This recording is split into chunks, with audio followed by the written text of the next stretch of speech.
shadow, the underworld, the darkest place.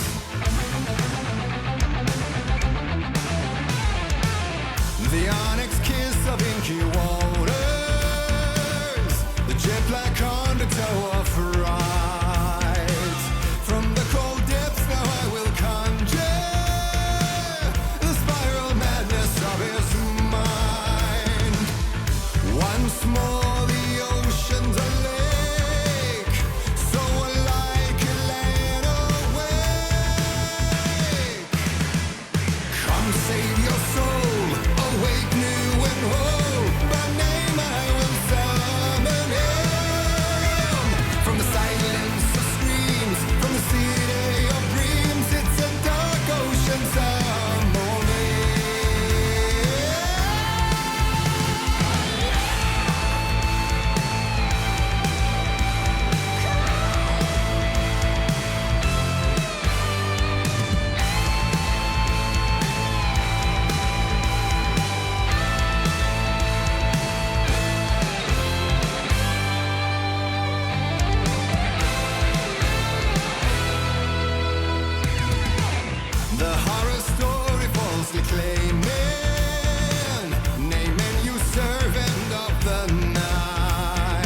life will wax and wane.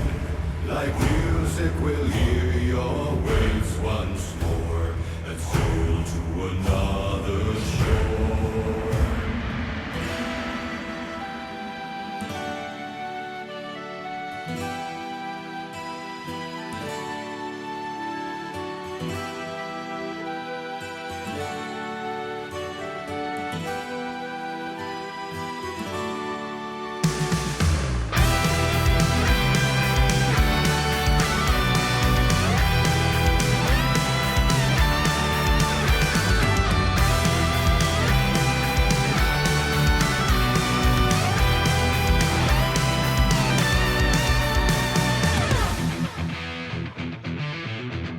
The cold of a silent past, the moon in silver cast, it shine a vision quest. For us it gives no rest. Through the beat of time, the flowing waves of rhyme, we are guided by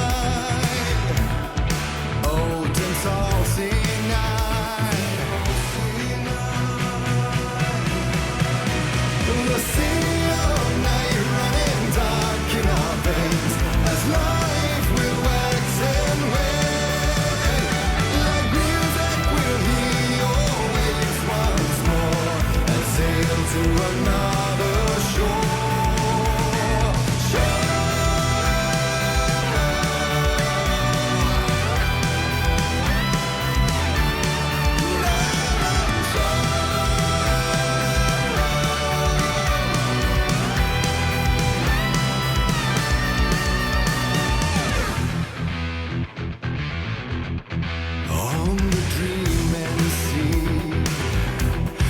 Darkness sets us free, free of our worldly cares.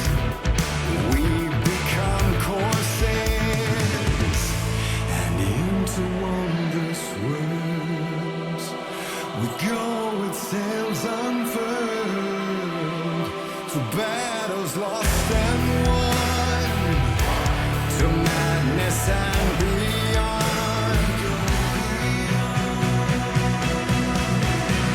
The sea of night running dark in our veins, as life will wax and wane. Like music, we'll hear your waves once more and sail to another shore.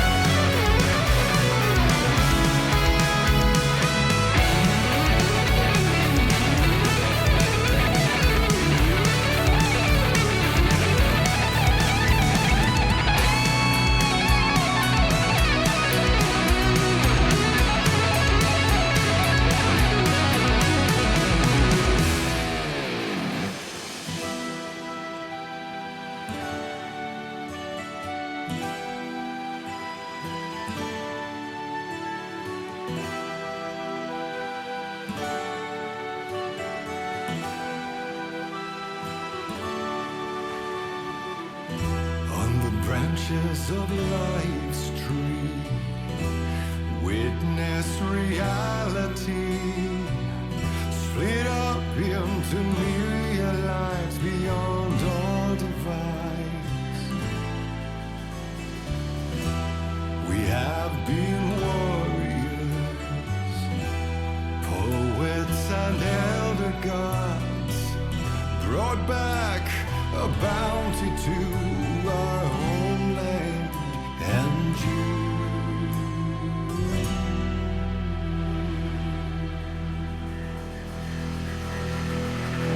The sea of night, rage and fire in our veins, as life will wax and wane. Like music, we'll hear your waves once more and sail to another shore.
Well, good evening, everybody. How are we tonight? Hopefully, everybody has had a great day. Happy Monday. Is it Monday? No, it's Tuesday. Happy Tuesday and 1st of October and the first day of Spoop Month. Medicine, Sophia, True, it's good to see you all. How is everybody doing? Yeah, I tried to hold off as much as I could, but then I went, oh, fuck, wait a minute. Today's October. Like, literally the start of October. And I did say, and especially in celebration of more DLC coming for Alan Wake 2, that Alan Wake 2 was absolutely going to be redone. So, I mean, yeah, how the hell couldn't I? We're definitely going to be doing more Alan Wake 2. We're starting it from the beginning, and we're going to go through it all. It was kind of a no-brainer. It really, really, really was. It's Alan Wake 2. I think the game came out at the wrong time last year, especially when it came to the Game Awards. It was, I mean, there was no beating Baldur's Gate 3 last year. There just wasn't. And Alan Wake 2 released at a time where they could still go into the Game Awards, and if I'm being completely honest, it is a criminally underrated game. Easily one of the prettiest games I've ever played, easily one of the most in-depth and creative stories I have ever experienced in a video game, and I'm really, really, really excited to play it. There's already 3 DLC out for it, which we've already played before, and there is at least one more coming, and I don't know whether that's going to be this month or later in the year, but there is more DLC coming, and I will absolutely be playing it when it comes out. So yeah, this is kind of a fucking banger to start off with. Even though I've played it, I'm probably still gonna get my shit rocked, which is fine. Because it's just that amazing of a game. It really, really is. I can't say enough about it. It's easily one of my favorite games of last year. One of the prettiest games I've ever played. And honestly, one of the most creative and best stories I've ever experienced in a video game. So don't worry, Medicine. I ain't skipping shit. Because this is a game where you have to pay attention to every detail. You have to pay attention to everything. You have to marvel in how pretty everything is. It's an experience. It's an absolute experience. So we are definitely fucking playing it for sure. So yeah, it's gonna be a lot of fun. And I think you're really, really gonna love it. I know you liked Alan Wake before. I know you liked Control. We didn't do a whole hell of a lot. We kind of, kept it under the radar when we first played it, only because I know you were waiting and stuff like that to try and play it, but it's been basically a year. I can't do it anymore. You know what I mean? It can't be done. So, yeah, we're just going for it. That's what we're going to do. We're going for it, and it's going to be a lot of fun. And why did I just do that? I'm the dumb. I hit a button. Hang on. Give me a second. There was a thing that came up while I'm waiting for this to actually start up. I'm waiting for Shadow Tech to start up again because I accidentally hit turn off. But long story short, the CEO of Epic came out and said that... Oh, God, what did he say? Oh, yeah, he said that there were multi-million-dollar games that were selling poorly, and he believes that it's because of a generational change in gaming. I think he's only half right, if I'm being honest. Is there a generational change in gaming? Sure. What does he mean by that, though? Well, he means that there are a lot of people who would rather play stuff like Fortnite or stuff like Among Us or stuff like Fall Guys, and so on with friends, right? Is he right? Yeah. Yeah, he's right. I mean, there are a lot of people that enjoy that stuff, absolutely. However, I think the other problem is, too, is that with few exceptions, these multi-million-dollar games that are being made, such as Suicide Squad Kill the Justice League, such as Gotham Knights, such as Redfall, such as Concord, the list goes on, literally are just that. They're showcases of tech that can be used. They don't have any story. There's nothing groundbreaking about them. And in the case of something like Ubisoft, they just kind of miss the mark entirely. So it's kind of no wonder there are a lot of people who would just rather play games that they know work, are simple, but they know work, and generally speaking, are fun to play, especially with other people. So I think he's only half right. But I just kind of feel like dumbing it down to, oh, well, it's a generational change because people like playing with friends. We all love playing with friends. We all do. Everybody loves playing with friends on video games. That's a kind of a no-brainer, right? I mean, I'm not the only one who enjoys playing video games with friends, am I? So, yeah, I kind of feel like he kind of missed the mark a wee bit. But yeah, that's all I'm going to say about it. We are going to be getting right into it. Alan Wake is coming up. Epic Games is also suing Apple and Google again, too. Oh, God. Also, be aware, this might be really loud. I don't know if it saved my preferences or not, so...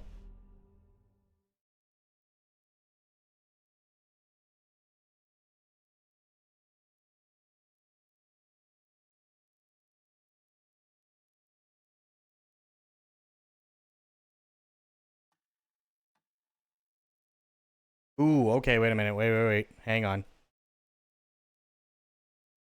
I'm gonna take that off. Told the Wall Street Journal that around 50% of users trying to install Epic Game Store on Android give up because of all the friction introduced by Google and Samsung. I don't know what friction he's talking about, but sure.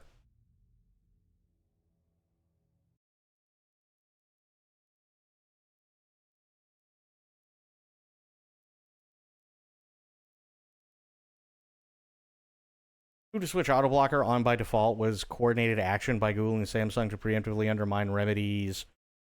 The federal court is expected to issue soon. Huh. Interesting. Oops. Okay, hang on. Exit to main. I accidentally hit a button, and it just went to continue. We want new game. Extremely challenging combat, significantly challenging combat, leveraging items and familiarity. We'll just do it on normal. Yeah, it's required anyway, so fuck it.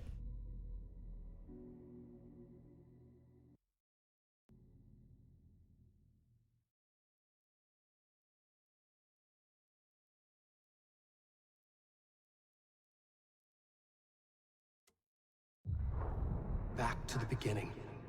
We all come to a story with hopes and expectations, looking for an answer. Sometimes it would be better to live with that hope without ever knowing the full story.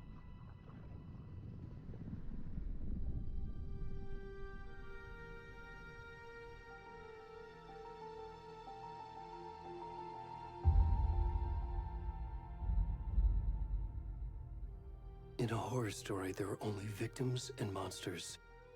And the trick is not to end up as either. But trapped by the genre, we are all ripped to pieces along the way.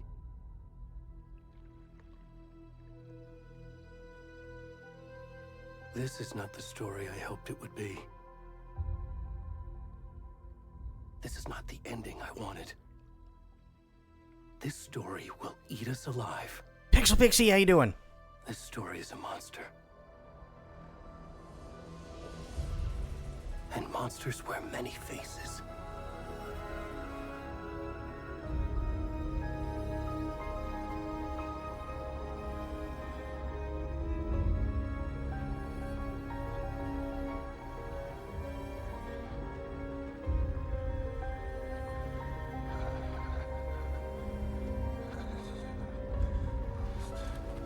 No worries, Pixel Pixie. We only did the DLC a couple of months ago.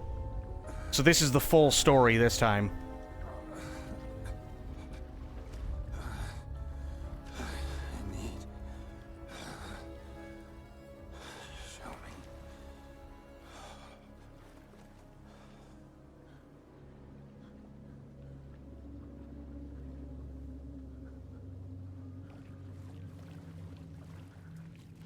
Okay, this is on 100, so it looks like it saved my audio settings, which is really nice.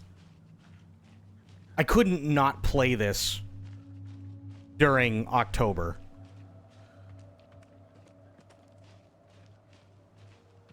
Oh. Well, okay. Well, we don't get to see his dick. Can you hear me? Whoa. What's wrong with you? Come on, Ed. We should go. Oh, where'd he gone?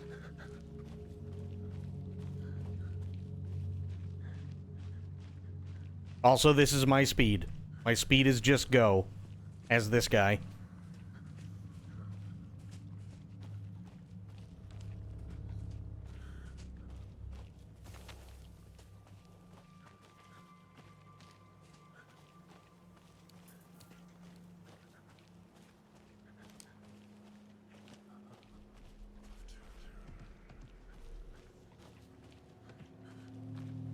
All cheeked up on a Tuesday. Yep.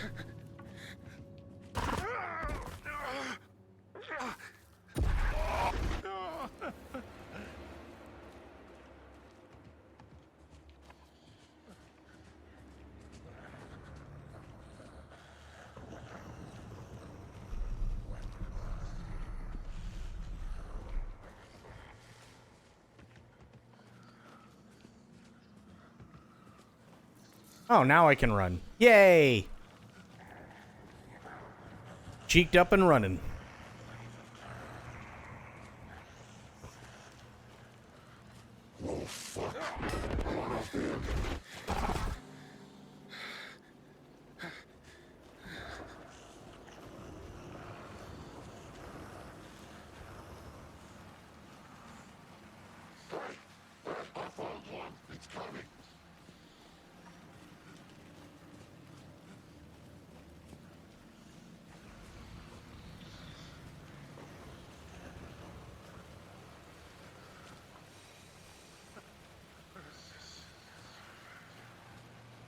Is it here? No, it's not here.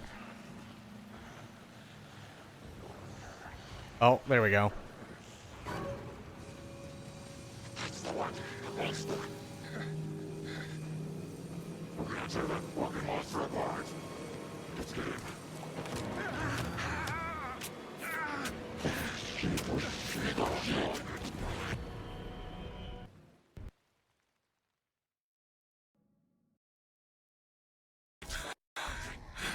Not cold. The work. Hemingway.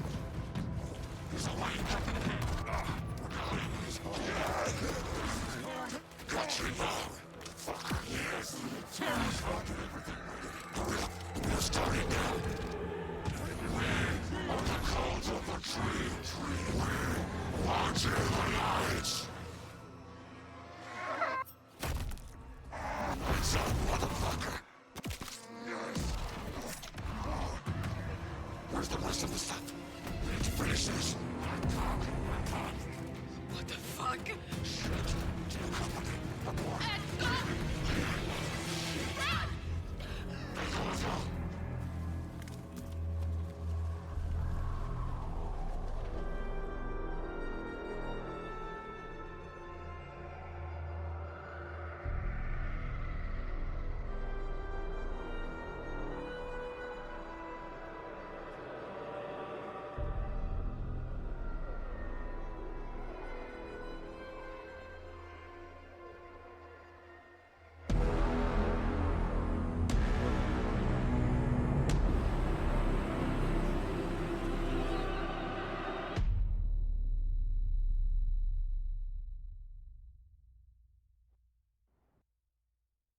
How's that for a start to a game? Hey, kiddo. How are you? I'm good, Mom. How are you? This trip might take a little longer than I thought. I'm sorry I've been gone so much lately, Logan. Oh my god, Mom, it's not your fault people get all murdery. What happened? Just work stuff. Right. Well, Dad and I are just watching the latest episode of Night Springs here. Mom, it's so good. No spoilers! I'll let you get back to the show. You were supposed to wait and watch with me. I love you both. This is what happens when you go on work trips, Mom. Love you too. And say hi to Casey. Tell him to stop brooding so much. Logan? I will. Bye, kiddo. Rip James, yeah, Rip James, but he's so good in this.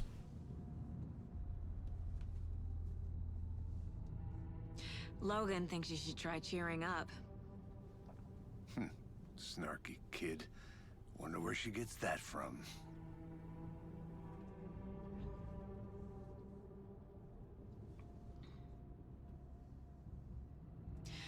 It can't be a coincidence that another body turns up just as we arrive in town.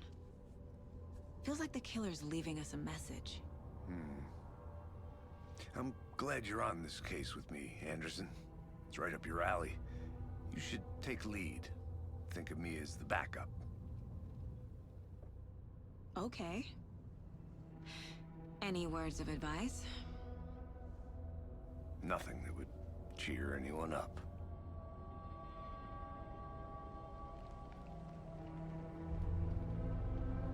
Well, that's the whole thing. Here we are. Hang on one second. Cauldron Lake. Time to get to work.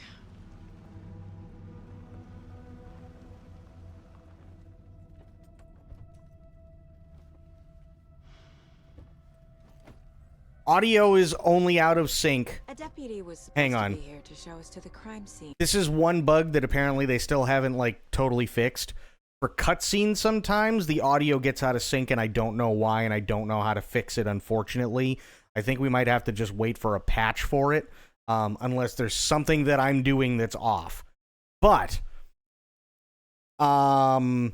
James voicing Sam Lake's character is exactly what happened in Max Payne. Right? Because Max Payne was originally a Remedy thing. But they had to change the name because Max Payne is owned by Rockstar now. So it's no longer Max Payne, it's Alex Casey.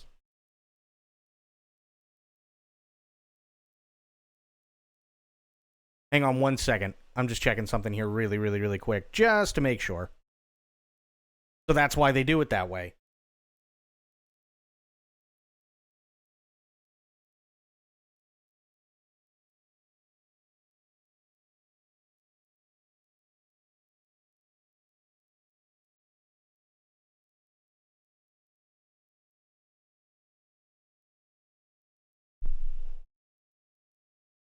Let me see. Let's see.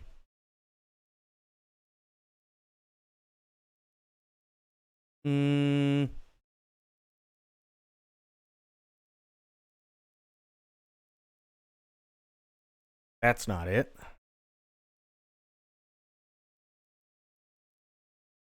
Oh, I'm an idiot. Hang on. I put in Max Payne 2, not Alan Wake 2. Oops. Let me see. And by the way, this is on an SSD. I did put this on an SSD this time, so yeah, I have no idea. But yeah, it's a desync issue with the cutscenes. I don't know why. But yeah, setting it. Wait, hang on.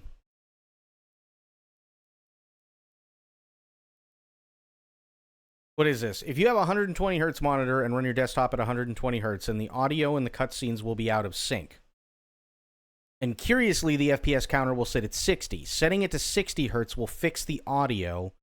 FPS counter will show only 30. Well, let's give it a shot. Let's see what's going on.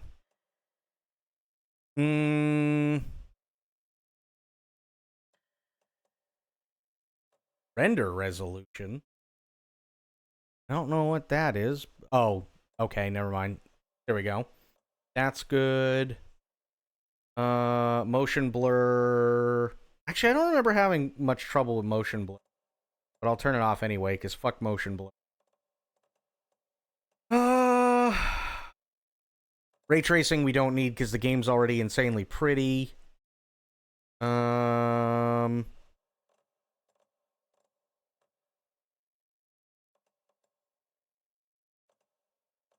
Full screen is fine. Good. Is it under gameplay? I don't think so. Activity controllers. I don't use a controller for this game, so I'm not worried about that. That's fine. Interface, maybe? Icons, crosshair, subtitles we definitely want. Yeah.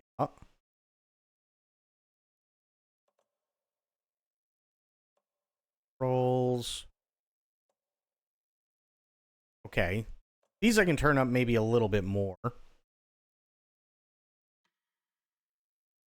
60. Sound effects volume I remember being like stupid loud. Bass reduction, we'll keep that off. Gameplay.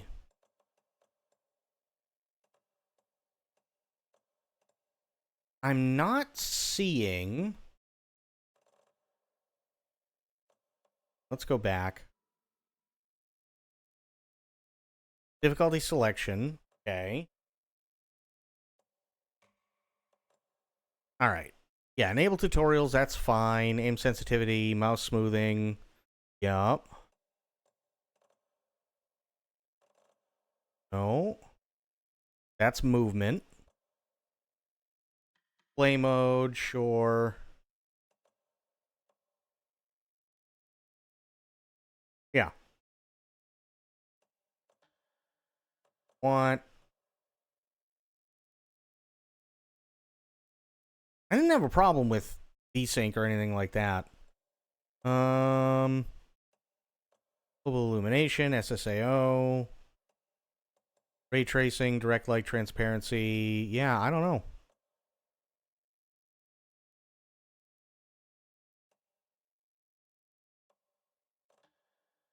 Yeah, there's no way for me to do it, but okay. There's the car. So where's the deputy? Eaten by a bear? I'll check out that map.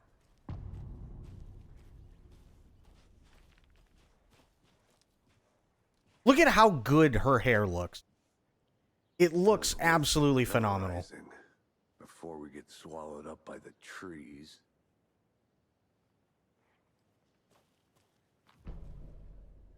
Okay, map displays key locations in the area. Okay. You're the one who wanted to switch. I think I hear someone. I'm not walking all the way back Could down. be our deputy. I can go take a look. Hey, over here. Hey there. Agent Casey, right? They did so good with this. Sheriff Breaker said you'd be coming by to take over the case. You're half right. Anderson? Saga Anderson. I'll be leading this case. Seems you already know my partner, Alex Casey.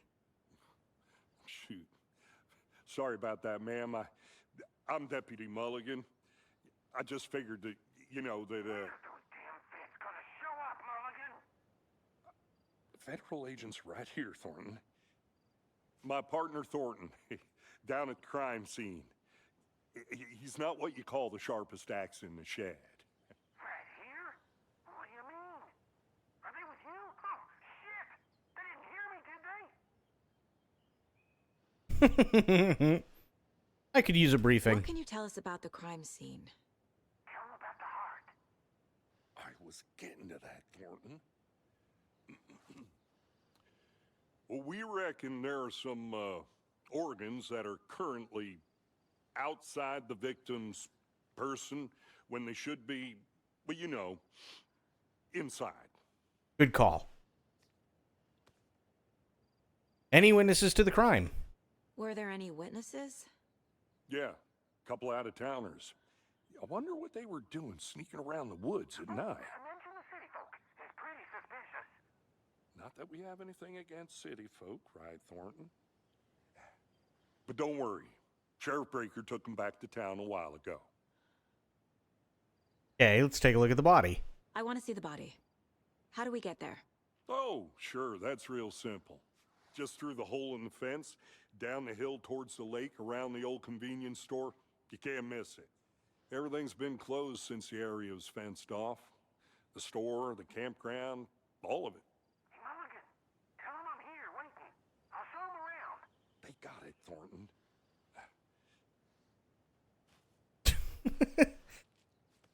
Yeah, Thornton's not the brightest bulb in the knife drawer at all.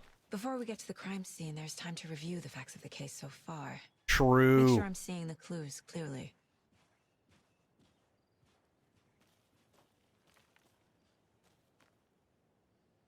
Oh, they won't let me use the mind place yet, which is fine.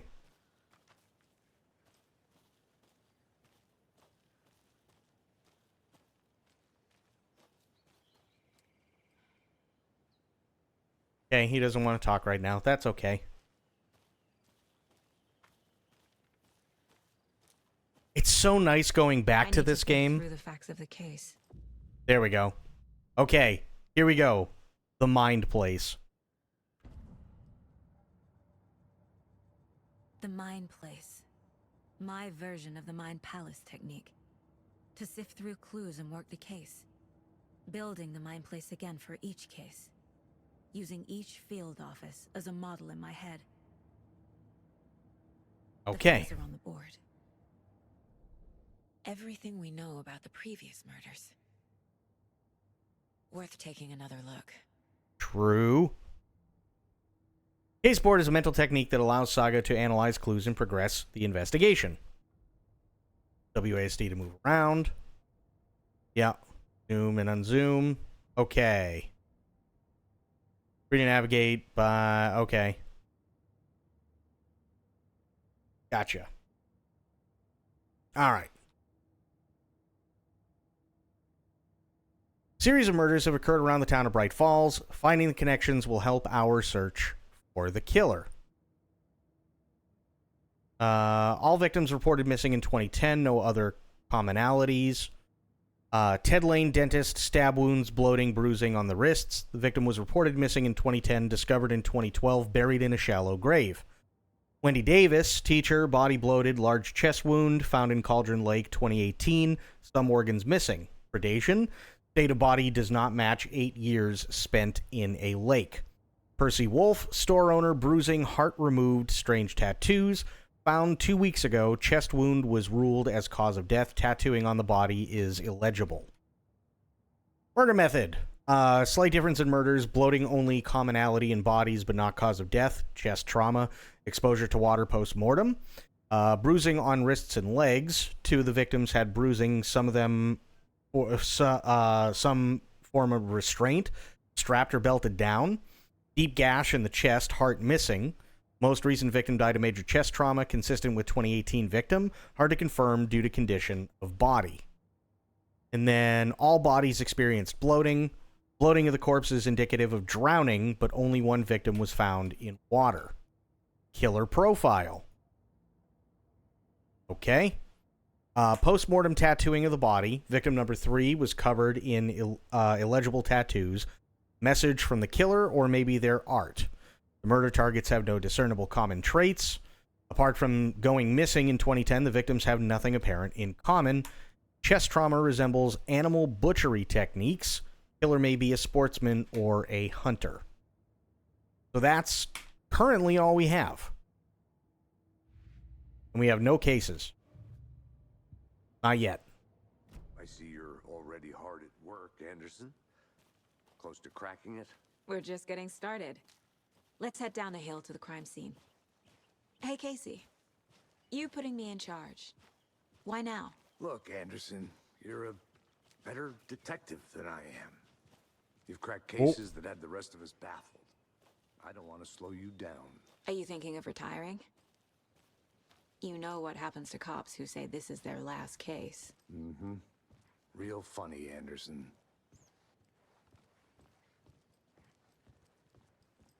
Sad part is, it really was.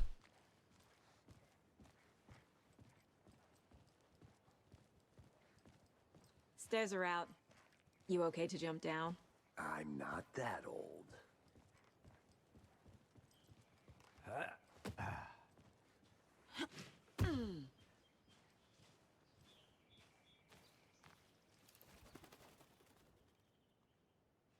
What do we got? Mirror Peak. The mighty mountain in the distance is no other than Mirror Peak, the iconic landmark overlooking Cauldron Lake. From the right angle, its beauty will be reflected on the calm surface of the lake, mirrored in all its inverted glory.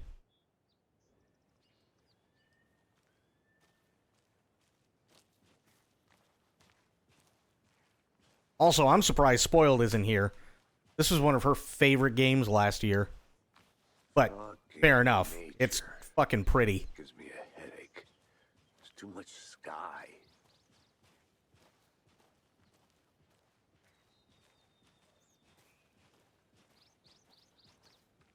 And Sober better show up too, because he was really disappointed he didn't get to see it. Not a bad place to get murdered. If getting back to nature is your thing.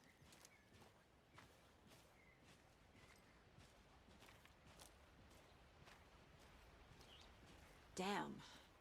Should have brought an umbrella. I like the rain. The only thing around here that feels like home. You think the local law had the sense to put up a tarp? If they did, next coffee's on me.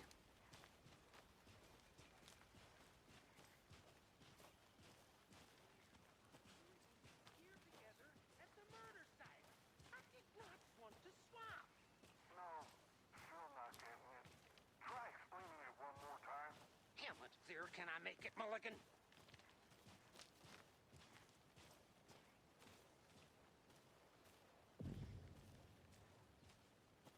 Hey! Deputy Thornton, I take it. That's me, at your service, ready to get this case solved. Now the body's behind the store. Come on, I'll show you.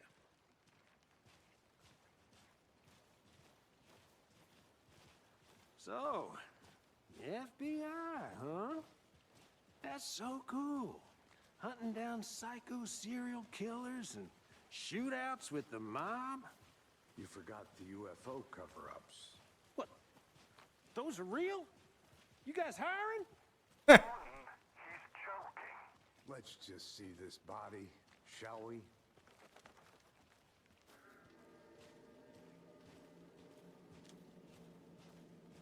Now this is the scene of the crime.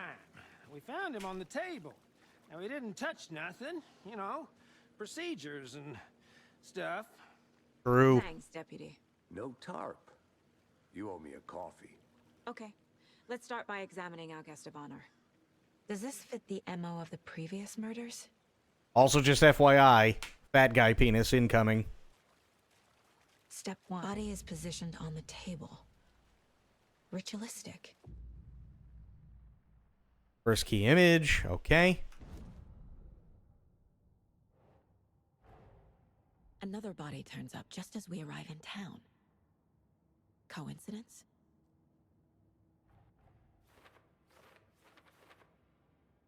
Another body has been found in the woods near Bright Falls. Perfect timing. Need to see if this is linked to the killings we're here to investigate. Good call.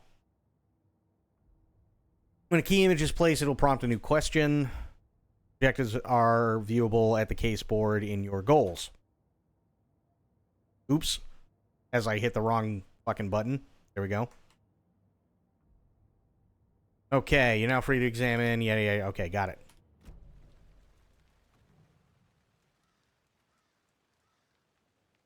The killer left the heart right next to the body. Bruising on the wrist from the cargo straps holding him down. Incised stab wound. Chest cut open. Heart removed. Okay. Major chest trauma.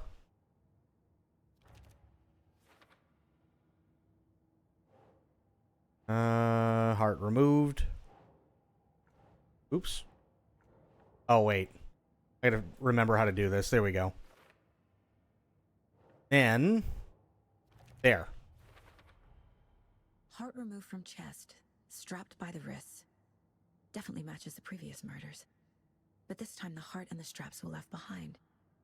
More clues to work with. This makes 4 murders that we know about. Okay, clues have resolved the open question and unlocked a deduction. As you advance the investigation, new questions will be unlocked, updating your goals. Cool. You can check the updated goals. Yeah. I know. I get it. Updated goals. Gotcha. Great. Okay. Yeah, great. Thank you. Okay. So, murder matches previous cases, but interrupted. May find some new leads this time. Major chest trauma. This is consistent with previous killings. Heart found near victim's body. Heart was removed, but then left on the table near the body. Was this murder interrupted? Cargo straps used to restrain the victim. Bruising indicates victim was alive when restrained. Matches other cases. So now we have to figure out what's going on with the victim and the killers. Who is our victim? Who killed him?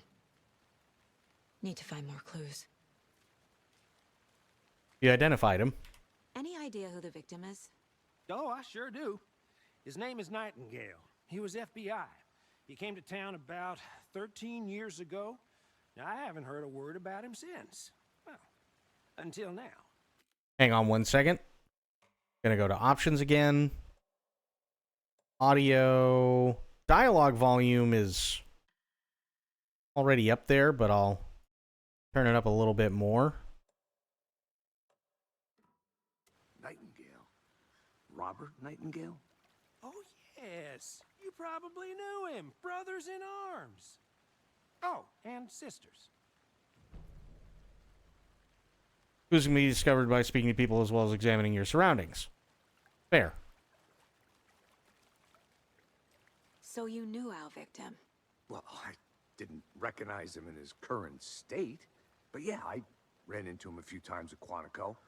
Never worked any cases together. After his partner got killed in the field, he went off the deep end.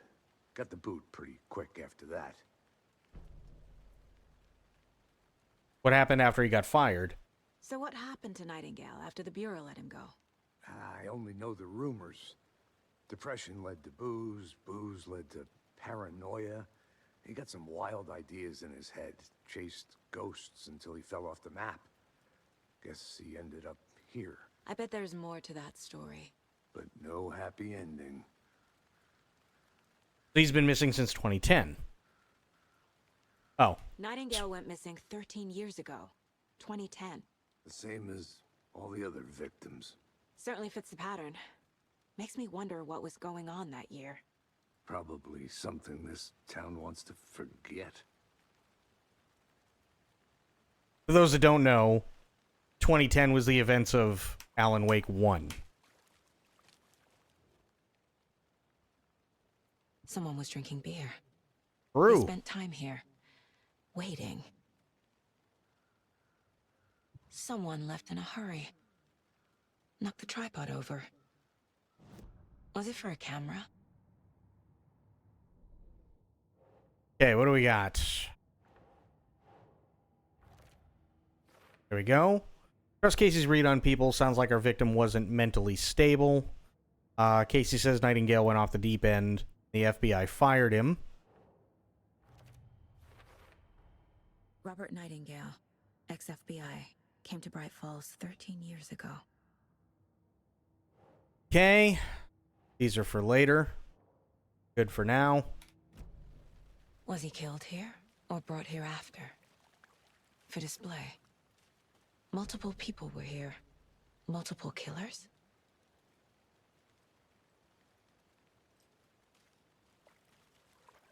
One, two, aha. 2 and 3. 4 is here. Is there a 5? I don't remember.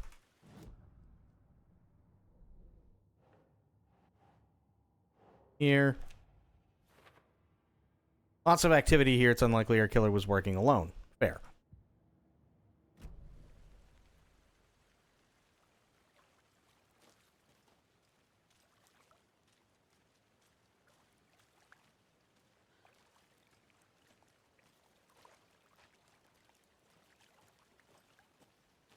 I'm gonna go check something out. Be right back. Got it.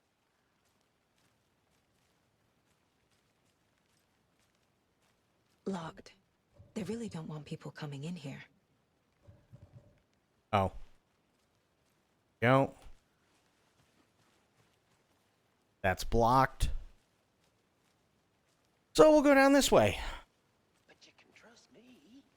Well, I've been doing some deep research online, and I know how to keep confidential matters confidential. Look, I get that the UFO thing was a joke, but you're probably trained to joke about it, right? To deflect, hide the truth from the average Joe. Anderson. Let's get back to work over here, can we? I love all the small talk in this game.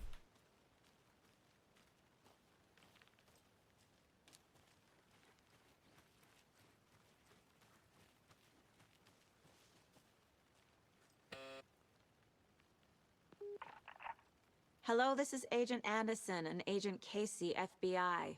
We'd like to come in and ask a few questions pertaining to an investigation. The station heads are not currently available. Access is restricted without their permission. Nice talking to you, too. Also, notice, and I know it's really hard to see because I can't really zoom in, but it says Lake House, Federal Bureau of Control, Research Department Laboratory.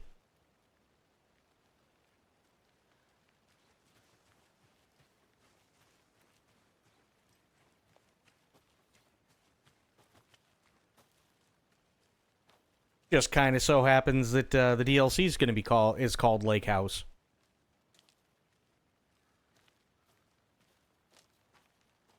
Oh, A creepy twig sculpture? Wonder what's inside. confused. Take a look around for a way to open this thing. Fair. Follow these steps. Wash your hands. Take the chicken out of the fridge and take a nap. Hands. So sink, fridge, bed. Okay.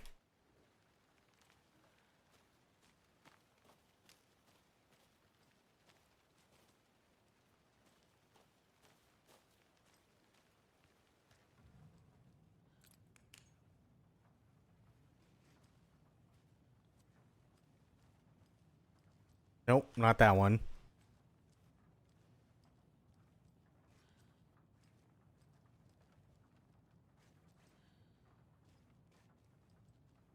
Okay. Up, down. Ooh, okay, so wait a minute. So diagonal, vertical, then edge is outward. Okay.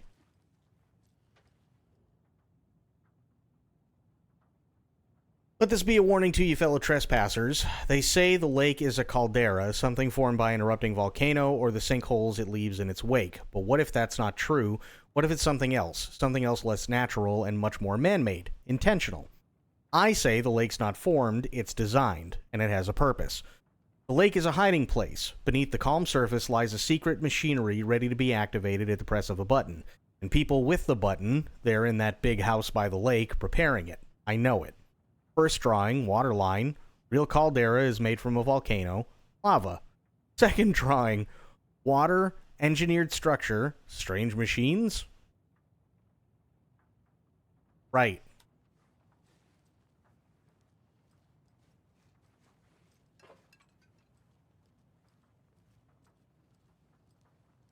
Hey, Casey. What's the forest's favorite shape? Please, Anderson, just one case without the A triangle. I don't get it. Yes, you do.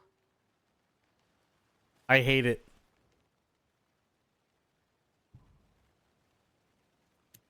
Okay.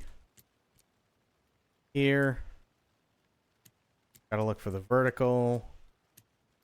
Here. outward. There we go. 9 mil. Nice.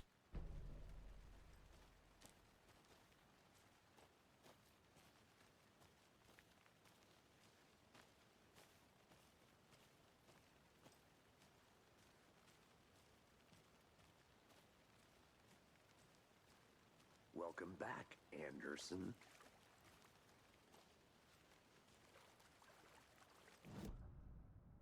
Case board. What do we have? These are both for later. Find evidence.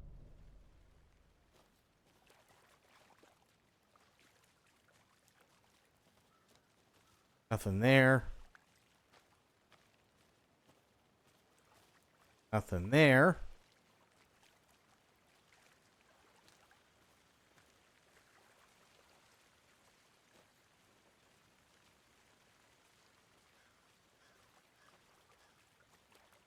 Okay, can't talk to him. Our buddy still has his penis Large out. amount of blood on the table. The victim died here. I think that's everything. For now, at least. Okay, for now at least, yep. Here. Killers. Boot prints, indicating multiple killers. Quite the party.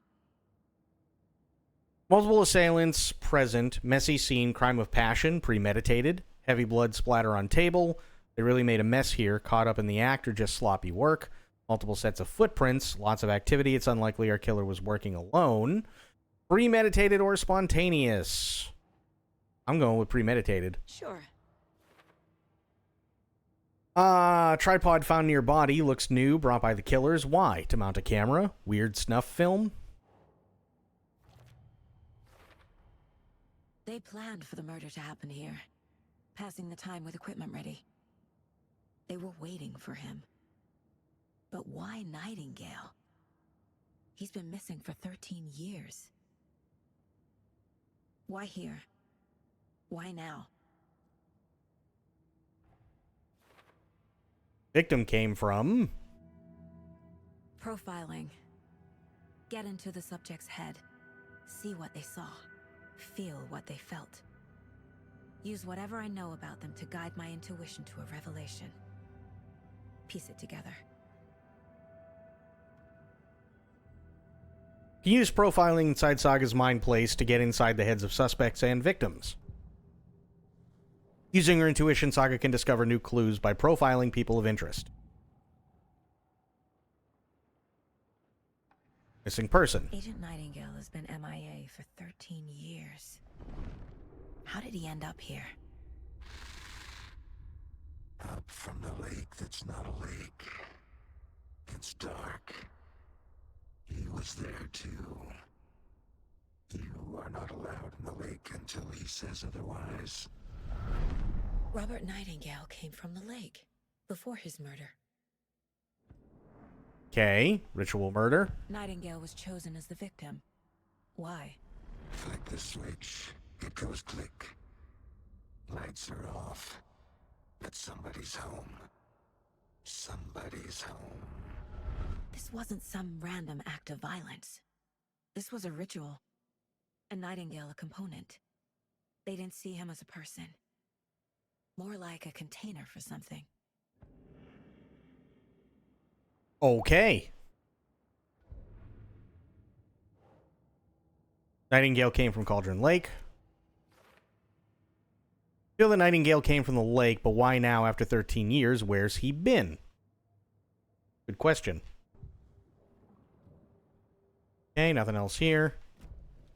The lake is connected to Nightingale somehow. Casey, let's take a look down by the lake. Lead the way. Sounds good. This way, right? Right. Well, okay. Well, I'll just wait here.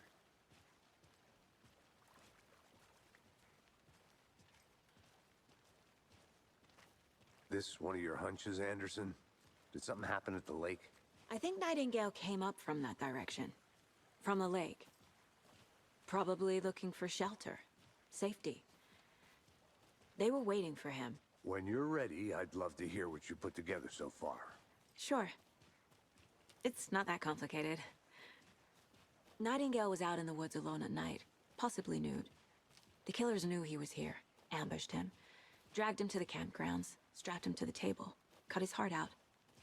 But then they were interrupted by those witnesses, the Bookers. The job is unfinished. That seems pretty complicated to me. What was this guy doing skinny dipping at this time of year? Haven't figured that part out yet. Mm-hmm. Lots of questions. Lots of answers for us to find. I didn't know trees got that big.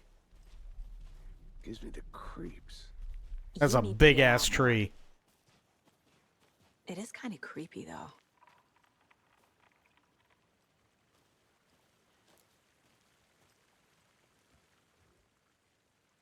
Oh. Tracks. Barefoot. Nightingales? They come out from under the boulder. It makes no sense. There's a piece of paper on the ground.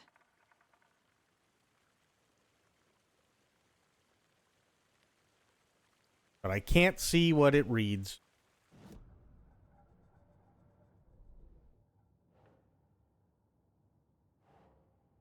Okay. You walk through a boulder, doesn't make sense. Itsy! This game is so much wilder than the first, isn't it? I love this game. And, I mean, it's the beginning of October, so it's like, how could I not play it? Trail's gone cold. Doesn't look right. Oops. Yep. I think he came from the lake. But his tracks make no sense. The DLC was amazing, Itsy, and there's new DLC coming out later on this year. So we still have at least one more DLC, and it's called The Lake House, and it deals with Control, which is awesome.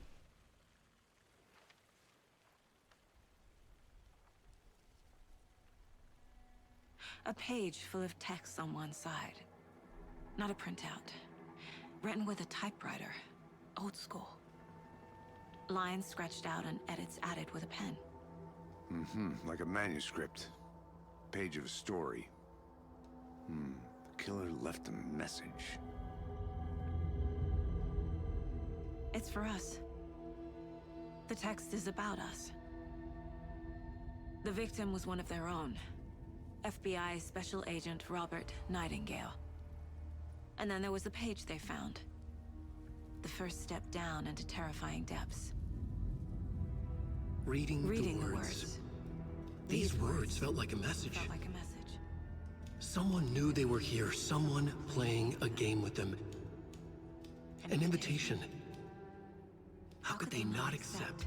Even if they knew it would end up hurting them.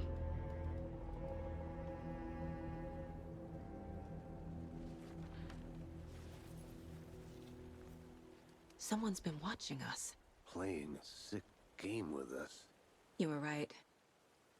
This is right up my alley. Nightingale came this way. How you doing, Itsy? Either he dropped this page, or the killers left it for us. Okay, we're going to profiling.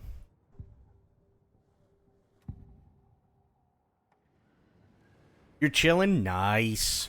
We found a page in the woods. A story about these events.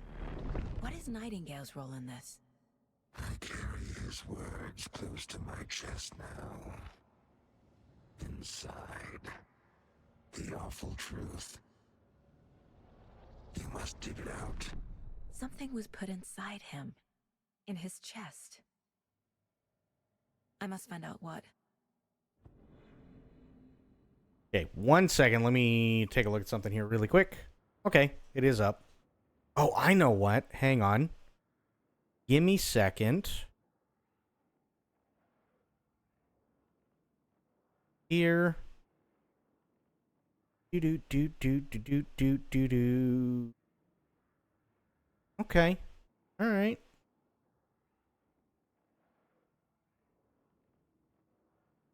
Cool. Got an apple cider candle, and I'm playing some DST and ignoring the people in my house. Nice. How was your day? Wasn't too bad. I woke up not feeling like crap, so that's a good sign.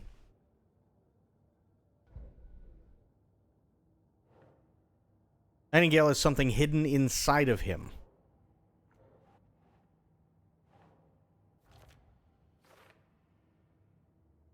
More going on here that I'm seeing. I need to examine the body properly back in town. Found all I can here. Time to properly examine the body. See what I can find inside. Learned all I can here. Need to get the body back to town for examination. This one says, so the killer is watching us. Game on. But in feeling like crap? Yeah. I think something's been put inside Nightingale's body. Let's tell the deputies to get the body to the town morgue. Okay.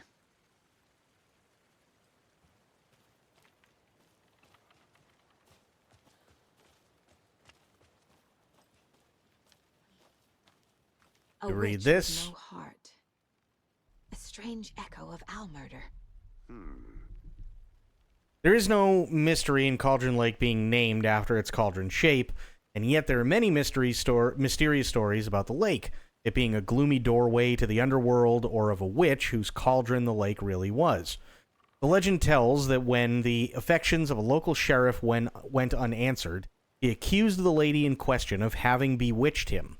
She was drowned, but her dropped ladle grew into a strange tree named Witch's Ladle. The legend tells... Oops. The legend tells that... no, I already read that. Okay, it just... Yeah. The woman returned to avenge her wrongdoers. If she was not a witch before, she was one now.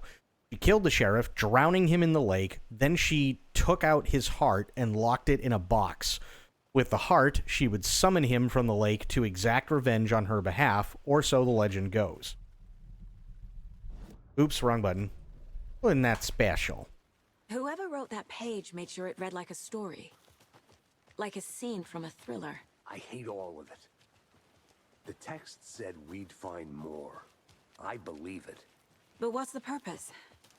They're twisting events to create their own narrative. To do what? Entertain some fantasy? Projecting their desires? Are we characters or the audience? Witnesses to their design? All the above? It's all about control. Hey, you made it deciding back. what happens to Good. who. Don't let it drag you in. Too late.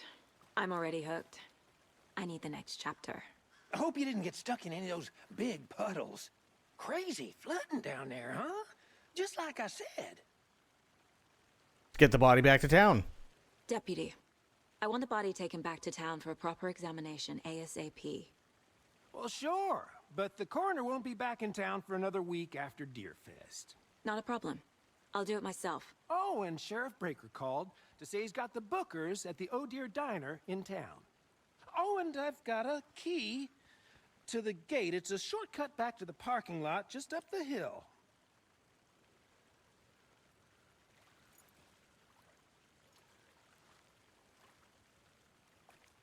Thanks.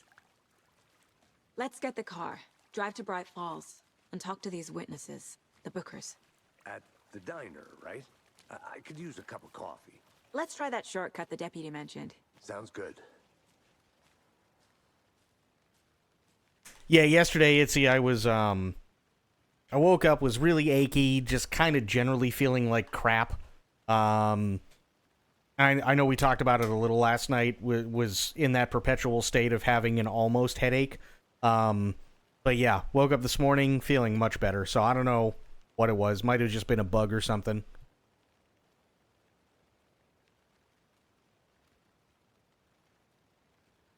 One second.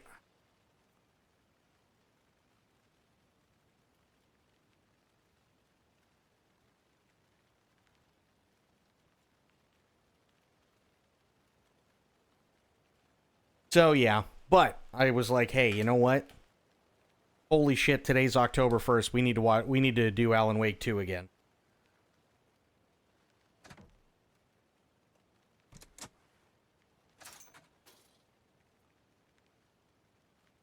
Yay! Seems like a nice town so far. Murders aside. Pretty woods. Cute lodge we got set up in. We should go for a hike if we get a chance. Now you're just being mean, Anderson. Deputies aren't exactly up to the task, but hopefully the sheriff will be more helpful. Not a surprise about the deputies. Doubt they see much stuff this gruesome.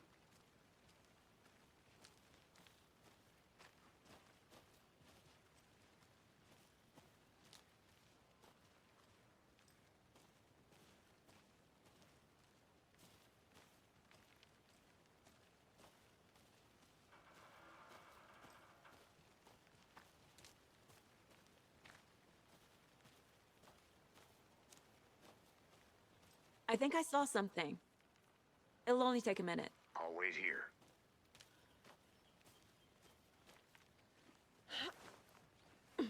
Is that a kid's lunchbox? An Alex Casey movie lunchbox. Casey hates the endless jokes about coincidentally having the same name as a fake detective. He hates those cheesy crime books, but he really hates the movies. Fair. We're all in this together, hero. Have a heroic day.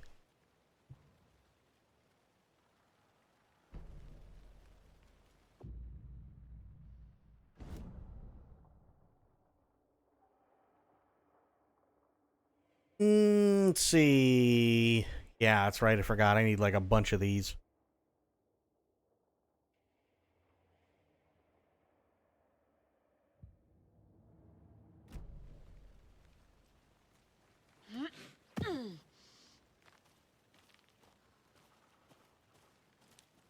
And again, property of the FBC, Federal Bureau of Control, which is really fucking cool.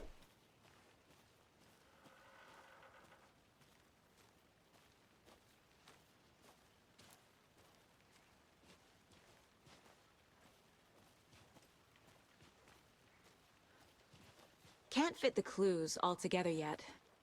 Heart removed, tripod, tracks leading to a dead end. A tripod? For a camera? To record a snuff film? Maybe. And why take out his heart just to throw it away? To stuff in something for us to find.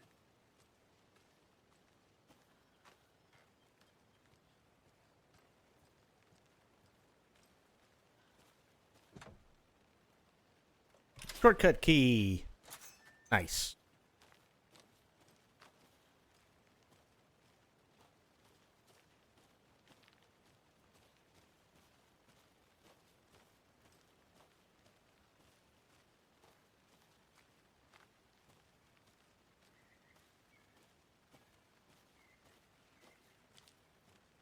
Oh, okay.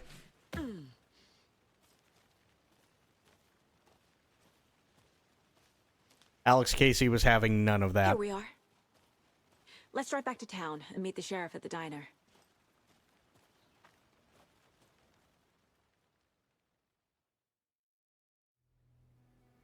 I can't get that manuscript page out of my head. I've never seen killers reach out so directly Yeah, see, it does this, and I don't know why. I wish I knew, but... before. Damn impressive work so far. With your technique, these hunches were moving fast. I wasn't sure about taking a case so far from home, but I'm thrilled to be here for this mystery. And it only happens during the loading Need to swing by the lodge cutscenes. to get anything from the field office? I'm all set. I'll park there anyway. I want to walk to the diner, get a feel for the town.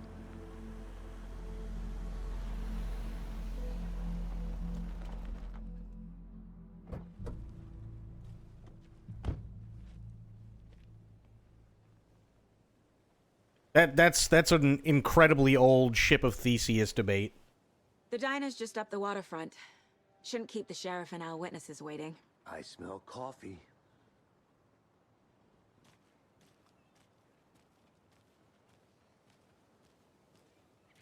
Hey!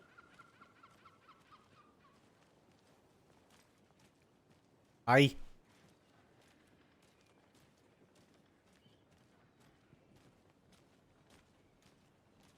Just how much coffee have you had today, Charlie? Hi. Don't know, don't care. How much have you had? Not enough. That's how much. Never enough coffee. Oh, rich, bittersweet nectar. Give me that coffee. Oh dear. Cute. Let me guess. The FBI. Welcome to Bright Falls. It's nice to have you here. I got you both some coffee. Oh, it's Washington's finest. Nice. Nice to meet you, Sheriff. I'm set for coffee. You know, I wouldn't say no to another. I'm Agent Saga Anderson. This is Agent Alex Casey. Tim Breaker. And let me just say, I'm happy you two are here. Frankly, we could use the help. Was told there were witnesses. Your deputies said you had a couple of witnesses here. They made them sound like suspects. Mulligan and Thornton are still on about that? No, the Bookers don't strike me as the murdering type, but you can decide for yourselves. They're just inside having coffee and pie to calm their nerves. I'll see what they have to say. Casey, you compare notes with the sheriff. Take your time. We've looked through the case files you sent over, Sheriff. Have you had many people besides the known victims go missing? Sure. But it's slowed down ever since Cauldron Lake was fenced off. Let me guess. Missing person cases spiked around 2010. The fence was built just after. Yeah, that's exactly right. You can go ahead, Anderson. We'll be here. I love all the side comments and conversations. I can't believe that happened. I still feel like I'm gonna be sick. Also, notice how compared to what Bright Falls was in the first Alan Wake game, this feels like depressing almost. Like everybody was really happy and cheery and everything else, and yeah, now everybody's just kind of depressed. Have some pie. It'll take your mind off things. Excuse me. I'm Agent Saga Anderson. Are you the Bookers? That's us. I'm Tammy, and he's Ed. Hello, officer. Just Saga is fine, Ed. So, are we being charged with anything? Because if not, we'd love to get back to our hotel and decompress after what we saw. Take a bath, scream into pillows, that kind of thing. We're not charging you. I just have a few questions. Nothing to stress about, okay? Why were you at Cauldron Lake? What were you doing at Cauldron Lake last night? I'm a writer. True crime. We're here from New York, doing some research on a famous novelist, Alan Wake, who went missing here. I was down at the lake, getting some details. Perfectly legal. Okay, can you tell me what you saw? So what did you see in the woods? This naked dude came out of the lake, and he was acting crazy, shouting weird shit at us. He must have been on something. Unless skinny dipping at dawn is a thing around here. Then we heard shooting. We ran into these psychos in deer masks. They were tearing into the naked guy with knives, like some kind of satanic cult. And then we bolted and called the cops. Okay, why do you think it was a cult? What makes you say it was a cult? The masks and knives aren't enough. They were shouting, "Cult of the tree, the cult of the tree, cult of the tree." Oh, and then we found it. The whole thing was terrifying. That's all.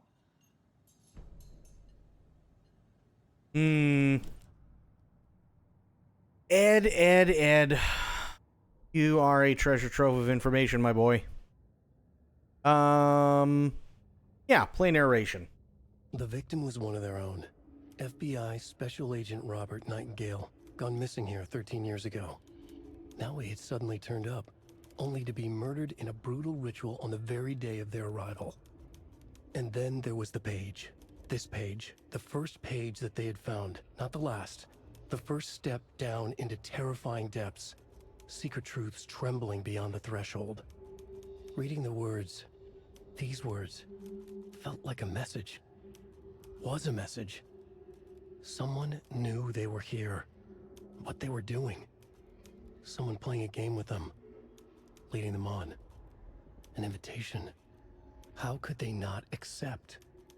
The sheer audacity of this impossible mystery presented to them, even if they knew it would end up hurting them.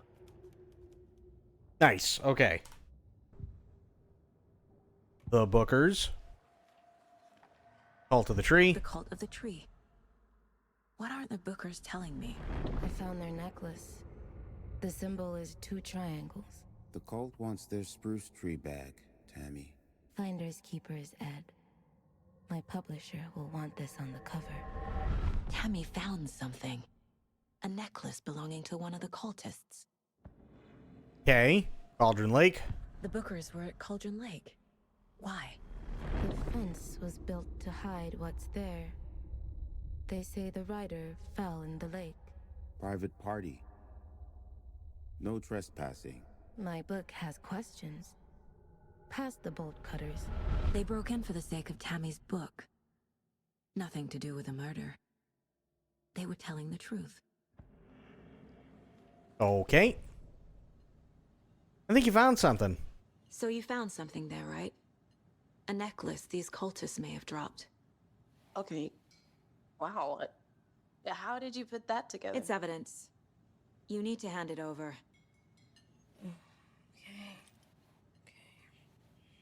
Told you not to keep that thing, Tammy. Yeah, Tammy. What the fuck? Thanks. This could prove to be helpful. Do me a favor. Stick around town for now in case we have any more questions. Like we'd even dream of missing Deerfest. Oh, God. Saga Anderson. As I live and breathe. I thought we'd never see you back here after that awful, awful thing happened to your baby girl. How are you? I'm sorry. Who are you? I don't know what you're talking about. It's me, silly. Rose. You know me. I don't think I do. And what horrible thing happened to my baby girl? She drowned. Your daughter. That's so weird you don't remember. How do you know I have a daughter? Oh, I know what this is.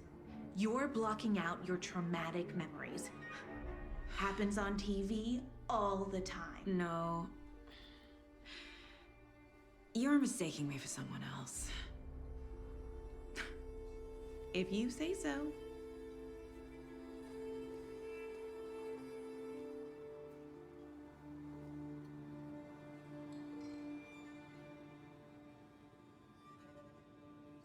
Hello.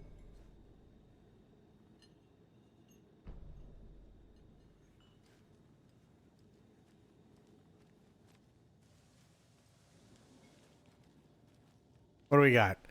The jukebox is out of order. Poor old thing can only take so much of the same song being played over and over and over. I'm a big fan of Coconut as the next person, but come on. You know how touchy these rural types can be.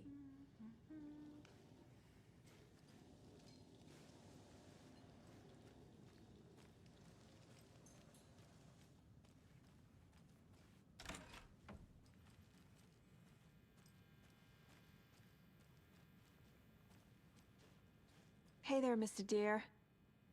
You remind me of a dream I had. Mr. Deer.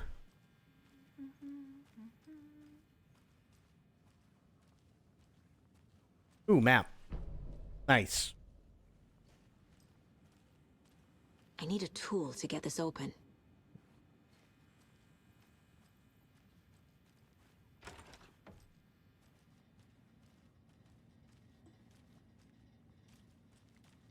Okay, nothing in here.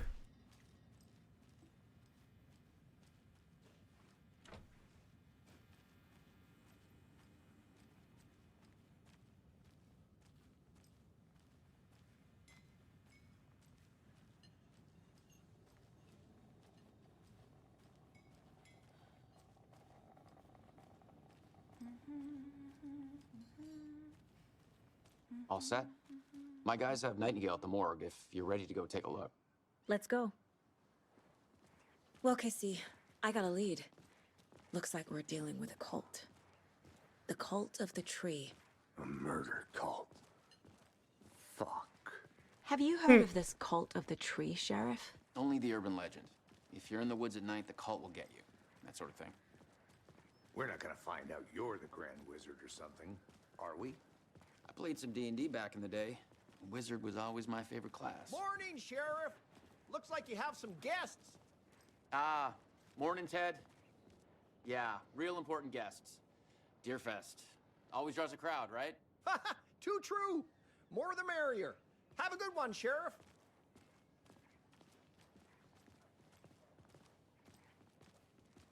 Hey, what do you know about that waitress from the diner? Rose? Yeah, she's a bit of a space case. Always has been. Why? What'd she do now? She kept saying that my daughter drowned. She even knew my name. It was all very weird. Rose has a talent for saying the weirdest thing possible. But it's best not to take it personally.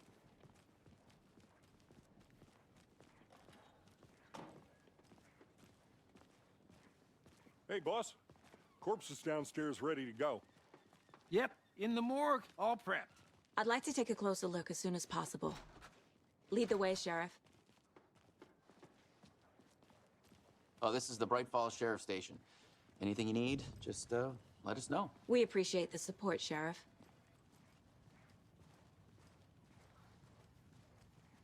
Okay, and this is where shit's about to hit the fan. So we share a morgue with the funeral home next door. It's a shoestring budget. I guess you guys don't have that problem, though. Our only coroner rotates between a few other towns, and he's away this week, but you can handle this, right? I'm qualified to perform examinations. Yes.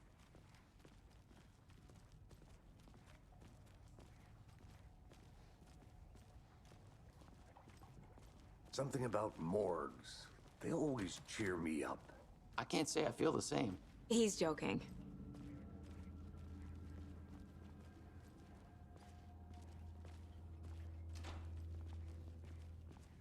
Okay. Let's take a look at our patient. God damn I'll it. start with the external inspection before performing the internal examination.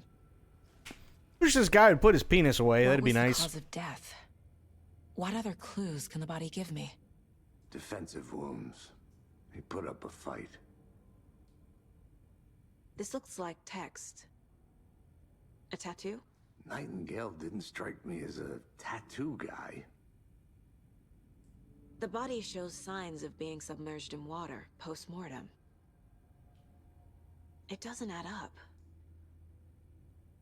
Aha. They did leave something inside his chest. There's writing on here. Can't make it out. Writing? How'd they manage that? Okay, case board. What do we have?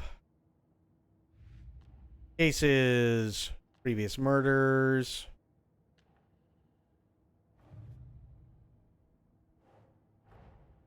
Finding a Casey movie lunchbox out here can't be a coincidence. Another message. Fair.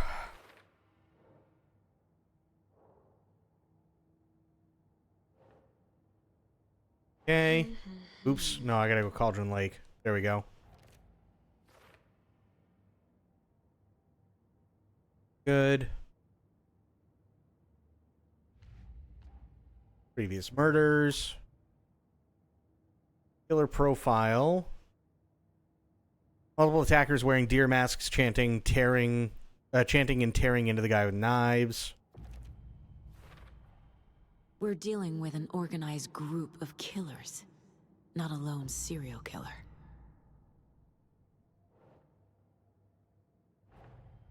The cult of the tree is behind these murders. This case just became much more complicated. I'll need to start a new file. But it's my first cult case. Exciting. Right. Let's see. Oh, cult stashes. I gotta do that one too. These stashes could contain clues about the cult. Better keep an eye out for more.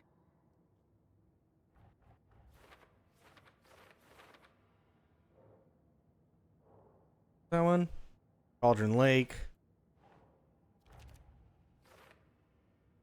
Okay. Cult of the Tree. I need to know more about the Cult of the Tree if I'm going to shut them down.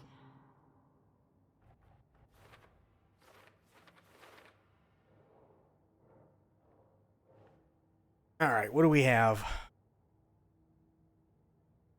We got cult goal. Who's involved? What kind of cult? Nope.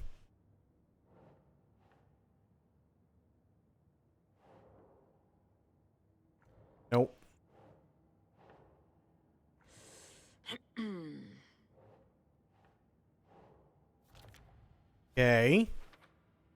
If they're hiding their faces, they aren't established enough to operate openly. Connection to Deerfest. Lee?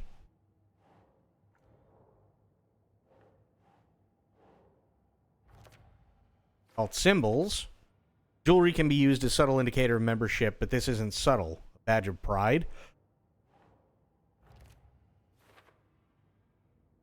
What's the purpose of marking territory? A warning? Feels derivatives, like something out of a horror movie. Fair.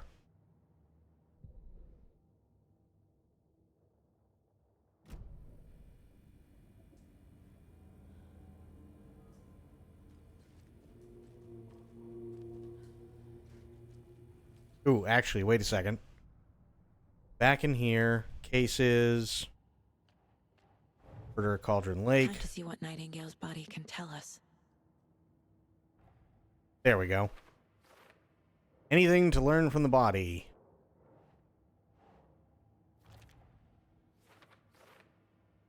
Did the killers write this on the heart? How? I can't make out what it says. Fair. Chest ripped open, something visible inside. Cause of death. As I suspected, it looks like something was put in there. Floating.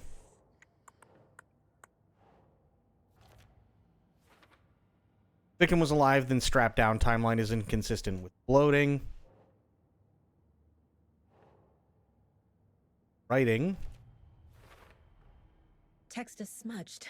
Looks inverted. Heart can't have been marked before removal. Tattoos on body and heart. How did killers have time? Doesn't make sense. Bruises, defensive wounds on victim. There's definitely something in his chest. Did the killers leave it there?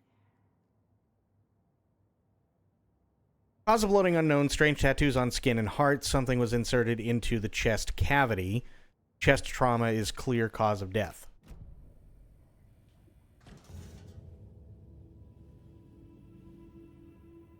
Damn it, man, put your penis away.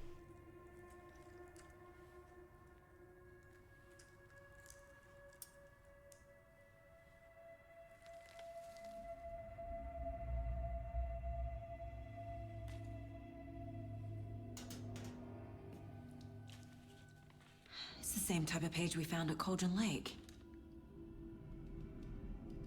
Nightingale hunted Saga. Didn't see her. The Taken could not see into bright light. Light hurt them, made them vulnerable. Nightingale had no heart, but here he was, killing. Someone's created a fucked up fantasy about us. Hey, hold on. We found these kinds of pages. I didn't think they were relevant to this case. I have them right here.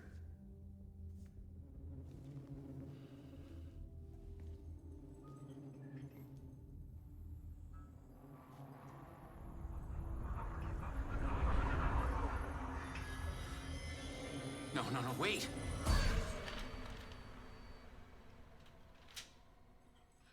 Sheriff? What the hell? Show me the clicker.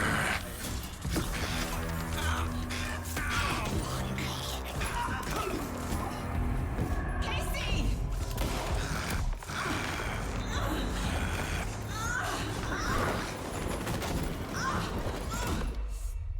Bloop, what's going on, buddy?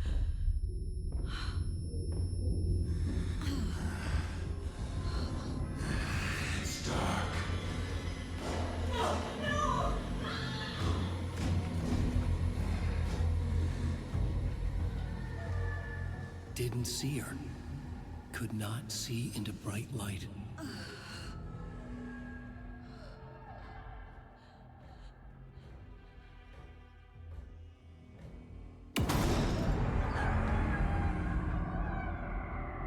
I'll make you pay.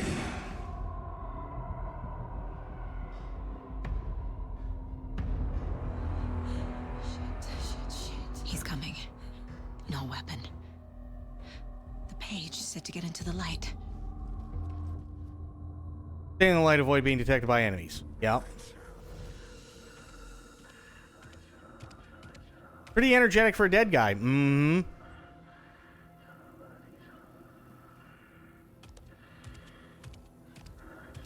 He can't see me in the light.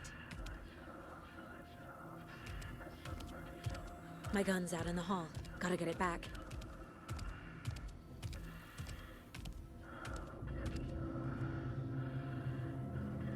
Okay, safe havens will restore some of your health. If you leave or attack from a safe haven while in combat, it will become temporarily unavailable.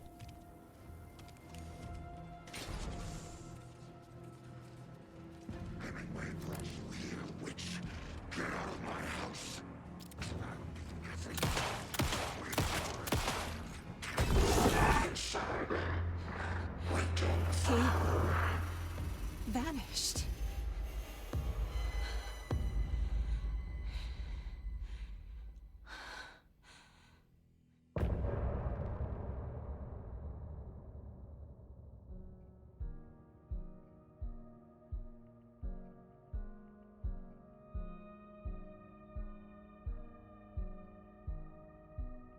They did such an amazing job with this game.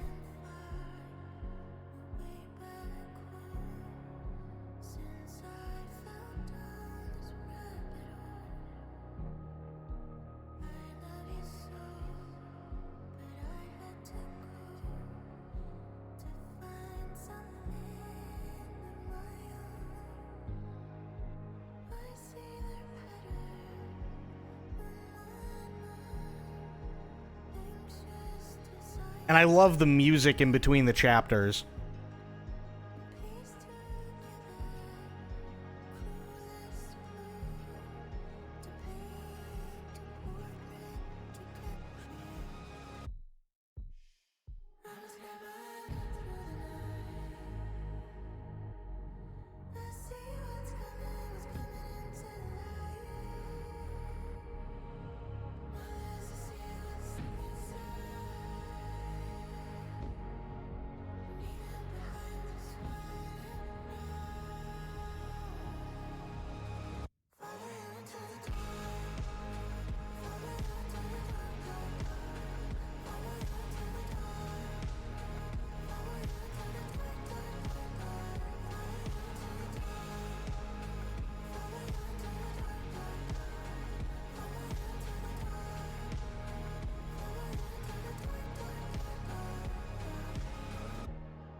They do such an amazing job in this game with damn near everything.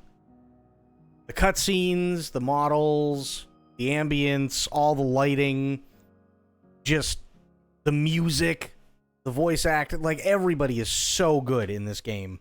And everything is amazing. Here, hang on one second, though. Let me do this. Audio. I'm going to turn that music up a little bit more. There we go. And sound effects. I'm going to turn up to 70. There we go. What is a percussus filter? What? Applies equalizer filters to decrease high-pitched sounds like bird calls, tire screeches, or machinery noises. These filters decrease frequencies above 1 kilohertz. Recommended if you have hyperacusis or when high-frequency sounds cause discomfort. That's actually really cool. I like that. I never noticed that before. Do 80. Put this up to 82. There we go. He didn't have a heart, but he still got up. The page predicted all of it. It helped me fight him. He just disappeared? What the hell is going on here? We need to figure that out if we're going to do anything about it. Somehow we need to make sense of this. We were attacked by a dead man. There's no rational explanation to what we just saw.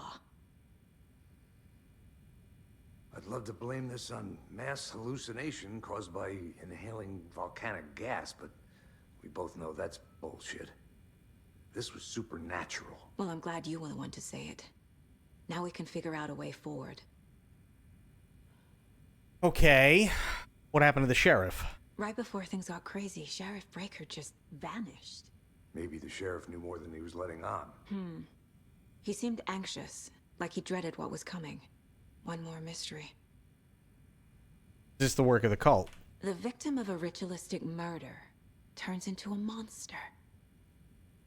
Is there a connection? Looks to me like the cult of the tree is performing rituals to create monsters. Maybe.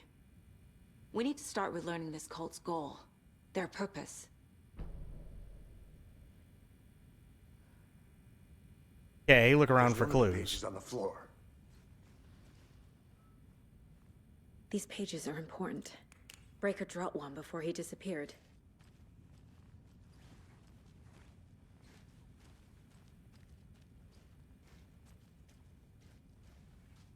Saga was back at Cauldron Lake.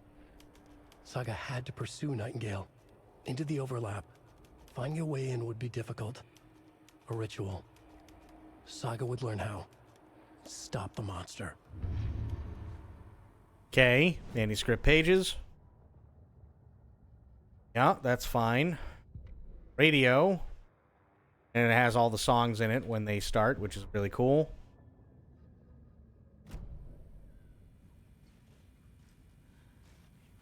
Okay, figure out where Nightingale went.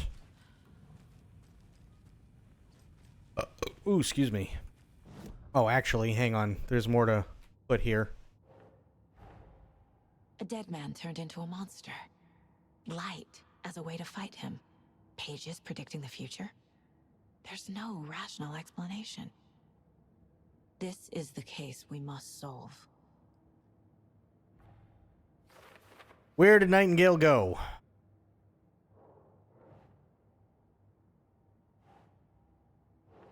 This one had to pursue Nightingale. The overlap. What? These pages aren't making sense. Here. According to the page, it sounds like Nightingale went back to Cauldron Lake. He's a Taken. The page places Nightingale back at Cauldron Lake. Calls him a Taken. We need to head over there, stop him, before anyone else gets hurt. Okay.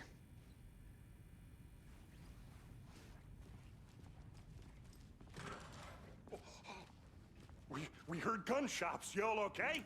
Did you get spooked by the bodies? Sheriff Breaker disappeared. Nightingale turned into some sort of a monster, and there are offices down. You two handle things here. We need to get back to Cauldron Lake immediately. Fuck me. That's terrible. We'll do what we can, man. Also, I absolutely love how they're like, did you two get spooked by the bodies? And there's literally a body right at the door as they open it. Fuck me, that's terrible. I can't believe it. Crazy, right, Thornton? Nightingale's heart was missing. How could he do anything? He's dead. Well, yeah, right. Well, that's all crazy talk. Monsters aren't real, and what do you mean the sheriff disappeared? Like poof? He's gone like magic? Magic's not real.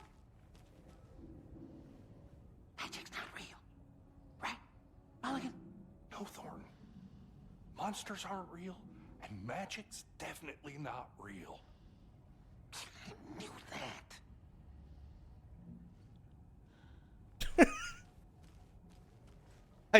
I love the banter.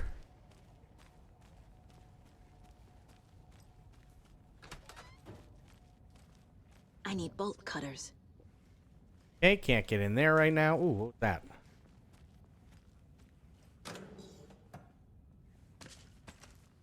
Oh, give me those two. Thank you.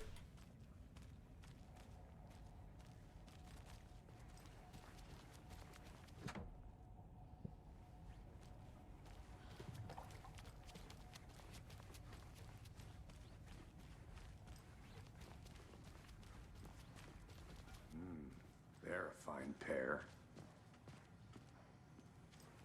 He does have a point.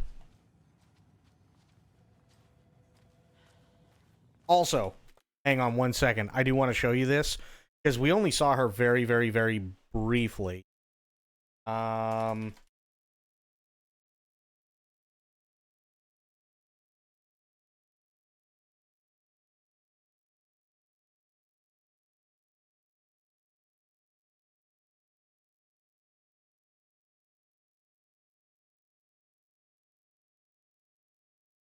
Trying to find a picture of her.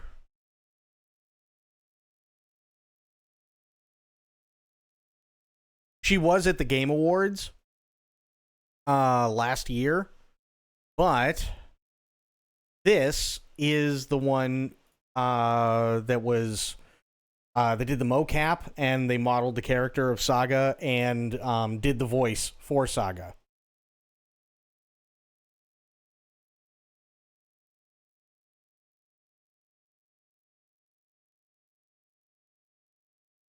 So they nailed it.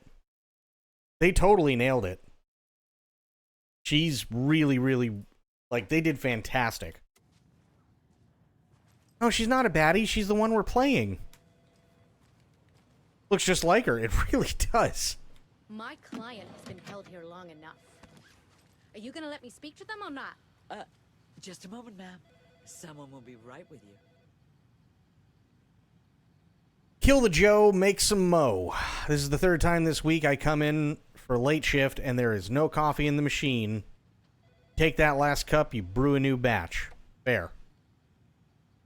Chet, I hate to break it to you, but you need to have a face capable of growing a beard to make effective use of beard oil. Badge, what's going on? Mocap actors don't get enough credit for how insanely good looking they all are, right? It's insane. She looks like fantastic, both in the game and IRL.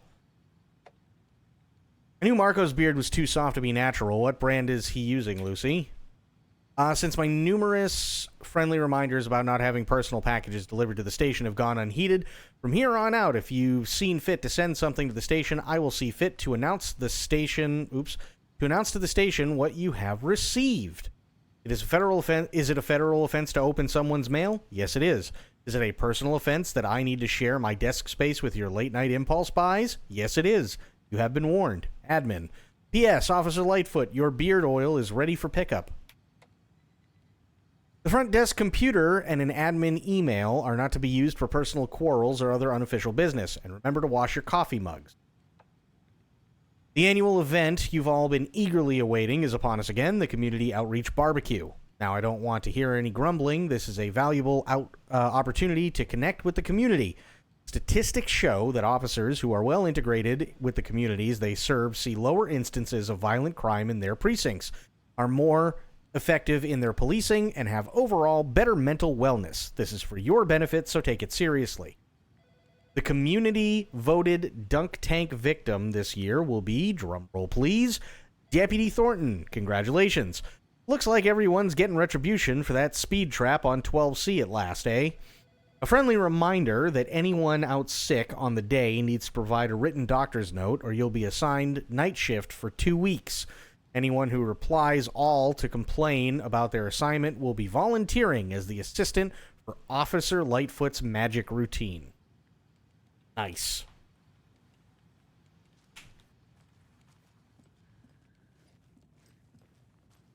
How you doing, Vag? How are things, buddy? I can't get through this. Oh, bathroom.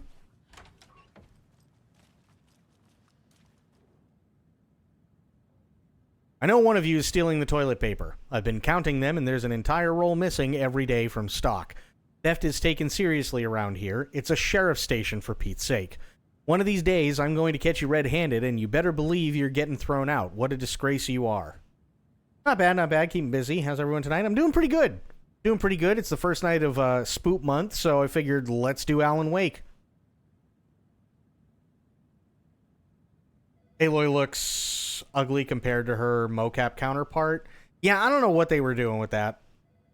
Sorry, you're playing FF16. How did you like it?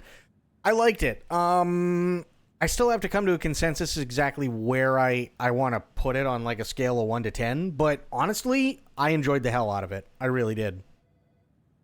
What kind of nut counts toilet paper rolls? Sounds like you got too much time on your hands. Well, I mean, you know.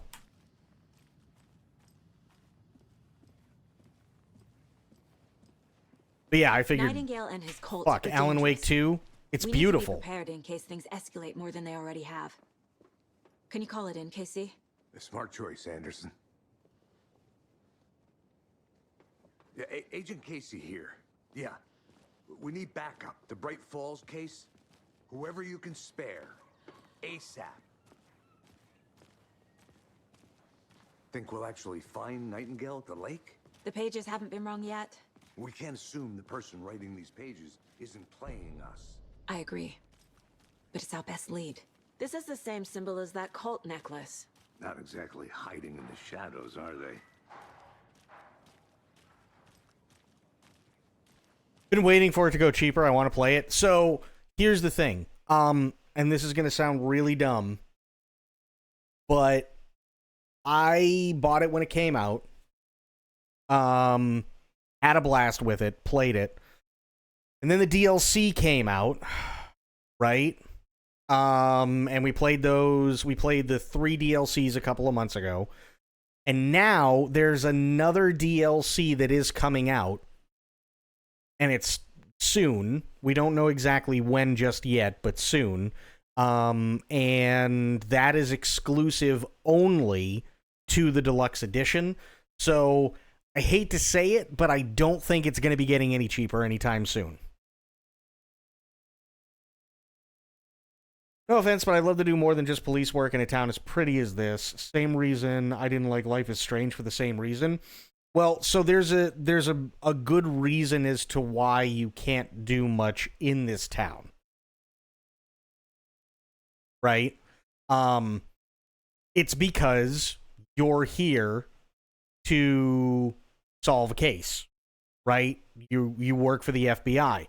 Now, they've already said, hey, we should go take a hike. Hey, you know, coffee. We like coffee. Hey, we should go check this out and stuff like that. But a lot of things in this game revolve around how things work in Twin Peaks. So, for those of you who have ever watched Twin Peaks, right, Dale Cooper, the FBI agent, isn't really there to go bowling.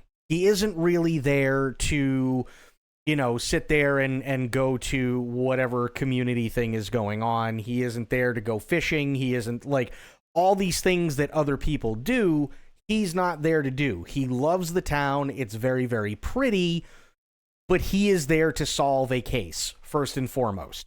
There are a lot of nods in this game and in Alan Wake and in Control to Twin Peaks.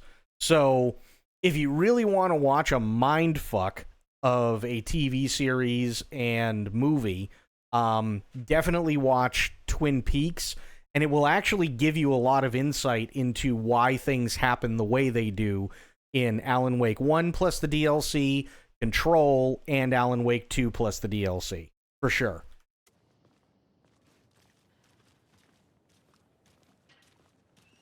Galithia, how you doing?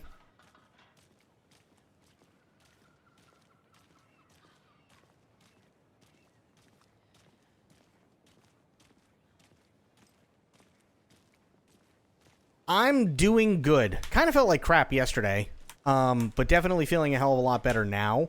And I realized, oh shit, today is October 1st. It's Spoop Month, so we got to do spoopy stuff. So, playing Alan Wake 2. By the way, guys, I'm going to do a thing. I saw this the other day. I did see this the other day, so I want to do this because I wasn't able to do it before. But, did you guys know that Calithia also streams? You should totally go give her a follow. I was there for a little bit. And she's just cool to hang out with on stream. Absolutely. So go give her a follow. She does gaming with friends and stuff like that. But hey, you know, there's nothing wrong with that. Really cool, really chill stream. So please go give her a follow. She's really awesome. Silent Hill 2 in a week. You going to play on release? I'm going to try. I'm definitely going to try. What we're going to do is we're going to do Alan Wake 2 all the way through, plus the DLC, which shouldn't take too long. And then we are, depending on when we finish it, we may go back, do some more Days Gone. And, yeah, October 8th. That's the big day for Silent Hill 2 Remake.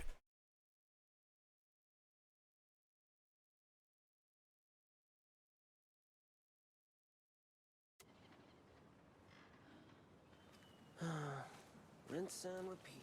Clock out, get a beer. Also, has Sam Lake ever looked any better? I think not. Granted, James McCaffrey's voicing him, but still.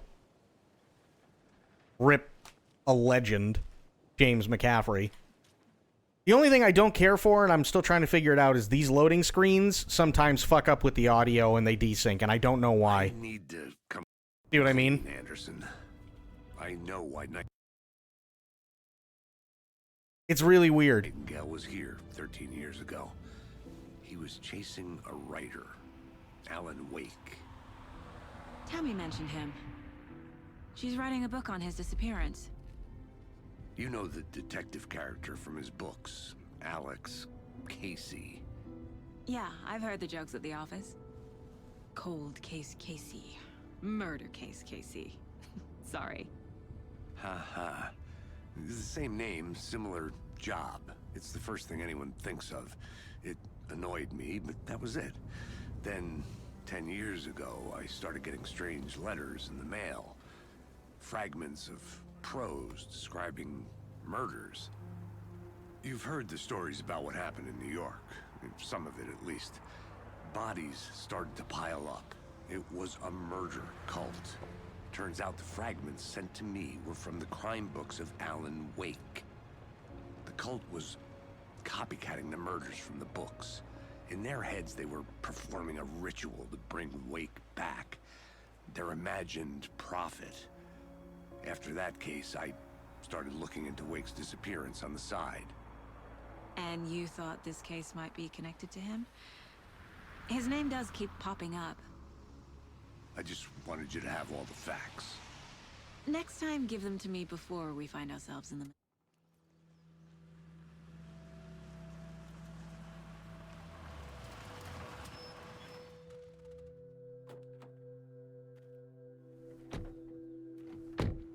Yeah, see, she looks fantastic. Apparently, Sneeko was a bit too edgy for his Twitch re-debut. Who is really surprised? The page says Nobody. Nightingale's in something called an overlap. Need to figure out exactly what that means. I'm happy I'm not in charge of this mess. Thanks. Hang on 1 second. I want to take a look at something really, really quick.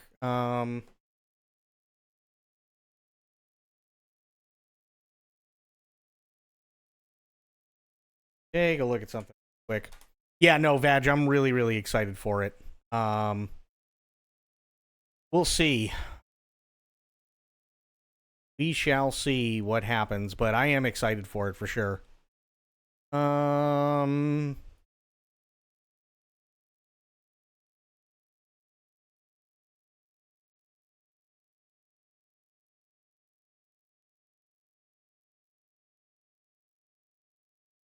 See.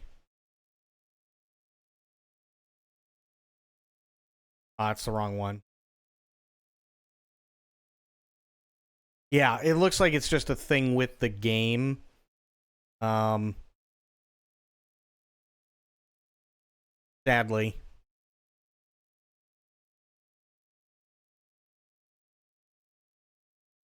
Yeah, it doesn't look like there's much I can do about the audio just jumping out of sync, but whatever. Let's start looking for Nightingale where he was killed. Great. This area is supposed to be close to the public. What I think is funny is she says the area is supposed to be closed to the public. Had the same issue when I played the first chapter, couldn't find a fix either. Yeah, no, I think it's just a thing on the PC version.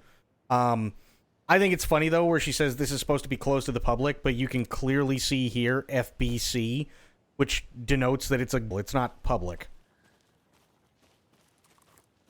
The writer of these pages knows what will happen. Because they're behind this, or because they can see what's coming. Impossible things are happening here. A world operating on different rules. I need to understand this strange logic. To see the clues. To solve the case. Look at how pretty this is. Oh, God. I'm always just amazed by this game.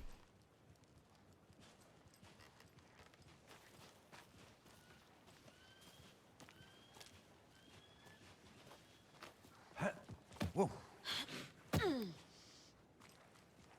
I've been thinking more about the cult of the tree. What sort of cult refers to themselves as a cult? In my experience, they don't. We're not seeing the full picture yet.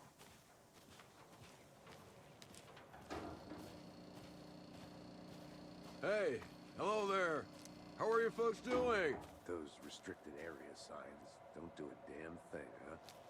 Hello. Saga Anderson. Are you two supposed to be here? I'm Ilmo Koskela. Fantastic to meet you. And yes, Stephen here hired me to show him through the woods. He's in town on important government business. Fixing this impressive piece of hardware. I work for the FBC, ma'am. I'm authorized to be here. And I bet you two are here about that murder. Nasty stuff. How's it going? You know about the murder? How did you hear about the murder, Ilmo? Do you know anything that could help us? People tend to tell me things. The Koskela brothers are kind of a household name around here. Speaking of, if you're looking for some fun, stop by Watery. Just down the road from Bright Falls, there's our Coffee World amusement park. There's sauna ja vihta. Sauna. And we offer a variety of guided tours, hunting, fishing, hiking, whatever strikes your fancy. You name it, we probably got it. Who doesn't like a good sauna? Also, it says Alma. And I didn't mean to pull my gun on him. What is this thing? It's just a monitoring station, ma'am. The Federal Bureau of Control checks volcanic activity and air toxicity levels. No need to worry, though. It's mostly for research purposes. That's one gorgeous sweater, Saga. Looks Nordic. I bet a family member made it. Mother made it.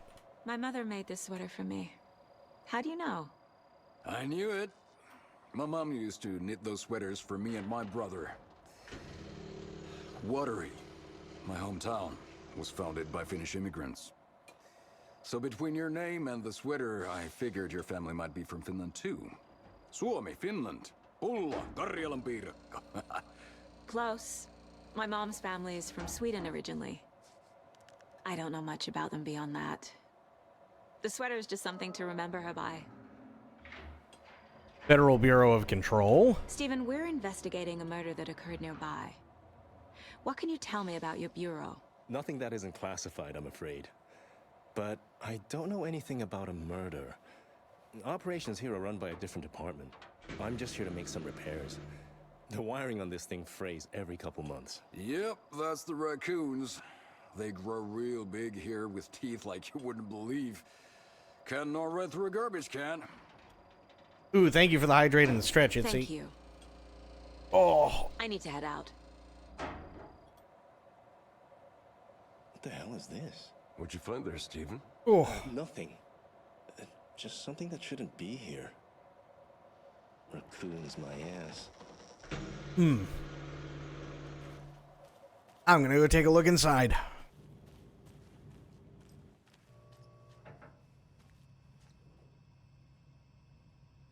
Clear signs of tampering. Signal was rerouted into a transmitter that is not one of ours. I fixed it so any alerts will come our way. But it's definitely concerning. I'll make a report for the investigations department. Leaving this here in case I'm not the next person to fix this thing.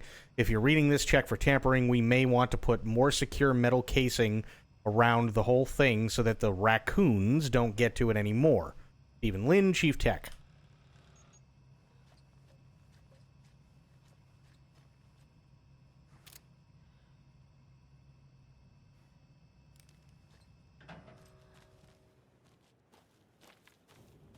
Okay. Let's get to the murder site, Casey.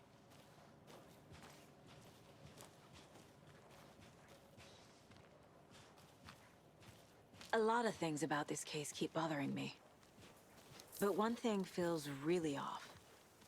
Breaker's disappearance. I don't get the feeling Nightingale was responsible. He was about to give you more of those pages. Something didn't want us to have them? Or was protecting him from Nightingale? Spontaneous combustion? I don't know. Not the kind of disappearance we normally solve.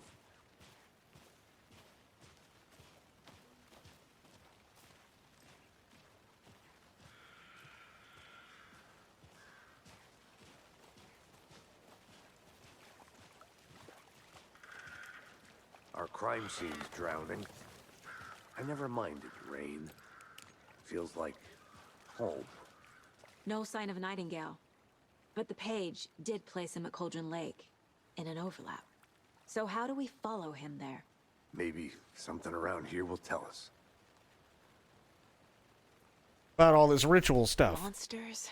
Overlaps? Rituals? What do you make of all of this? The killers are usually the ones performing the ritual, not the detective. Acting out their sick fantasy.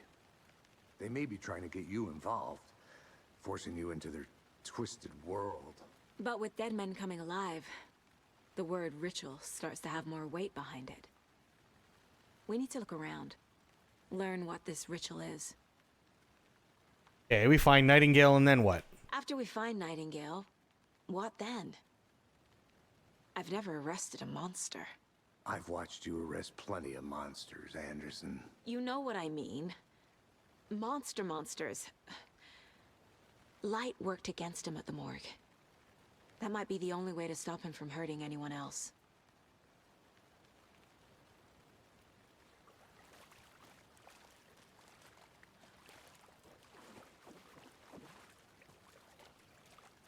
Bare feet. Nightingale. I'll see where these footprints lead. Can you comb through the crime scene one more time, KC? Just in case? On it. If anything comes up, I'll radio you. Okay.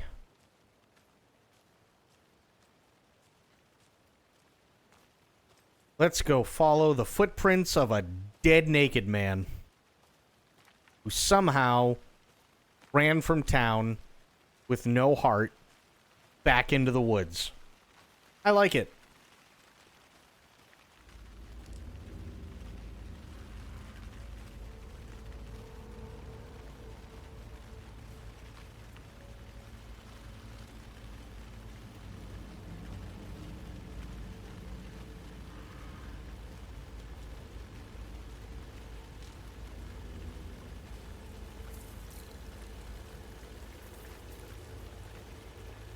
The tracks lead into the water. Where'd he go from here? I can feel something. A presence. Nightingale isn't far. Why I'm taking all this shit.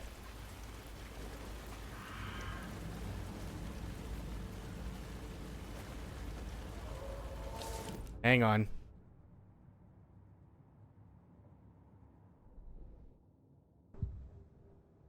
Nightingale. Overlap. I know Nightingale is somewhere around Cauldron Lake. The tree was a threshold. This place and the dark place. You're in over your head. Next stop, Caldera Street Station. The threshold. Like a doorway. Leading to Nightingale. It's somehow connected to a tree. Witch's Ladle? Okay, here comes some shit.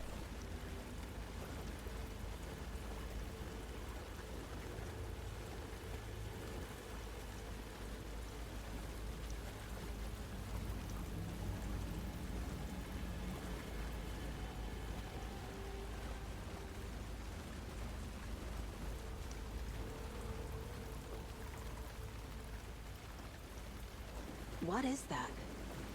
Seems like it's reacting to the light.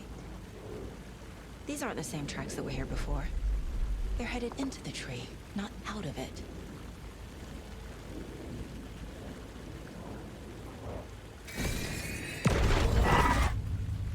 My flashlight burned the dark stuff away.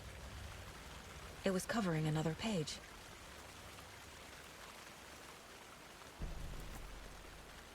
The fuse was in place. Saga stepped into the witch's hut. Inside, a bright light. There were objects that stood out to Saga, as if the light had manifested them. The witch's hut. Okay. I trust the pages to lead me to the overlap.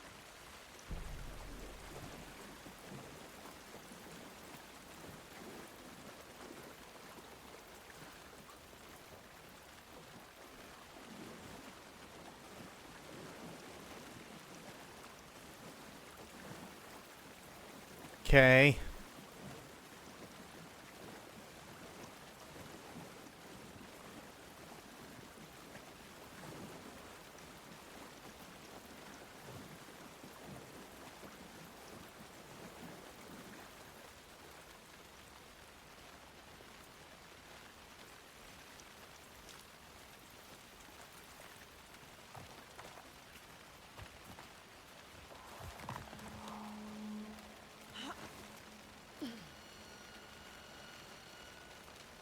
This is the witch's hut. Fuck. Anderson, thought I saw something in the woods. Probably just a deer, but I'm gonna check it out. Okay. I found another page. Following up on a lead. Keep checking in. Roger. The fuse box is missing a fuse. I need to find one to turn on the lights.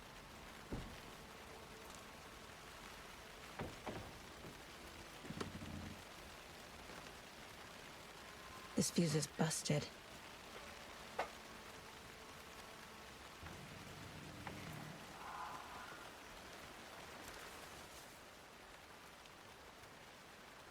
Friday. Midge told me today that her family's moving away. This sucks. I haven't even told her that I like her yet. What's the point anymore? She said her parents want to get better jobs and get her to a better school in a big city. I guess that's fair. Who wants to stay in Bright fucking Falls? Fair. Sunday. So I told her. She said thanks. Fucking kill me. Monday. I snuck out last night again. Went to the big house by the lake instead of just watching it from here like I always do. Instead of that sitting around like I always do. Screw that. Anyway, something weird is going on down there. I'm going to find out what. I'm going to go back there tomorrow with better gear. I bet I can find a way inside the building, take some photos. It's gonna be epic.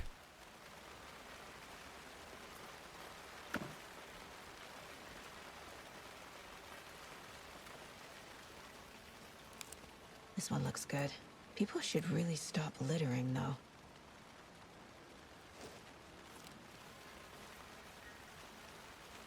A lunchbox again.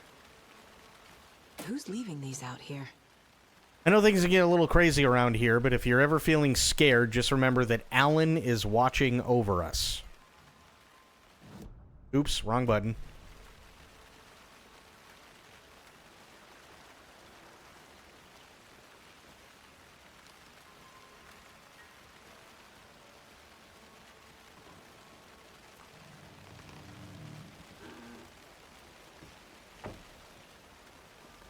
I hate Phantom Tax so much.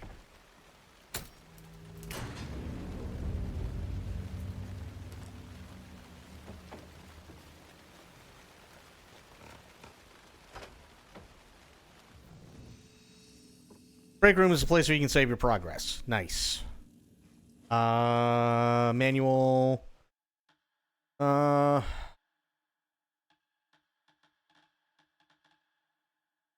Really? Wow. Okay. Let's do this. Right. Starting new. There we go. And yes, she broke Kai Cenat's record. I think it's 306,000 subscribers. Another page. Which is making progress. Fucking insane. The image of the witch in the sign. Saga addressed the witch. The smudged line on the heart. The second part recited from memory. I brought you the heart, witch. Show me the terror. Saga pushed the heart through the hole in the sign.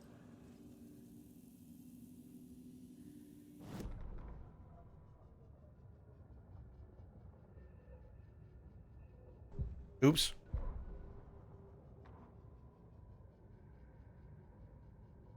Saga finds safe haven.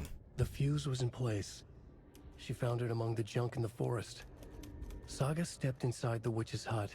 Something rushed through her. A presence. Familiar. She couldn't quite place it. Something long forgotten. She tried to hold on to it, but it was already gone. Inside, a bright light. Saga felt safe. Like nothing could hurt her here. There were objects that stood out to Saga as if the light had manifested them, pulled them from the darkness. A shift in reality, heavy with hidden meanings. A coffee thermos, a shoebox, a mop and a bucket, a poster on the wall, and in the cabinet, another manuscript page. I upset a streamer the other day by informing him that Walter White and Jesse Pinkman are skibbity toilet. He threw his Paint and 40K figurine from the camera and he rated off. I mean, to be fair, like, I think that's a little overboard, but I will say skibbity toilet is literally the dumbest fucking thing that any Zoomer could have ever come up with whatsoever, along with Phantom Tax, because it literally makes 0 sense. And whoever made it should really reconsider what the hell they're doing with their lives, because I'm not gonna lie, if I ever heard a little kid talk about Phantom Tax or skibbity toilet in that context, yeah, no, I would lose my fucking mind and tell them how much of a joke their life is. I absolutely would.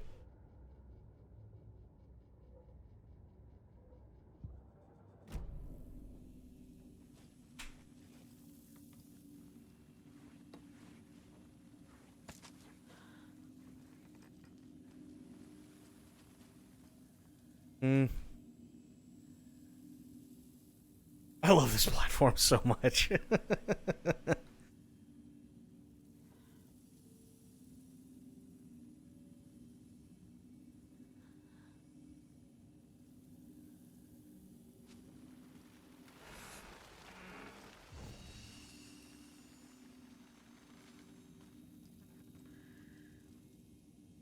Trying to remember what it is for the inventory. That's not it. Nope. Loop during the Lord's work by inflicting as much psychic damage as possible. That's the worst part, is that, like, it's really, it's literally only psychic damage because it's only good enough for about a week before some other 12-year-old idiot comes up with something even dumber. Right?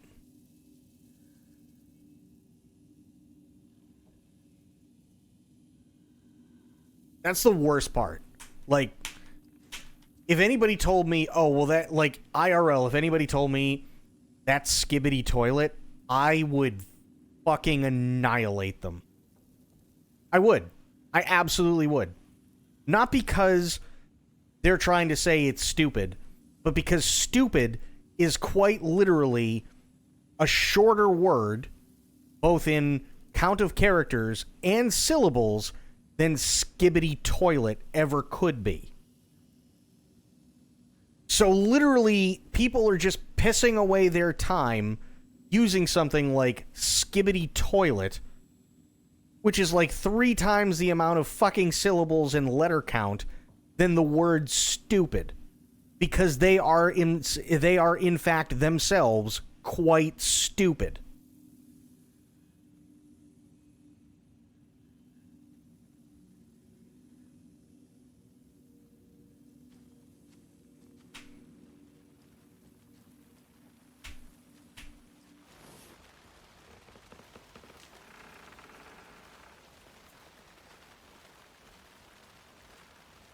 I know I sound like the old man yelling at the sky, and I get it.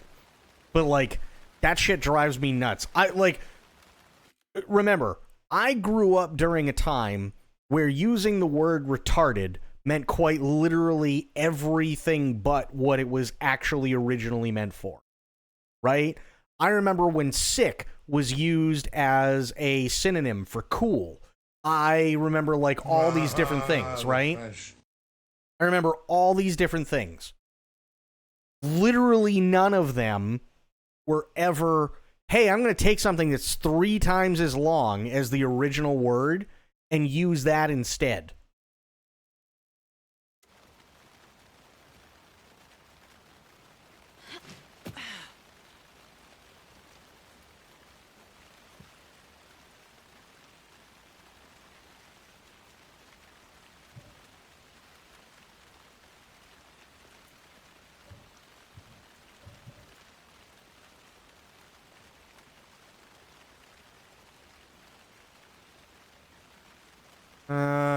Let's see.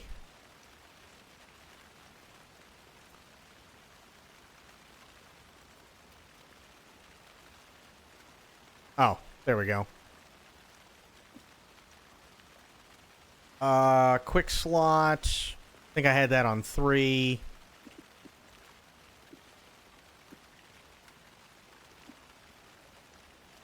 Quick slot, 3.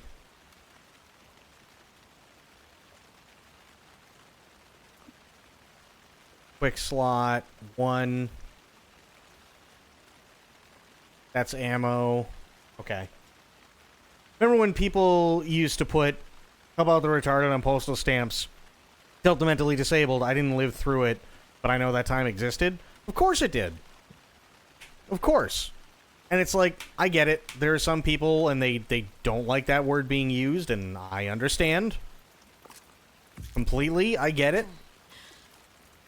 But can we, like, actually start using words that mean something again? Skibbity Toilet is so dumb, it doesn't mean shit.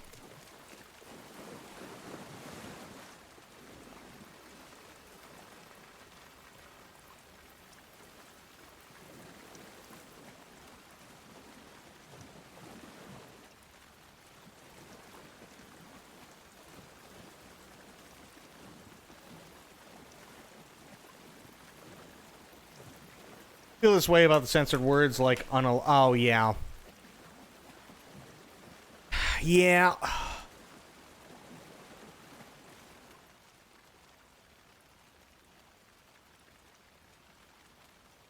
But I don't have a... Okay, I don't have anything to put in there, though.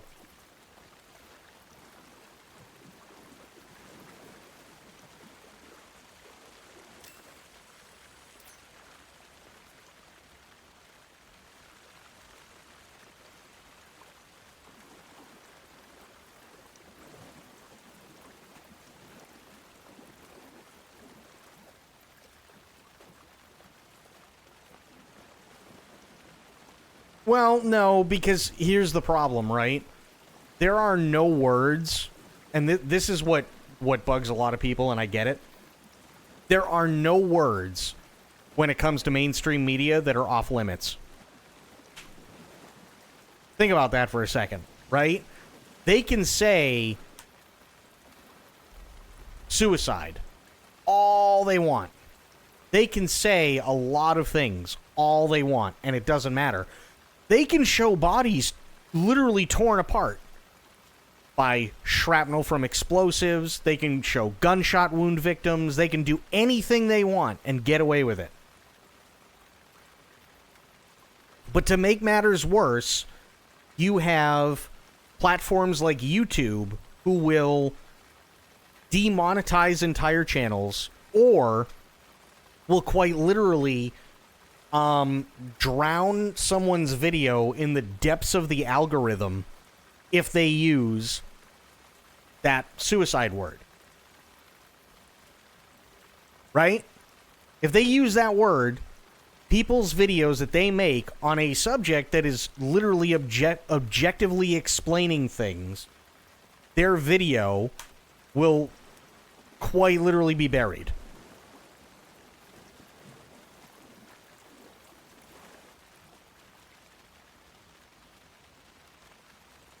But when it comes to news reports, everything's fine. They don't mind it when it's news reports. But if somebody is trying to make a documentary or something like that, they have to use something else other than that word because they're afraid of getting demonetized on the video or getting a warning on their channel or having the video buried in the depths of the algorithm and then nobody sees it. How sad is that?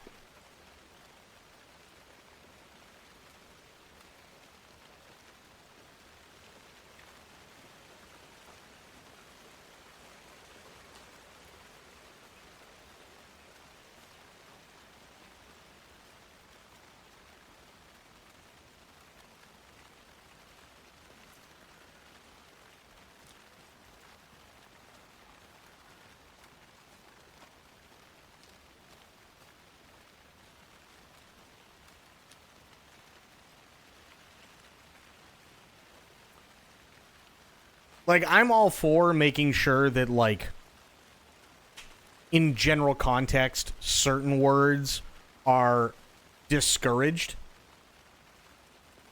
in terms of being used, because a lot of there are a lot of words that are just completely unnecessary. Right? There are. They're completely unnecessary. There's no reason to use them unless you're using them in, like, context of a word usage from a historical, you know, from a book or something like that was made 100 years ago or something like that. We all know these words, right? I don't have any problem. I have to take a look at the caseboard to figure this out. I don't have any problem with people going, okay, these words are not good, we shouldn't be using them. I do have a problem with YouTube demonetizing content creators or burying their videos because they're talking about something that, even if it is marked as for, you know, adults only, because that's something that you have to put when you publish a video, right? Yeah, it doesn't matter. They're automatically demonetized or it's buried. UFOs and You, the ultimate guide to spotting unidentified flying objects. Writing this down in case it happens again and I forget. I got that feeling again. It hit me suddenly at 1:15 a.m. after I'd finished my AMA on the porch of the trailer. I got in the car and drove chasing it. Starry night, not much moon. As expected, it led me past Bright Falls to Cauldron Lake. Tried to find the right spot, the right emotion, the right thought, the combination to have it all align and to make it happen. Terrified it would. It didn't. Not this time. Frustrated but relieved. I scanned the sky for shapes, the objects nothing. But when I blinked repeatedly, I think I saw the afterimage of an octahedron. It faded fast. When I got ready to drive back, I felt someone watching me, here but not here. It's him. I know it is. Does he know I'm getting close? I'm on the right track. I was right to come back to Bright Falls.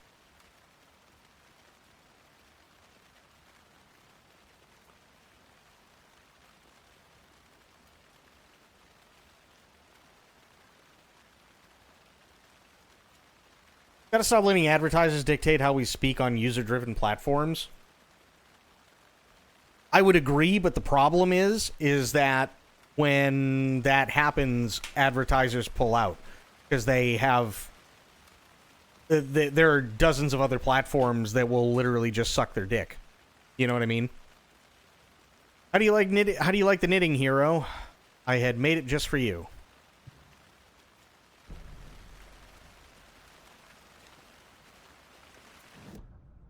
That's unfortunately the issue, right? If they don't like what they hear, they'll just pull out altogether, and then that's the end of that. Shouldn't spend time on old questions. The page from the witch's hut seems to be describing some kind of ritual. Okay, what's a ritual?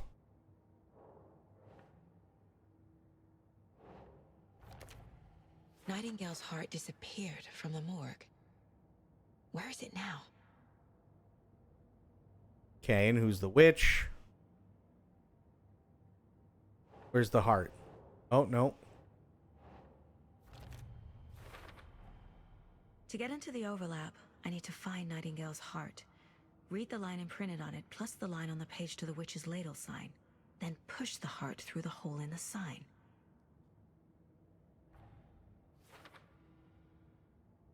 Right. Need to find out where the heart is. I need Nightingale's heart to get to the overlap. Where is it? The cultist leaned close. He was there, but he was risen. Nightingale was there. The opposite of sunspots. Who said that? That's not it. I don't have what I need to find Nightingale's heart. There must be more. Okay, where is it? Nightingale's heart. Where is it? While they played cards in the general store, the witch had stolen his heart. Get out of my house. Nightingale's heart is at the general store, in a fridge. Got it. General store in the General fridge. store for the heart. Casey, I'm headed to the general store. I think I know how to get into the overlap. Roger that. I followed some ATV tracks in the woods and got a bit turned around. Did you get lost? I've only been lost once in my life, Anderson. The years I spent with my ex-wife. I'll find my way back, don't you worry about it.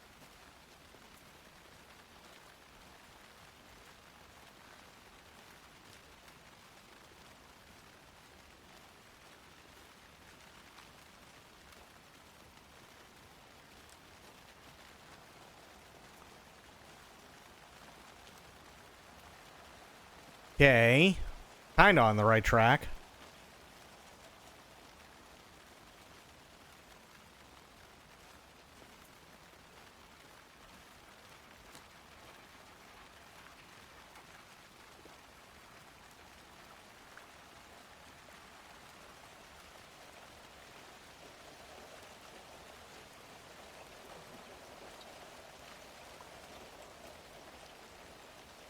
Picnic area.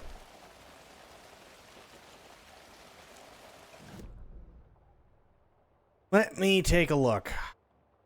Investigation. Okay. Yeah, I am right near the general store. Okay.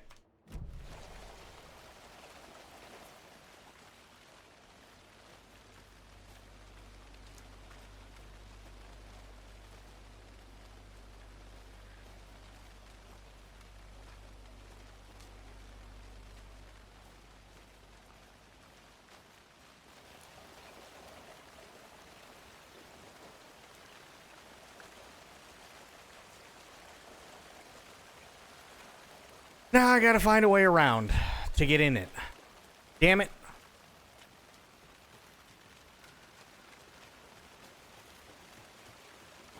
Aha, there we go. And there is light.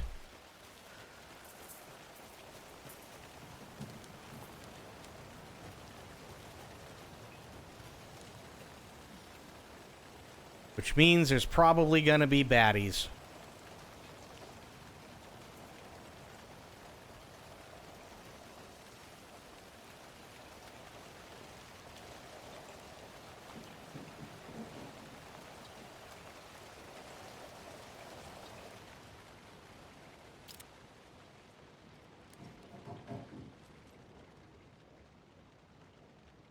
Monday, September 3rd, some suspicious activity spotted. The fielder thought he saw movement in the bushes. Footprints around the area were found, but some were compromised by the fielder. Note to self, train the fielder.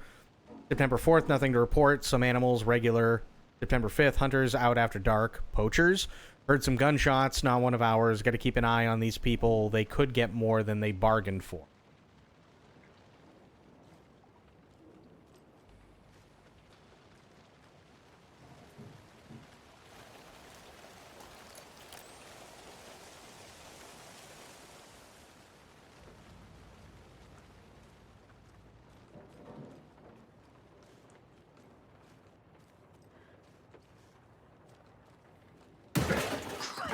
Jesus, god damn it.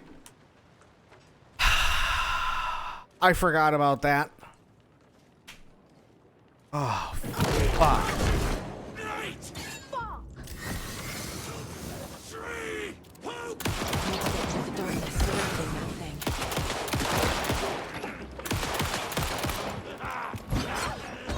Owie.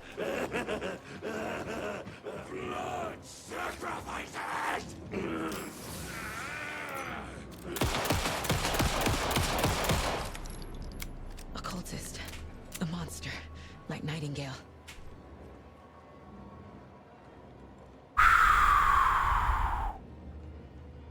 Jesus Christ.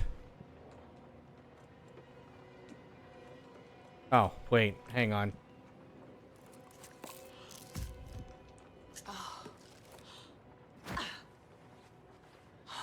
Oh, you peed a little too, huh? Yeah. Me too.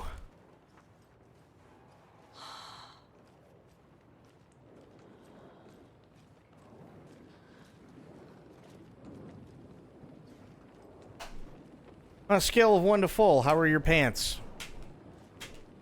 7.5. Easily.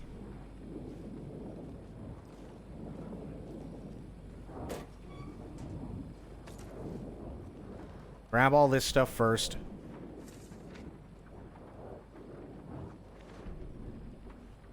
Saga at the general store.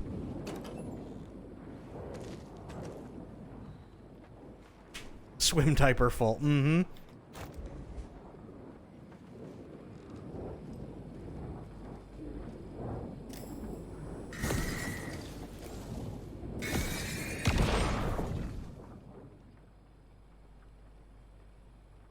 The text on the heart is clearer now. Legible. Okay. Where is the heart?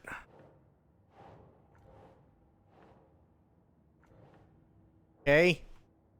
Oh, words on the heart. There we go. Sounds literary. But what does it mean? Wave crashed on the far side of the mirror. I brought you the heart, which show me the terror. Heart is somewhere in the general store. True.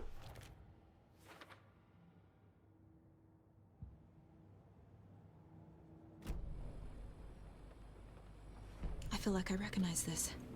The fridge. The heart. I knew it would be here. Like I saw it in a dream.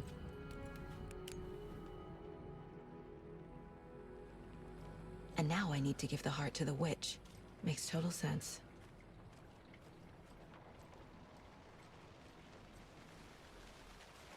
Casey, there are cultists in the area. They're taken, like Nightingale. Watch yourself out there. Yeah, thanks for the heads up. I'm still finding my way back. You have the worst sense of direction.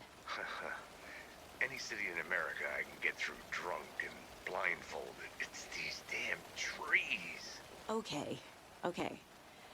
I'm en route to Witch's Ladle. I need to perform a ritual to open the overlap. This case just keeps getting weirder. But it is exciting.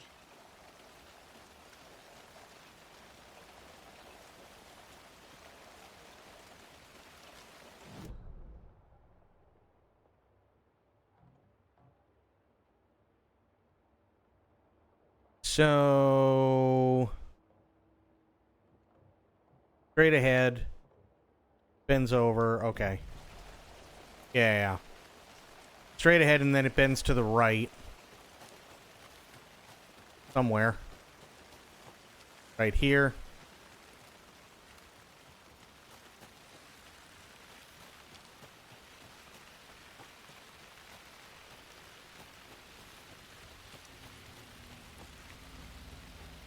Gonna be assholes down here. We know this.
I'm never gonna get used to this.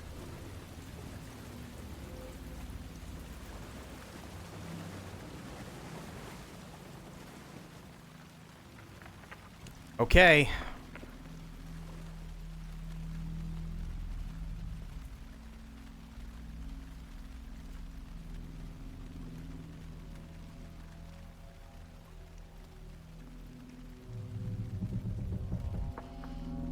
The wave crashed on the far side of the mirror.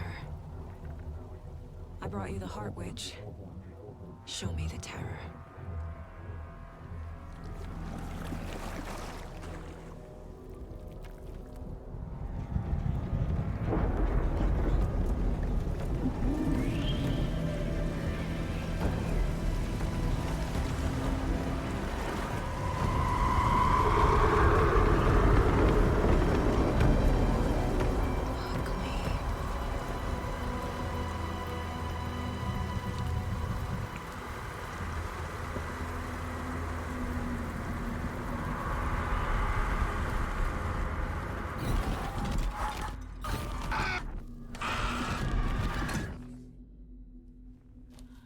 Casey, I think I'm in the overlap. Are you still on your way? Casey! Casey, do you read me? Fuck. Okay, Saga. Going in solo. Oh shit, I remember this. Logan? Mom, help! Logan! Where are you? What the fuck was that? Logan's back in Virginia. You're imagining things.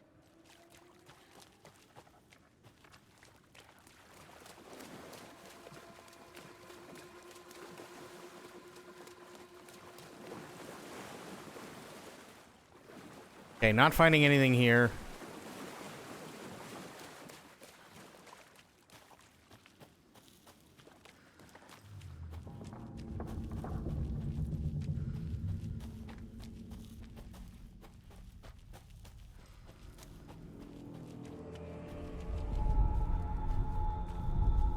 Please help me. What was that? Wait. Did I get turned around? No, this is right. This place is looping. Like a nightmare.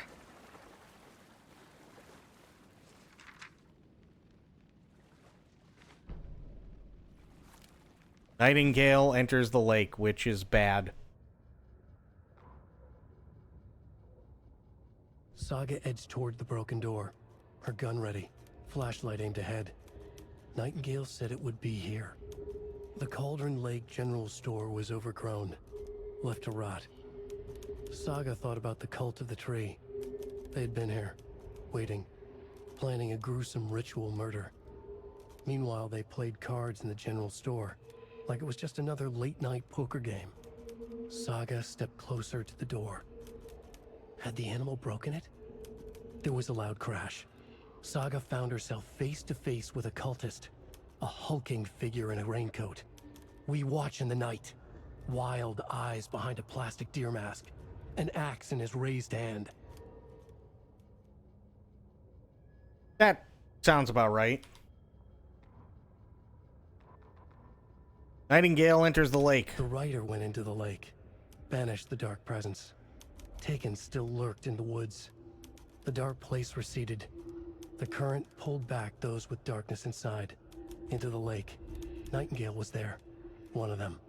The dark presence, Jagger had taken him. The witch had stolen his heart. They sank beneath the waves. The dark place, wandering in the shadows, muttering to themselves. It's dark. I'm lost. Where am I? Who am I? I can't remember. It's cold. Premium cabins for rent in Bright Falls. Who said that? Can you hear me? I need help. Please. Stop this. What did I do? You must dig it out. Their shape shifted. Echoes of the writer's dreams. Fading in, fading out. The next story and the story after that. The writer was writing again. True.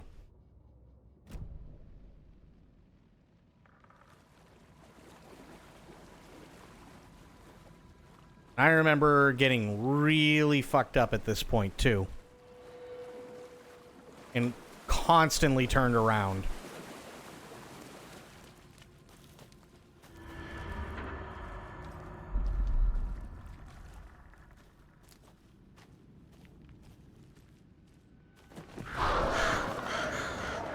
God damn it. Okay, I might have had a little bit of a heart attack.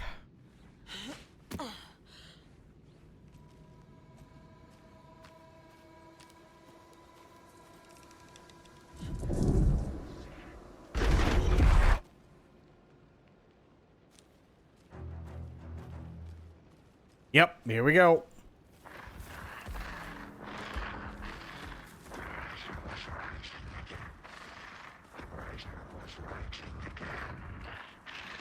He's here. Nightingale.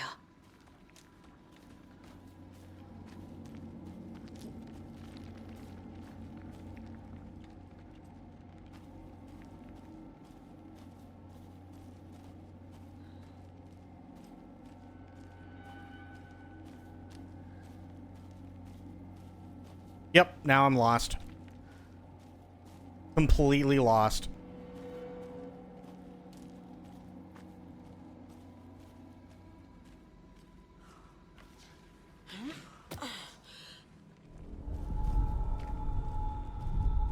Trapped here. To escape. Danger. Who is that? It's like they're coming in over a bad signal.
Oh, good. Game was saved, because I'm going to need it to be saved.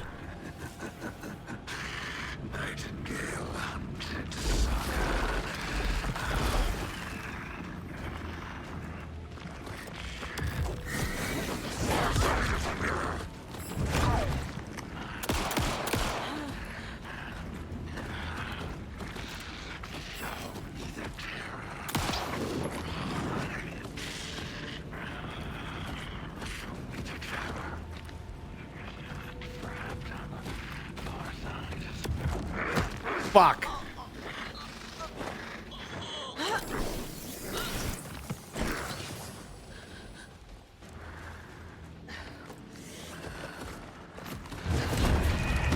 God damn it. Okay. It's gonna be one of those. Oh boy.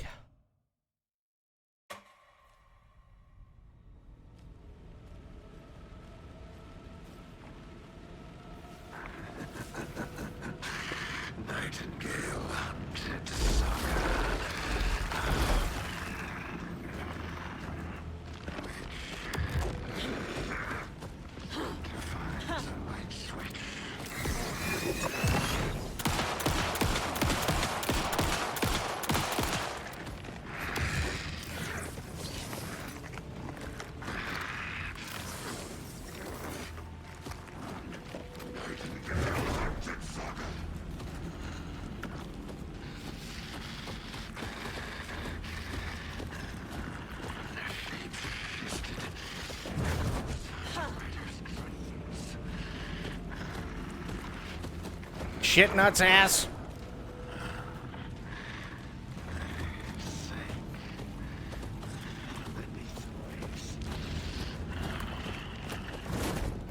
Reload.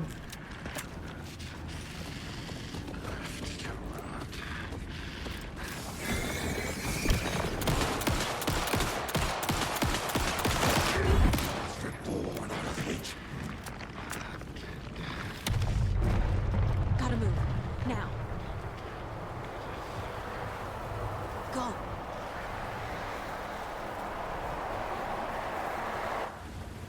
Yep, replay of it. How you doing, Spectre? Good luck with this part. Oh, this part always sucks. Have a good night, Vag. Good to see you, buddy.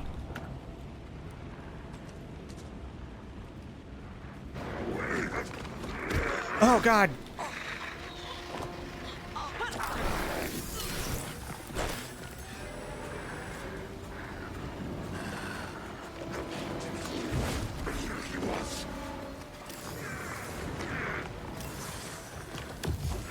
Fuck.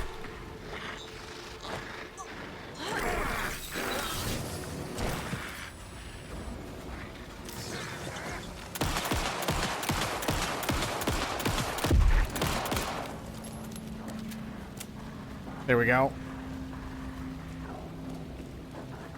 Shitting my pants right now. That's what I'm doing. How you doing, Alpa? This part always scared the fuck out of me.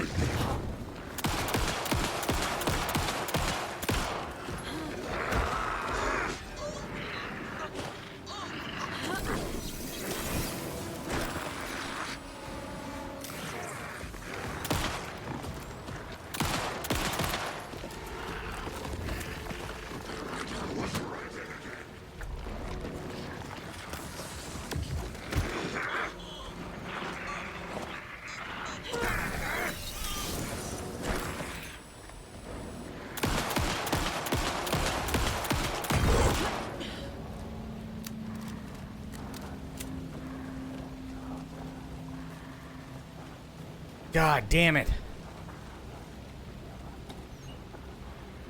Give me all the things. Thank you.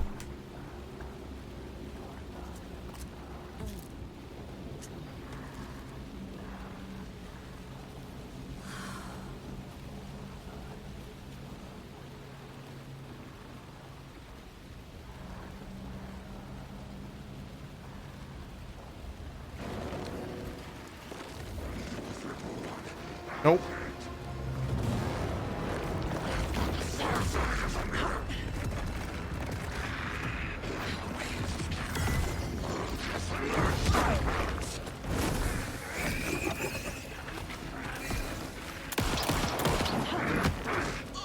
shit.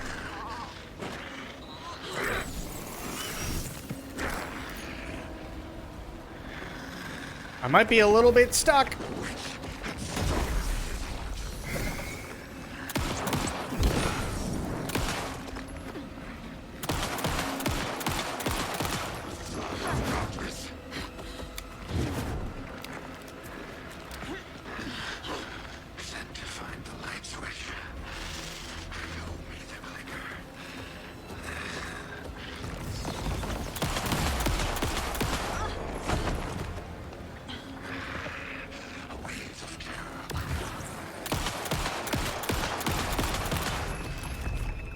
There we go.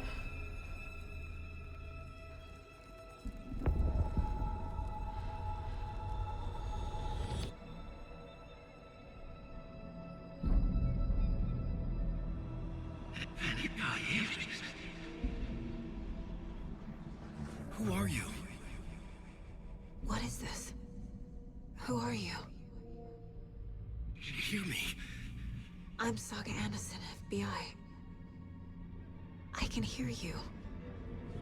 Cauldron Lake. Yes, I'm at Cauldron Lake. Where are you? Thank you for the hydrate. Escape. In danger. The dark presence. Danger. Thanks. Got it.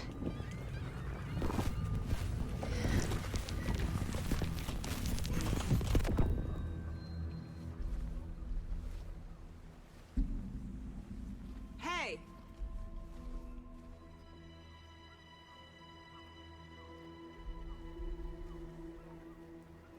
Are you okay? No! It's my fault! They got out with my face! Scratch! Sir, calm down. I'm gonna need you to take a breath. He's changed the story. The dark presence. We must stop it before... Easy now. First things first. What's your name? My name is Alan Wake. I'm a writer. I've been... Wake? Where did you come from? You've been missing for 13 years. 13.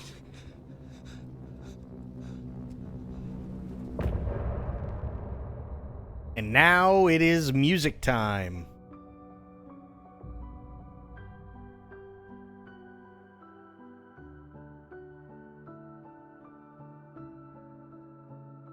In the dark, miles apart, made a promise that I'm coming out alive.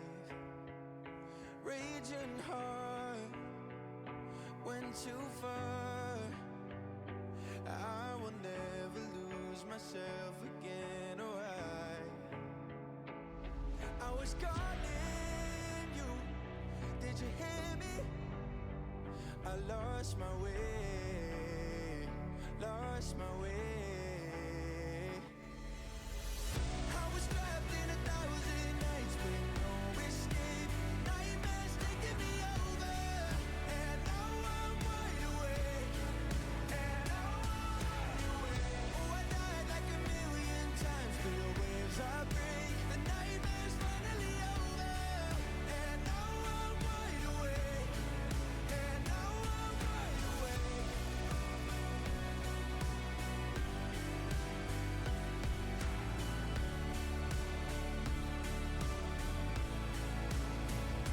Blinding lights, burning eyes. I can see myself and I don't need to hide. My foolish pride paid the price. I will never leave again, I'm by your side. I was calling you, did you hear me? I lost my way, lost my way. I was trapped in 1,000 nights with no escape. No, it's not over. They have music in between the chapters.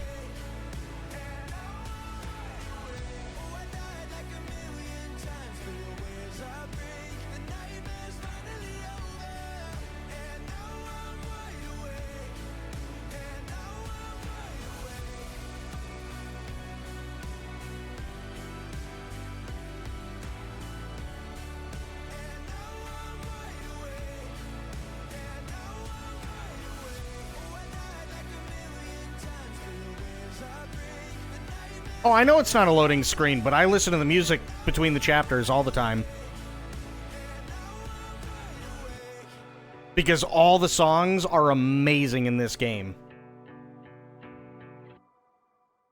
All of them. And all of them, from what I understand, have been specifically made for this game. Anders, where did you go? All of a sudden, the radio stopped working, and then that flooding just disappeared. Crazy forest. Is this who I think it is? Casey, say hello to Alan Wake. Mr. Wake, this is Special Agent Alex Casey. He'll escort you to our car. Casey, I'll meet you there, right after I take a look around. If the flooding's receded, there might be evidence we missed earlier. Okay. See you there. Alex Casey? How? Am I still... Is this the dark place? No, it can't be. I got out. Yeah, the PI from your books has the same name as me. Great. Moving on. It's a bit of a hike to the car, Wake. Just get your bearings, then we'll head out. I need another minute. Cauldron Lake. I thought I'd never see this place again. Take your time. But you should know these woods aren't the safest. Yeah. It's getting dark. You have a flashlight?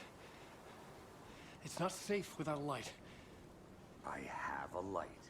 And a gun. You can relax, Wake. And pages. If you see pages of writing anywhere, you must take them and keep them safe. Our lives could depend on it. They have vital information. We know about the pages, Wake. We'll keep an eye out for them. Okay. Okay, just give me a moment. It's okay. Take your time. Poets of the Fall, so there's a surprise. I'm not going to ruin it. I can't ruin it. If I ruin it, by the way, did you see him flicker? Yeah, I can't ruin it. I can't ruin it for you.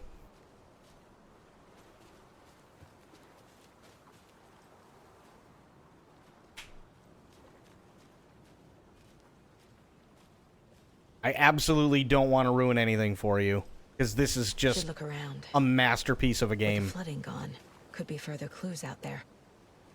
The flooding disappeared very suddenly. I wonder if there's any connection to the overlap. To Nightingale.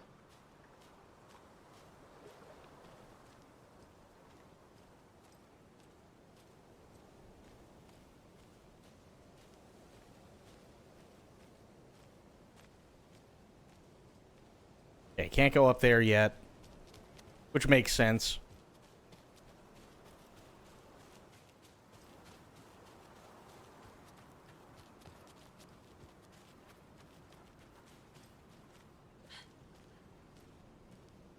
Solve climate change. I'm limited this way. So the reason why I'm playing this game for a couple of reasons again. One, because I know that there are some people that haven't seen it and want to see it. Two, because it's the beginning of October, so it's Spook Month, and this is one of the greatest horror games I've ever played. And three, I'm doing this in preparation for two things. One is the Lake House DLC that is coming out soon. I'm assuming either at some point this month or possibly November. And two, in anticipation for Control 2, which is currently being made. That way everybody is up to speed, because we played Alan Wake 1 twice. We played Alan Wake 1 quite literally like weeks before, or days before Alan Wake 2 came out, for the second time. And that was absolutely fantastic. So yeah, there's a lot to love, and Control is amazing. Loved Control.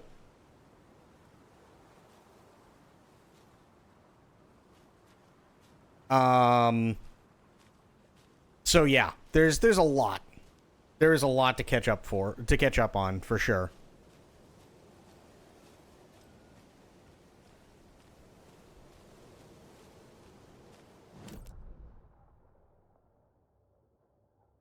Okay, we're down here, Cauldron Lake, overlap. Yep.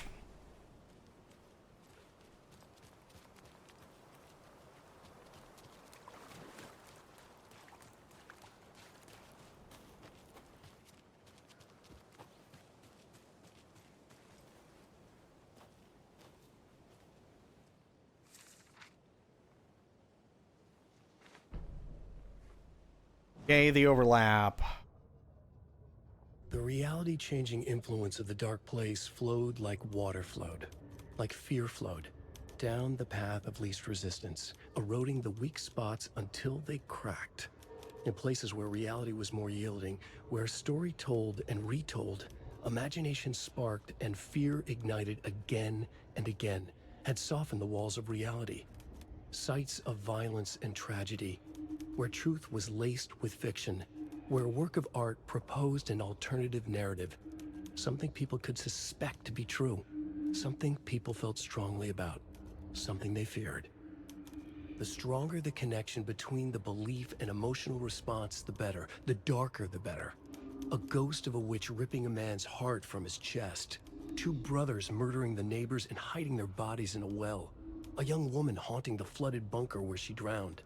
Bedtime stories, folktales, urban legends connected to a specific place. These were the sites where the overlaps came to be. Right. By the way, have you guys here watched Twin Peaks? I know I said this earlier, but Medicine, Alpa, Bloop, everybody else, have you guys watched Twin Peaks before?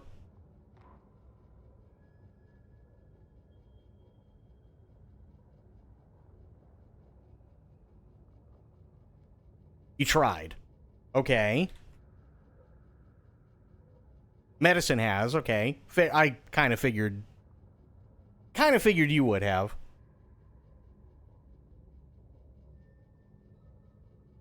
A little. Okay. Alpa, what about you? Didn't get through the first episode. Okay. It's not a show that's for everybody, but if you like Alan Wake 1 and 2 and you like Control, I would highly recommend that you guys go through and watch Twin Peaks in order. So it's season 1, season 2, then the movie Fire Walk with Me, and then season 3. Well, it's not in the Midwest. It's in Washington. It's really, really, really cool. Really, really well done. But these games take pointers, very, very heavy pointers from Twin Peaks.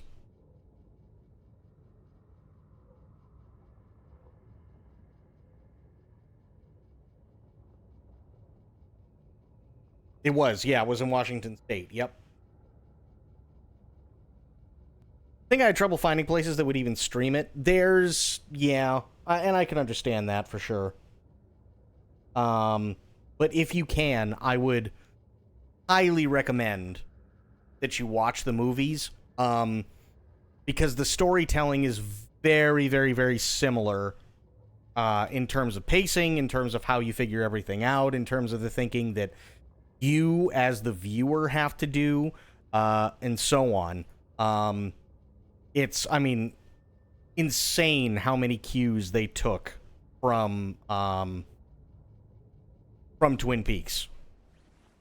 It's absolutely insane. Not to say that it's a bad thing either. Twin Peaks is one of the few... Uh-oh. Remember Ohio? Sure. The North Side slasher. But that case was completely different. The trees, Anderson. He hid the bodies in the forest. Right. Yeah, the way that the stories are told in Twin Peaks is not something that you typically find in, like, any other medium except for Alan Wake and Control. A locked box. Is that the cult of the tree symbol on it?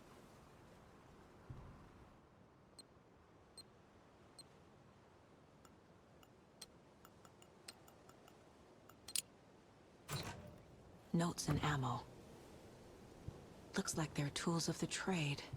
Nice. The cult doesn't see their victims as people. Remember, they look like us, but they aren't. They're like animals, and it's our job to hunt them and gut them. They seem nice.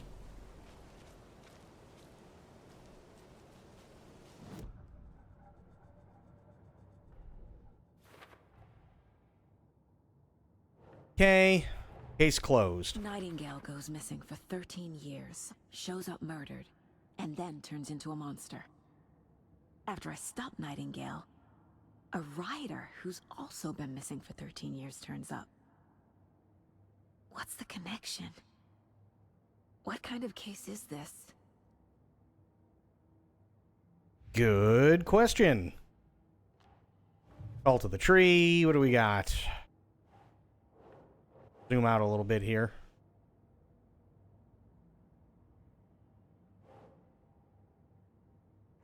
Oops. Here, called goal. Really? Come on.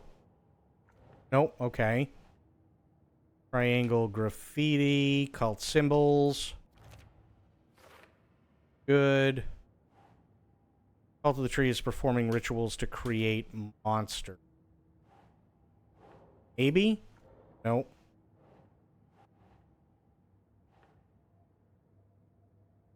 Victim of cult killing became a monster. Go. Call ritual. What is it?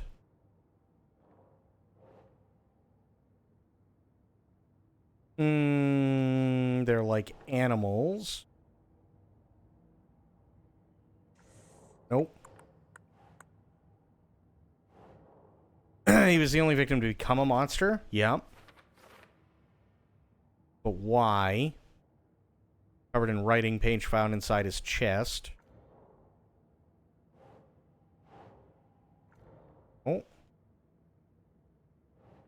Maybe cult psychology? No. This one. Okay. That works. Dehumanizing their victims. They are the predators. Their victims are just prey. Makes sense.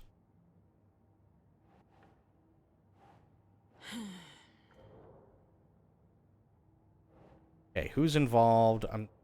No, it doesn't go there.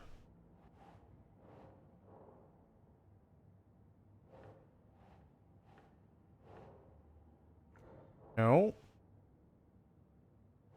Maybe. Hang on. Doesn't look right. Well, cult symbols maybe. No. Okay. Here? Oh.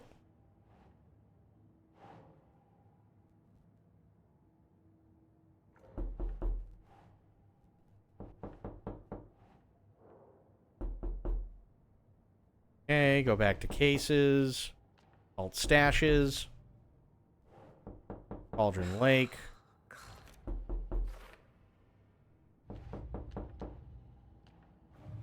Lunchboxes. Cauldron Lake. Cauldron Lake. Good. Murder Cauldron Lake is closed. These still need to be pieced. But where?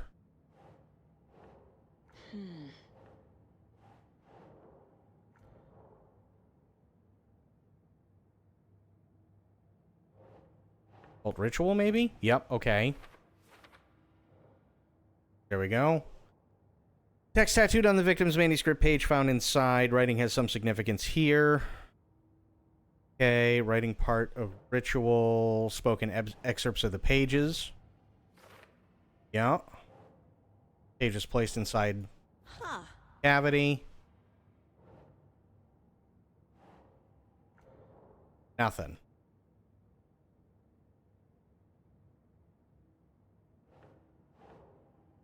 Nope. Not going there yet. Okay.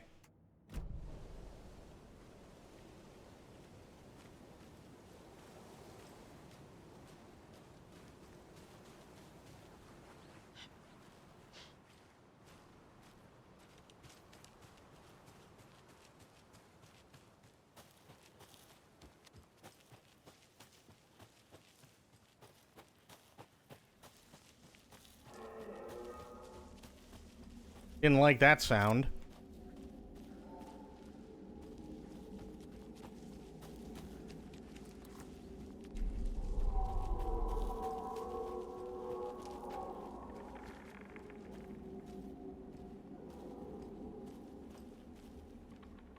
Oh, is this big puppy time? I think it might be.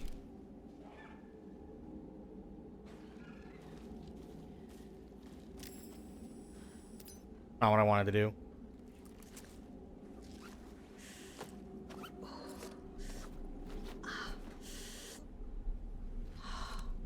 Yeah, pretty sure this is big puppy time.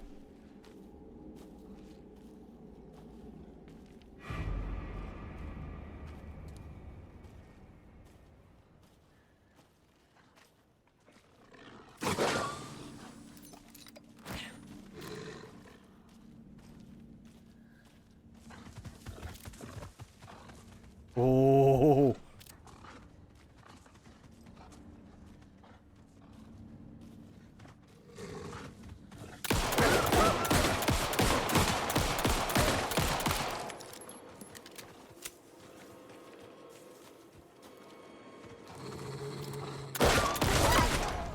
Even the animals are turning into monsters.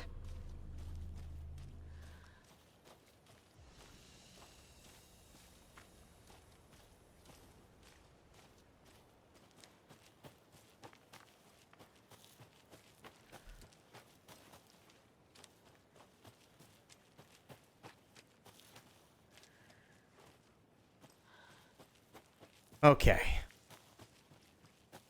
Let's just get the fuck out of here, please.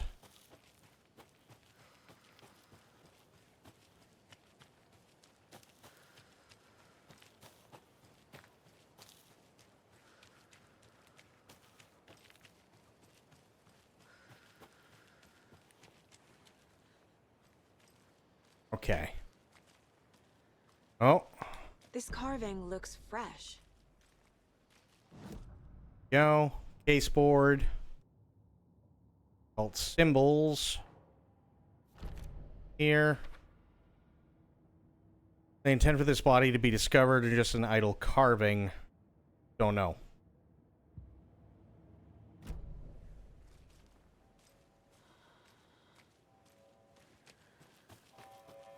Oh. The noise.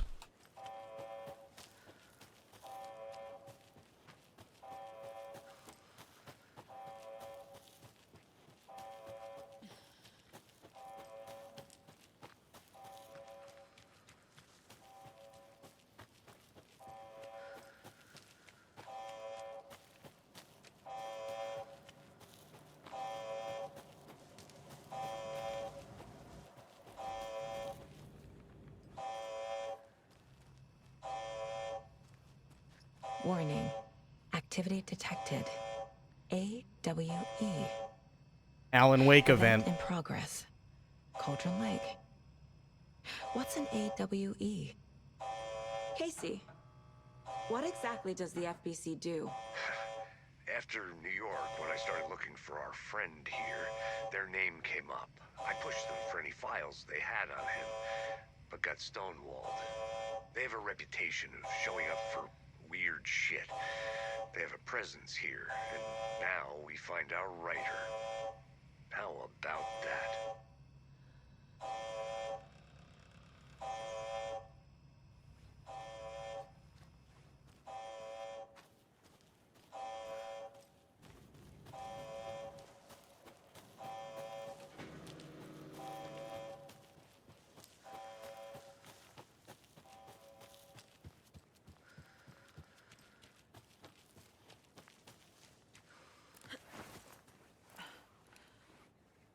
Yep.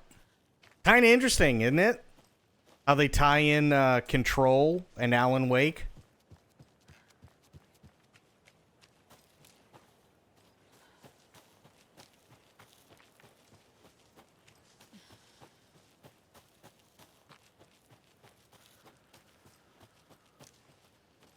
Are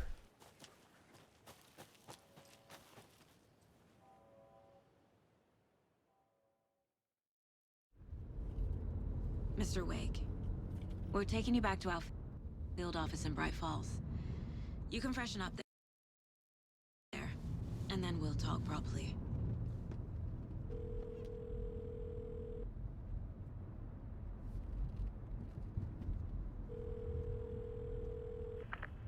Hey, Mom. Before you say anything, I'm totally fine.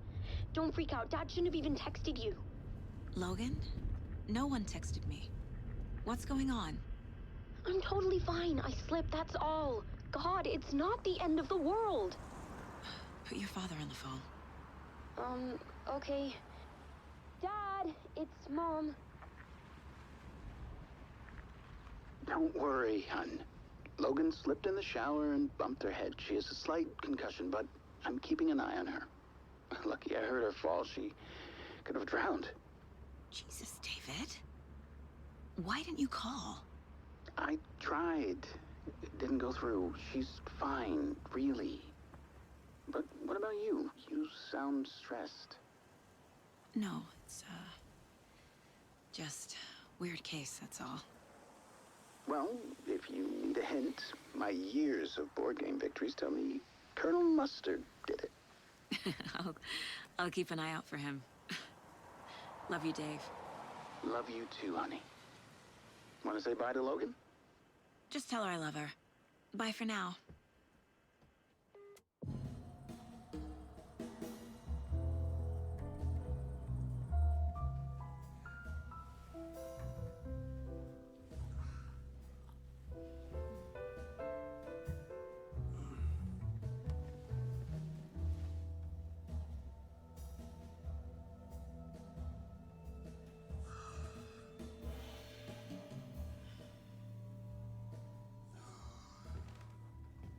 Is there anyone you'd like us to reach out to, Mr. Wake? You've been gone a long time. No. No. They'd be in danger. It'll come for me. Okay, let's talk about something else. Robert Nightingale. Do you know him? You were both here in 2010. The Dark Presence got him back then. That's the last time I saw him. 13 years. Nightingale was the FBI agent that went fucking insane and tried to kill Tell Alan. us about the pages. You had what looks like a title page with you. Return. Is this the name of the story on these pages? The writer's name has been scratched out pretty violently, but your name can still be made out underneath. Scratched out. Yeah. Scratch.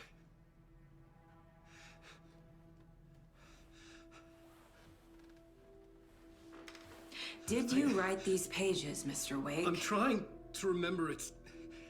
It's a crazy jumble, like a nightmare. It doesn't make sense.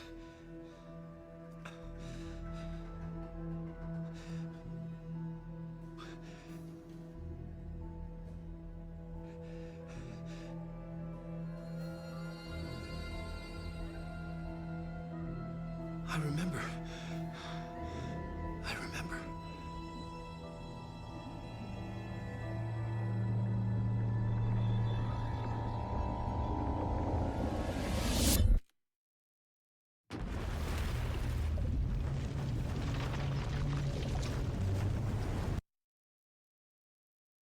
God, I wish the audio would stop doing that, but...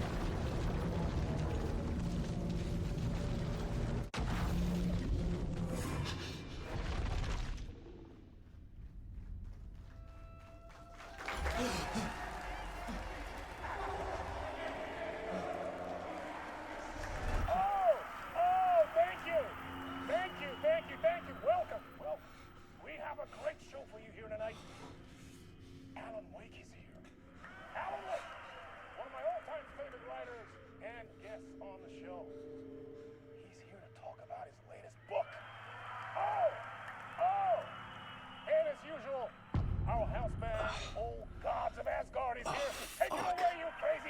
The old guards! Waking up in places with no memory of how I'd gotten there. It was out of control. I didn't need another mugshot in the fucking tabloids. Had I already done the show? Was that a recording?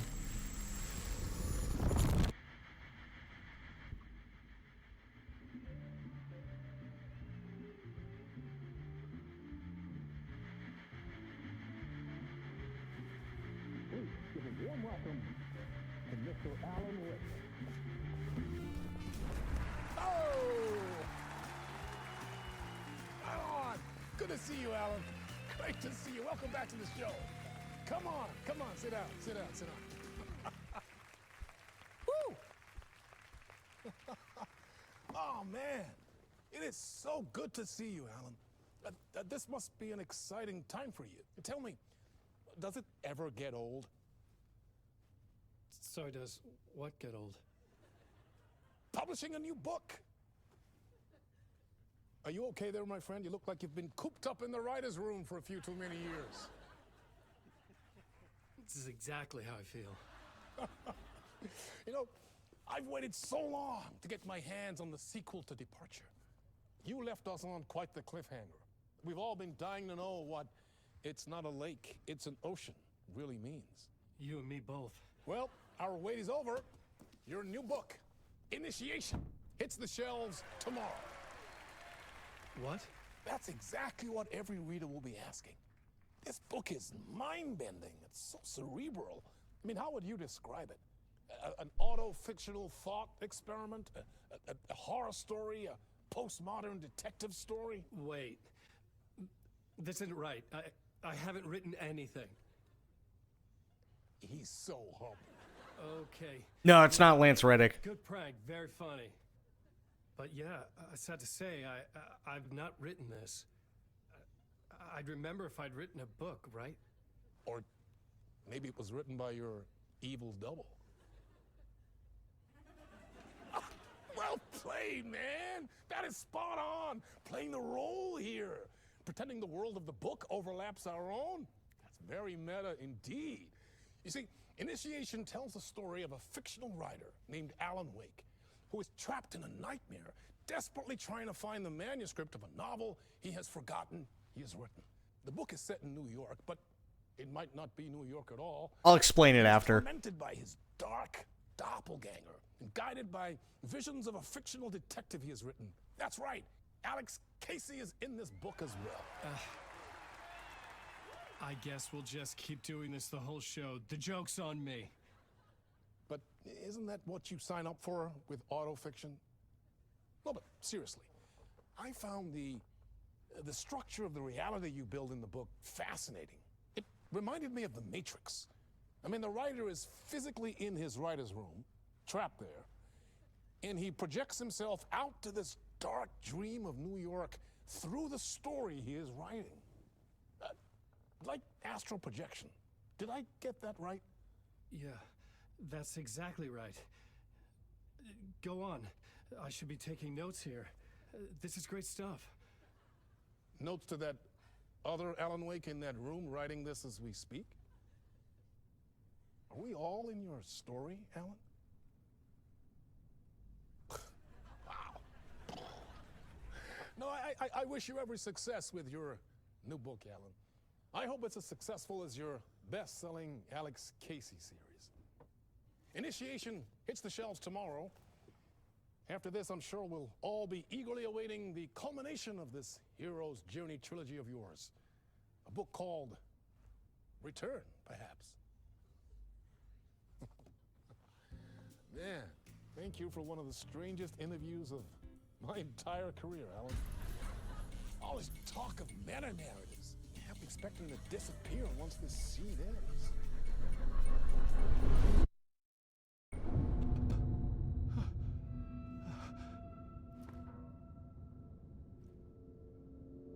Okay. So, before we go any further, Lance Reddick was in Quantum Break, if I remember correctly, and this guy, Mr. Door, is... It's not directly said outright, However, there is evidence to show that possibly Lance Reddick was supposed to be hired for this game as Mr. Door. Unfortunately, Lance died in 2023 before they were able to get the character nailed down completely. So after he died, they got this guy to basically take the part of Mr. Door.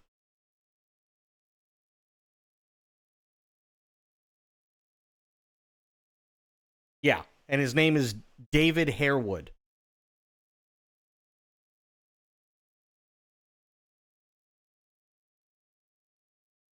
Yeah. So unfortunately, Lance Reddick died before he could be cast. I wouldn't be surprised if, as a nod to Quantum Break and other stuff that he was in, that he probably would have been cast, but I mean, only so much you can do when the actor's dead, you know? I'm losing it. Something's not right here. I needed to get home. To Alice. What the hell was that interview? Some kind of joke? Initiation? I never wrote a book called Initiation. This felt like a bad dream. Could make a good horror story.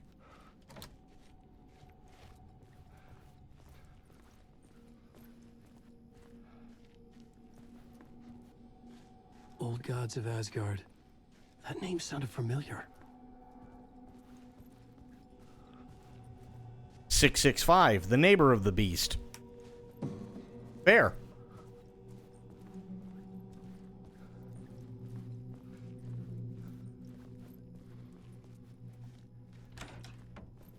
I was a mess. I'd never heard of this talk show or Mr. Door before. None of it felt right. Was I losing my mind? Yes. And look at that!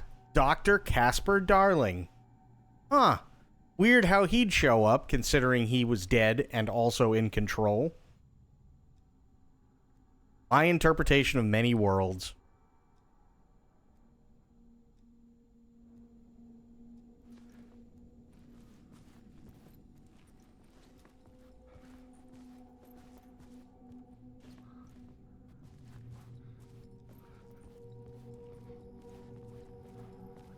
Oh yeah, no, he's fucked.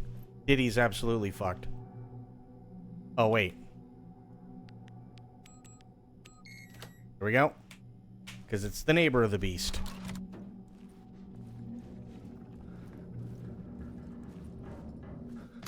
There was something here. A broken transmission I couldn't quite make out. What was that? A message? Impossible to say.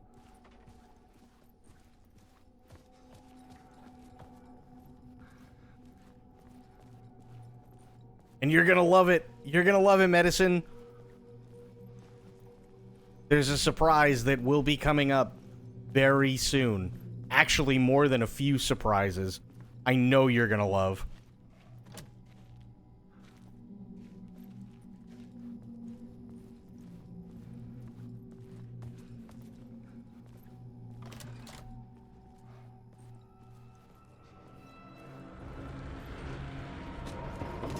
There was something in the studio with me.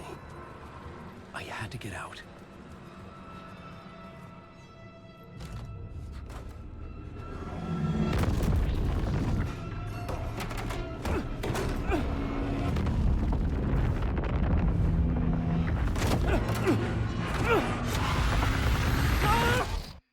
No, he didn't die in this game. This is the ritual to lead you all.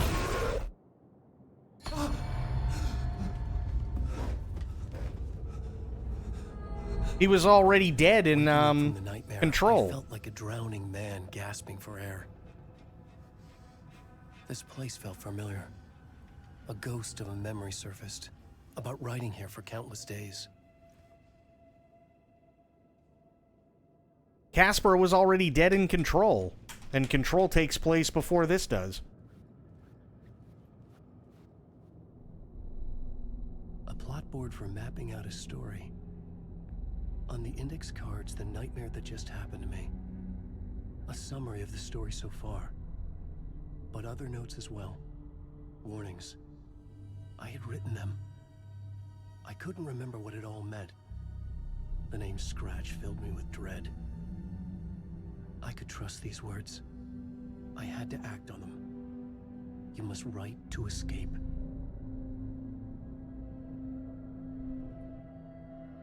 Okay, plot board. Get back to writing.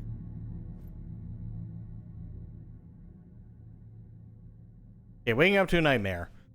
The talk show, I had thought I was home in New York, but none of it had felt right. I was trapped in the dark place, a nightmare beyond our world. The writer's room was my safe haven. My writing affected what was outside. I was trying to write a story to escape this place. This story was called Initiation.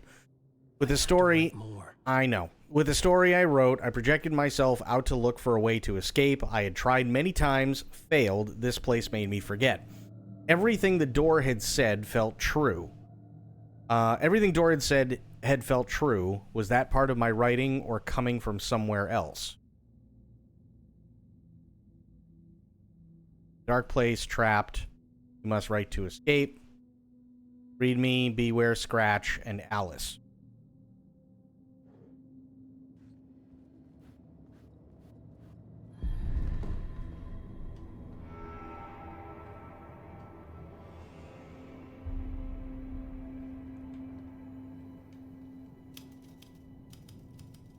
I didn't remember much, but I knew my thoughts and ideas could manifest as reality in this dark place. I'd use my writing to project myself out of this room, like a deep sea diver to go deeper and explore the depths of this prison for a way out. This room was my boat. Writing was my lifeline. I would start again at the talk show.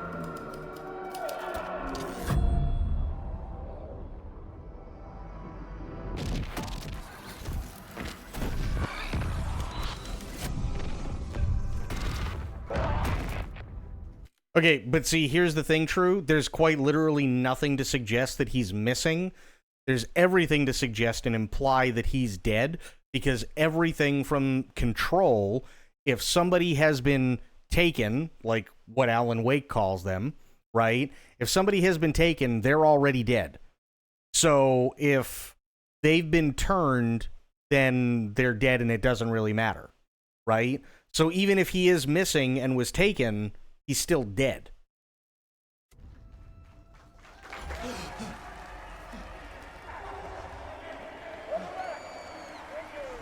Thank you. Oh, you're too kind. Welcome back. We have a great show for you here tonight. We'll treat all you Alex Casey fans out there. Alex Casey himself is here tonight. Not to mention, and here's the other thing with Control. So Dr. Casper, like all the videos and stuff like that you find in Control of Dr. Casper, like explaining stuff or trying to figure shit out and so on, that took place like decades before the events of the game, right? So even if he's still alive somewhere, he's got to be like fucking 80. Ladies and gentlemen, the actor who has given his face to the famous detective in the film series. And of course, we have Alan Wake here, the best-selling writer the books, the films are based on. Let's do this! Please let this be it. If this is what I think it is, you guys are in for one hell of a ride, and it's amazing. Welcome back to the show. So, Alan, as the creator of the character, how do you feel about this? Sorry, what? I know it can be an awkward question with the man sitting right next to you, but I mean, how do you feel about him in the role of Casey? Does he look the part to you? He looks exactly like I always imagined Casey to be. It's uncanny. Thank you. That means so much to me. I'm a huge fan of your books. So, what's the problem, Alan? Because on more than one occasion, you voiced your reservations about the adaptations. It's not that. They're their own thing. They've gone with choices that are different from mine. I feel protective about my stories, and these adaptations... I don't know. I guess I just wish I could have been more involved in making them. Well, in that case, you won't have seen this either. We have a clip from the new film, Murder Case Casey. Should we roll it, or do you want to say something first, Sam? Nah, just roll it.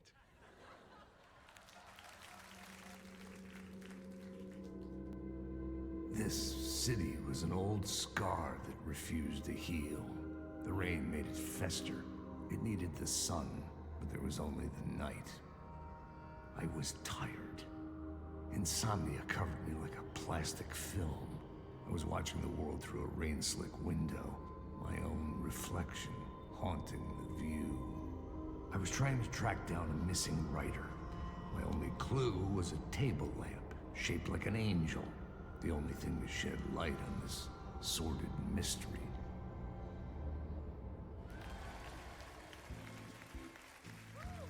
That's great! Murder Case Casey! Great job, Sam. Very exciting and very meta.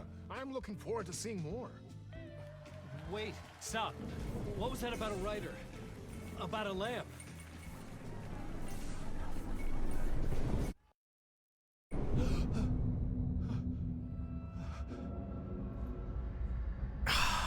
Sober is gonna miss this.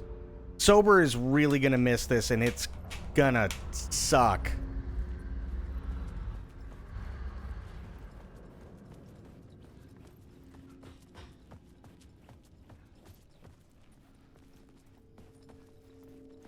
Sober was excited to see this. He really was, but...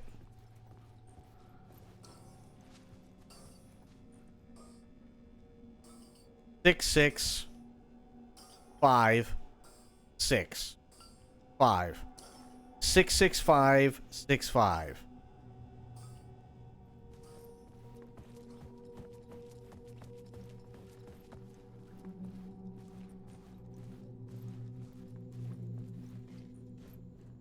Yep, same thing.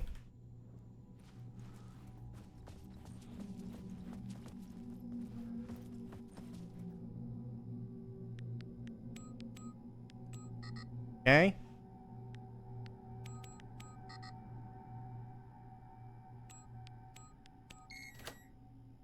Go.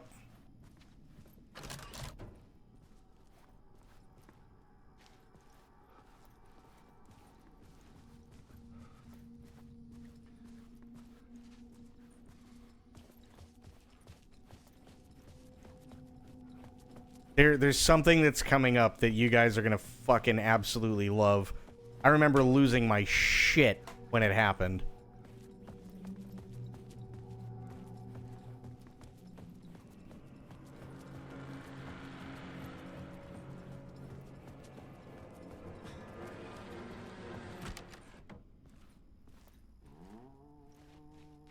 Hello?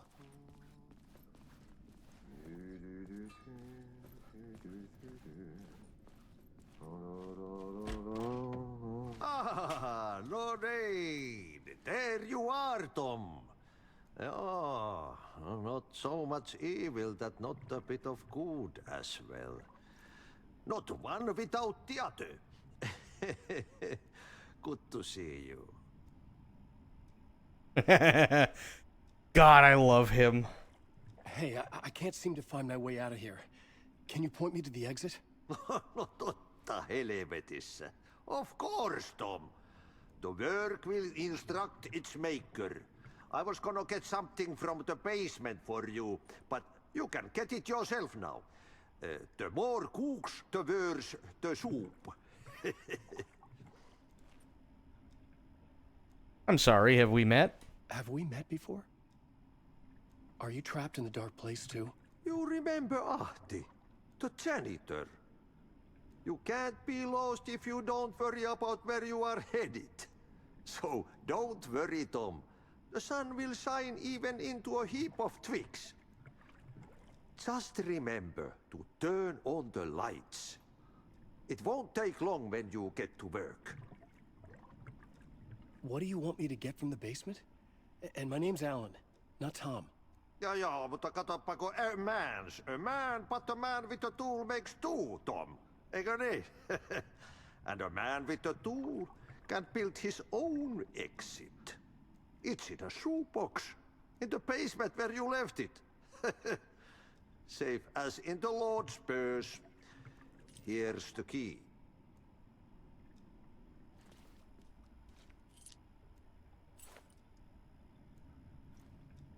You know how I can escape. I've been trying to find a way to escape the dark place. Any suggestions? He who mouths about his troubles is the prisoner of his troubles. It's not easy to get out. But don't you worry, Tom. The home is still there where the heart is. I often think about it when I mop the floor and look into the puddle. Water is the memory of the world. Water finds its way. The janitor was a bit out there, but still a friendly face. I had to trust the basement would get me out of here. This is one of the rare games where people hand things over while in the camera angle. Yep.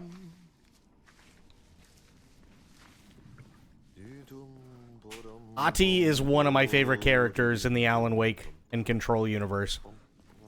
But there's something even better that's going to happen.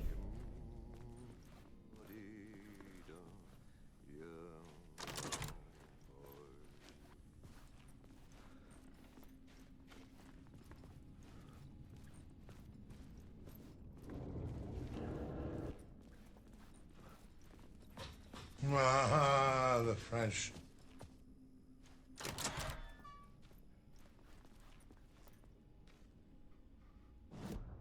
Okay, tab.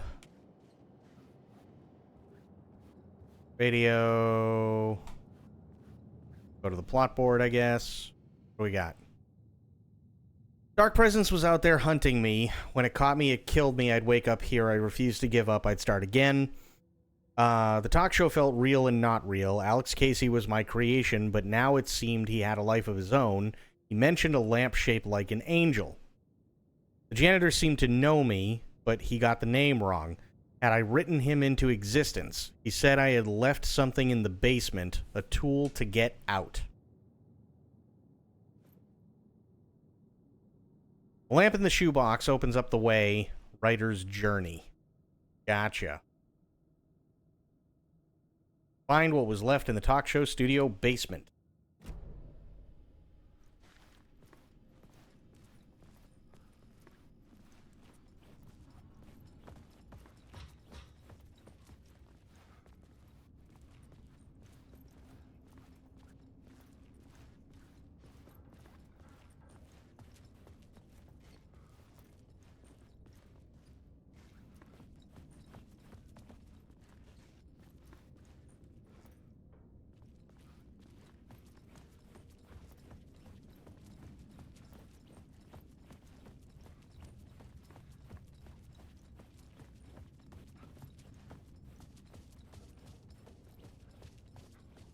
Now I gotta find the basement. Oh, wait a minute.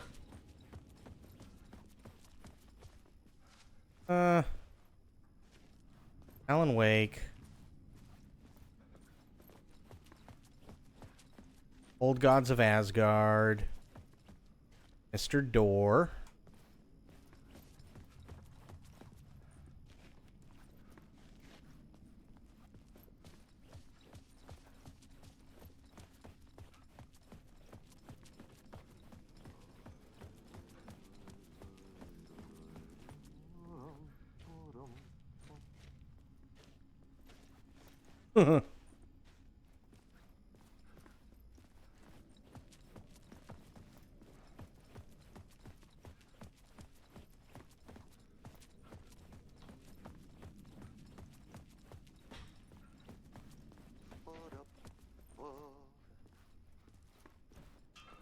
Okay, now open this.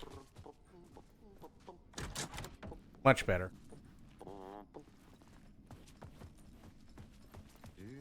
Toilets!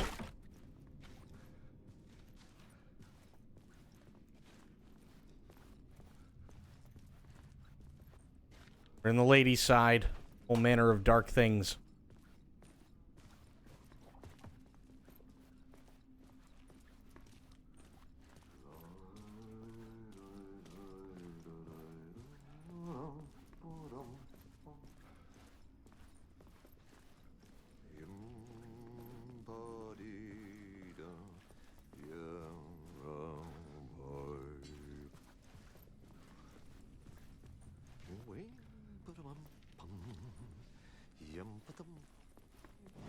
Okay. So, we went this way. Green room, wardrobe, cafeteria, janitor's room, basement shortcut. Okay. Gotcha. So we gotta go turn around. Can't go that way. That is locked. Okay, so this is to the basement. Gotcha.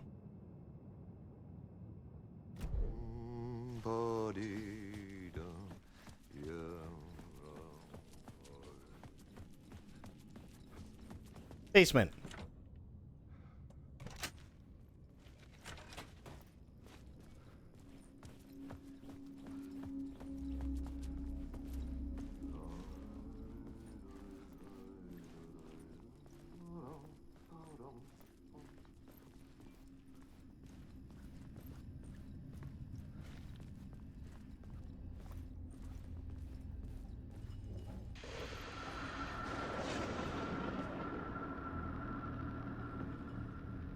The talk show host?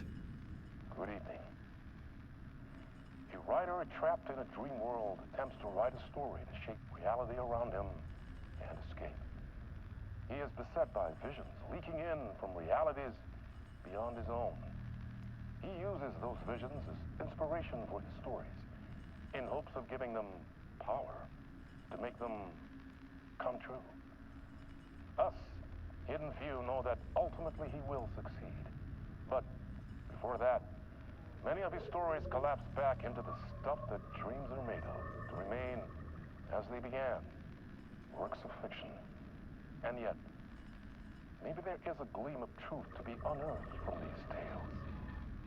A rare glimpse into the unseen realities beyond our own, offering us intriguing avenues of contemplation as they transpire in Night Springs.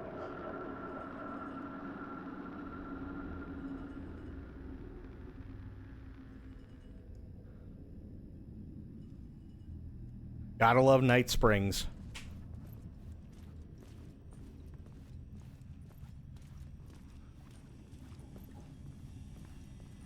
An old lamp in a shoebox.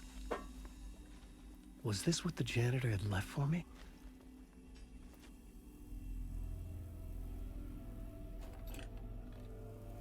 The lamp felt significant. A tool for bringing light to the darkness.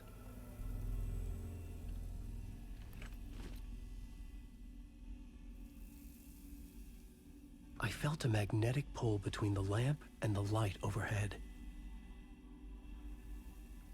Okay, here we go. Whoa!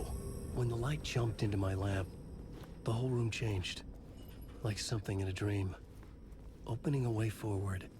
The lamp was humming. The bulb glowed. It held the light now.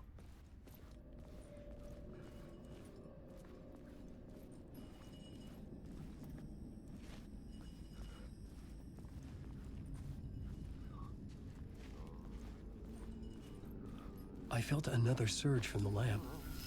The glow in the lamp went out, shifting the light in the room. The light carved out something new from the darkness.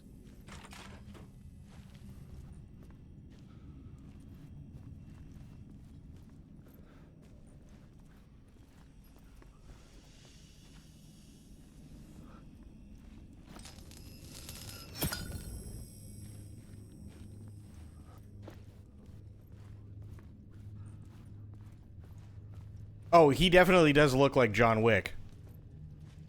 Yeah. Yeah, he's got that John Wick vibe from the back, absolutely.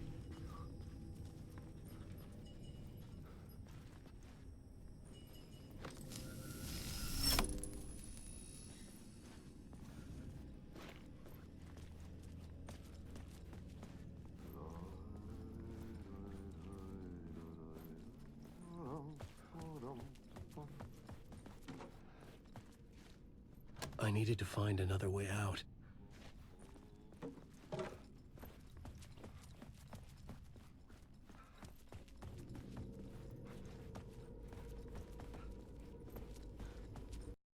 Oh, what happened? Hello? One sec. Oh, nice. Game crashed. Hooray. That's okay.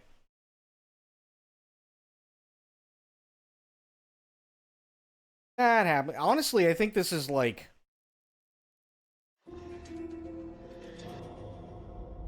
I think I only ever experienced it crashing once. So, that's probably where it... Like, once, maybe twice. But it auto-saves, so I'm not worried about it.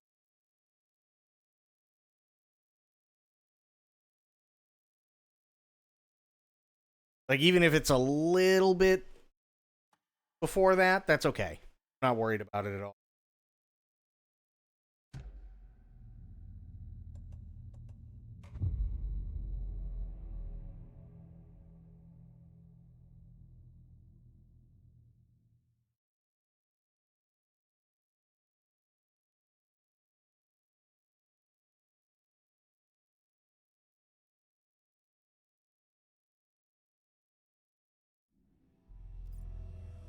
Yeah. There we go. The lamp felt significant. A tool for bringing light to the darkness.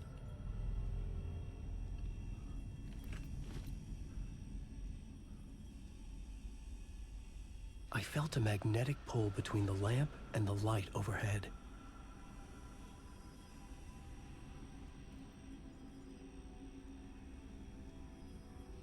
Oh.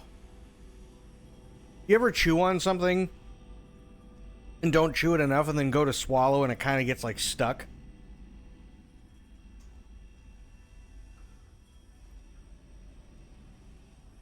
Hmm.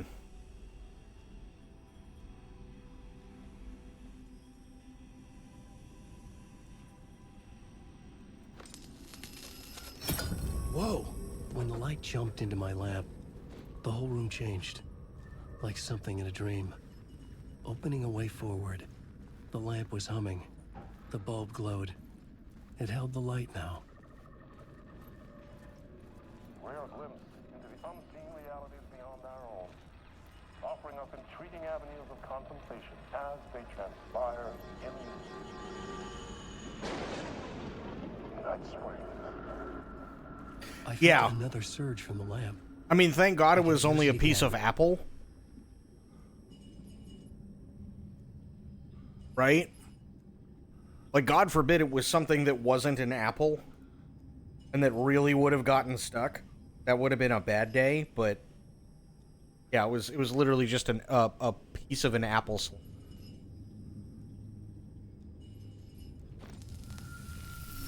The glow in the lamp went out, shifting the light in the room.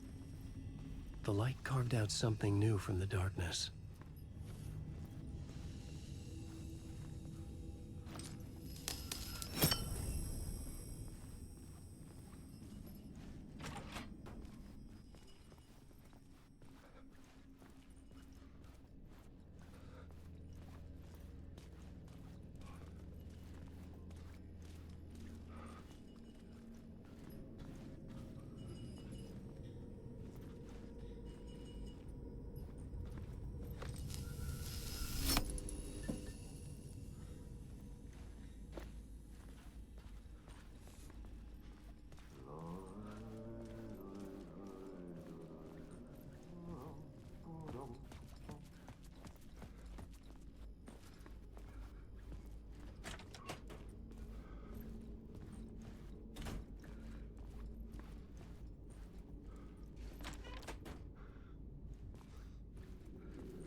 Oh, I see.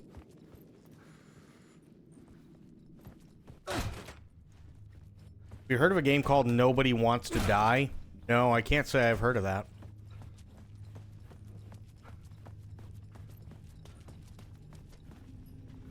Actually, no. You know what? Maybe I have. If it's the same game I'm thinking of. It might not be. Like a cyberpunk aesthetic to it.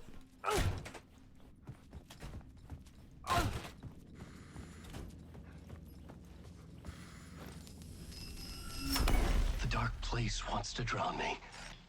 I'm losing myself. I have to fight it. I have to remember the clicker, the light switch. I lost it, but I have the lamp now. The lamp the switch was cut from. This place is a nightmare. Not real, and yet more real than anything. The danger and the horror real.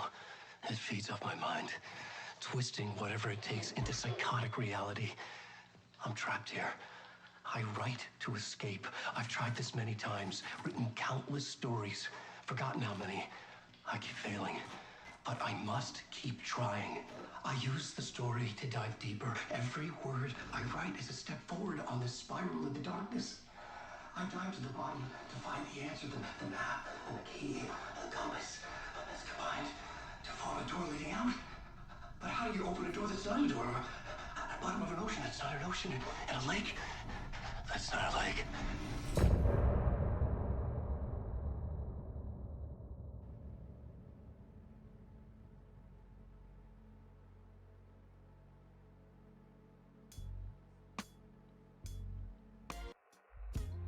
Some say that it lives forever, this road that I lose you on every time.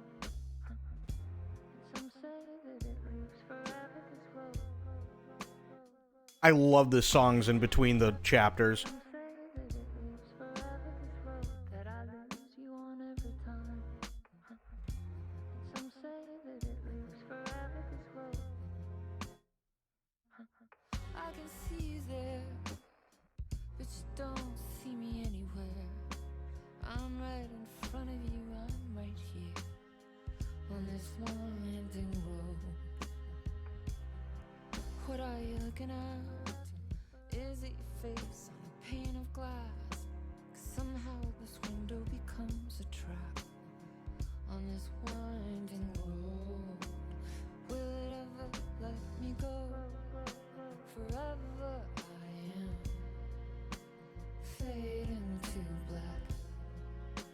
Forever I am circling back, just to fall into this trap. This winding road.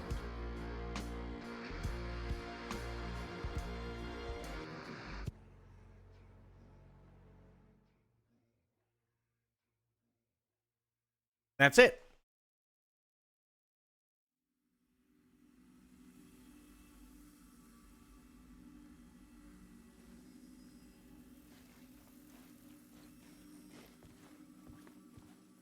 Okay, manual save. Nice. Quick save. Nicer.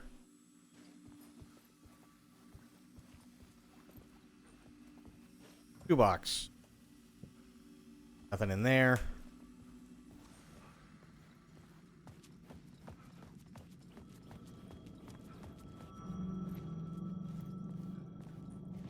God, doesn't this place look Phone was ringing. fucking awesome? Somehow I knew the call was for me.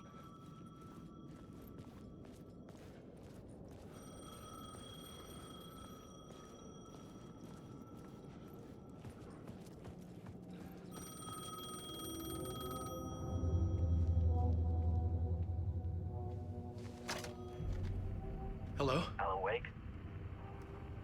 Yes. Do you know who I am? No? Who is this? We'll get to that later. There are spies all over. Shadows. A sense of deja vu washed over me. Had I had this conversation before? Alan, listen to me carefully. Caldera Street Station, the subway. You need to go there. I'll call you again later. Make sure to pick up. Do I know you? I know you from somewhere. You've just forgotten again. We're in this together. Don't worry. I got you now. We've been working. Great. I'm losing you. Hello? Hello?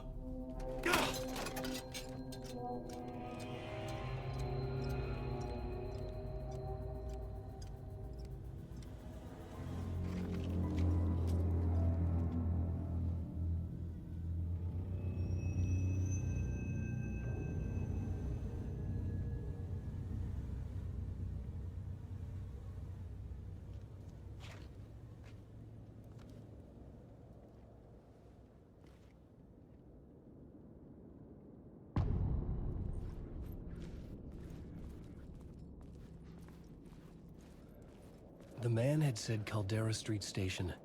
I had to go there.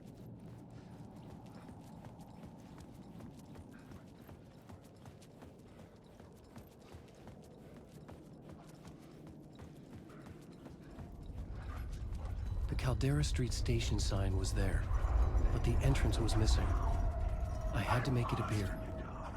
Maybe I could use the lamp to reveal the station entrance. Right, but I gotta find light first.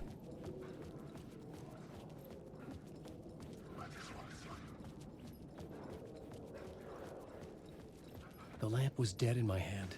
I needed to find a light for it.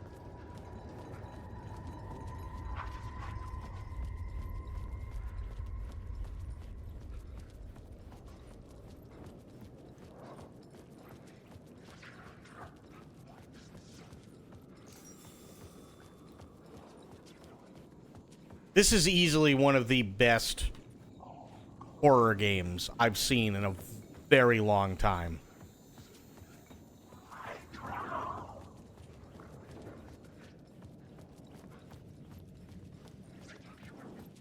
I just want to say.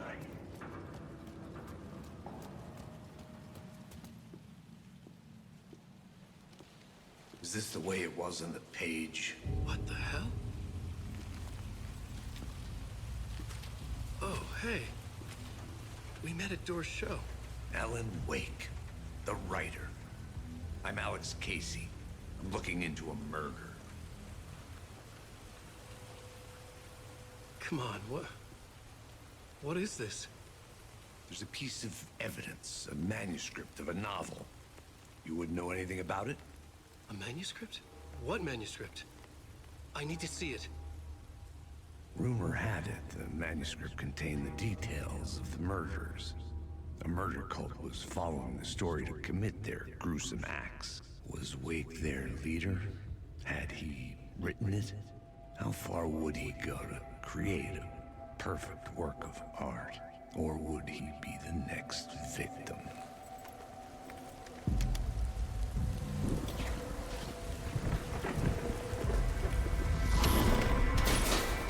Stay here. No, wait! I need a gun! No chance.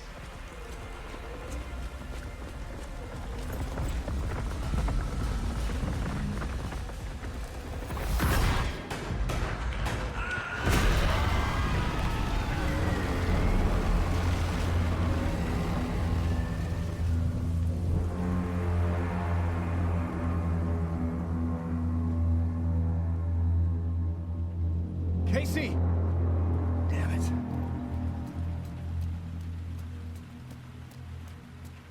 I remember dying in this alley in a dream I had.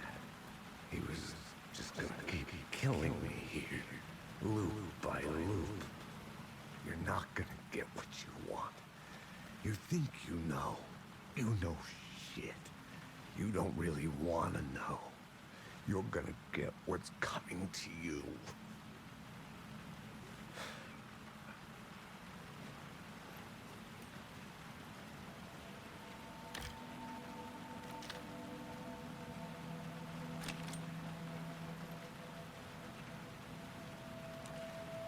This was an echo of the books I had written for years. Picking up Casey's gun felt like I was assuming the role of the detective. I had a light now. I needed to get back to the subway station entrance. Shit. With the alley in darkness now, restless shadows block my way.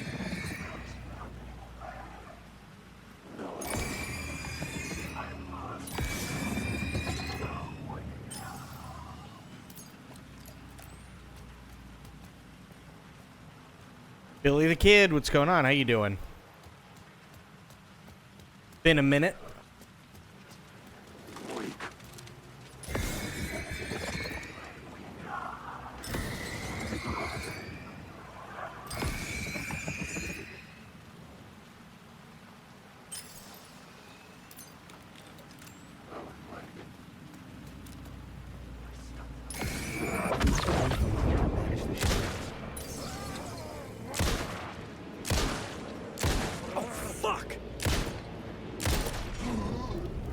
Shadows faded out until they didn't.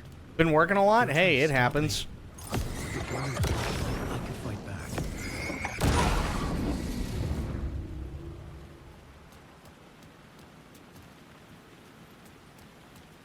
There's Sober. You are just in time, my friend. Holy shit. Doing all right, just been working a lot. Hey, you know what? Sometimes working a lot is all you can do, but hopefully things are good for you. We are neck deep in Alan Wake 2, Sober. In the subway entrance now.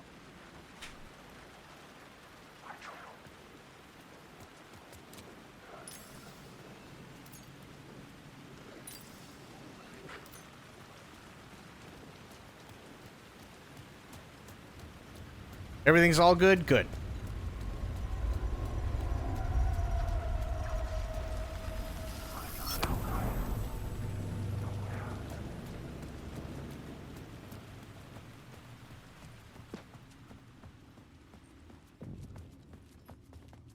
I needed to find another light to go deeper inside.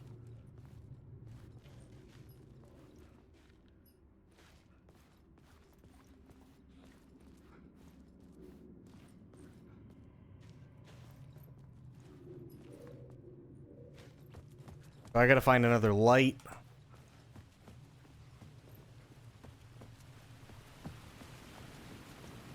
No. No, I played this when it first came out.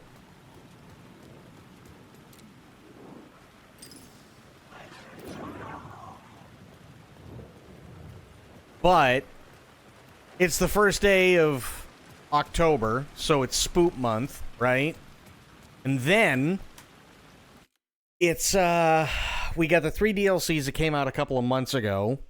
So we're starting fresh and we're going to go all the way through and do the 3 DLCs and in anticipation for Control 2 and anticipation for the new DLC that's coming out either hopefully this month or possibly next month. Yeah, we're playing through it again. My sleep cycle is wonky, so I just woke up at 5. Oh shit, wow, dude.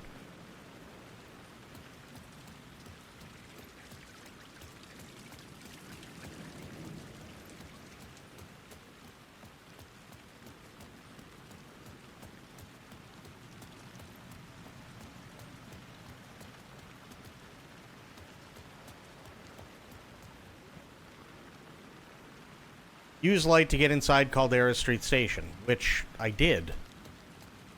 But I'm missing something.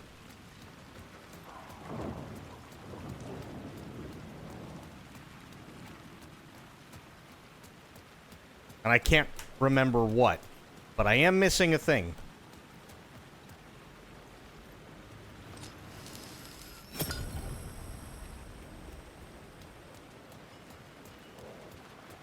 Oh, the game's fantastic. Absolutely it is.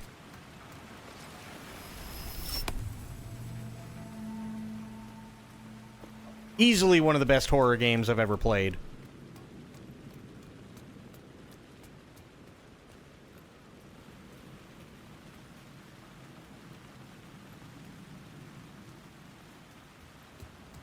Yesterday was odd. Went for a nice long walk. Found an old man who had fallen and cracked his head. Had to get that man to the hospital, minor injuries. Oh, shit. Well, I'm glad he's okay.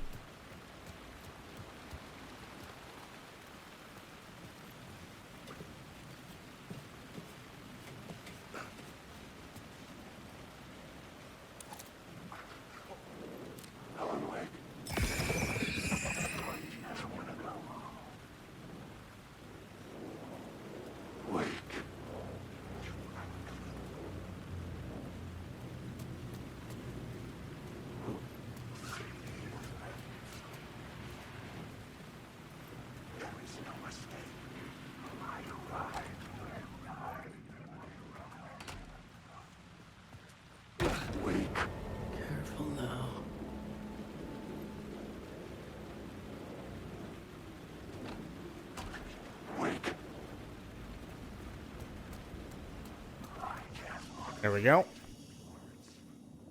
Got nothing in the shoebox, which is a massive bummer. Here we go. Okay, good. Here. He's fine, I think. No concussion symptoms on the way. Lucid, no dizziness. Probably give... probably a couple glue sutures, but glad I could help a bit. Oh, yeah, absolutely, dude. I'm sure he was incredibly thankful for it, too.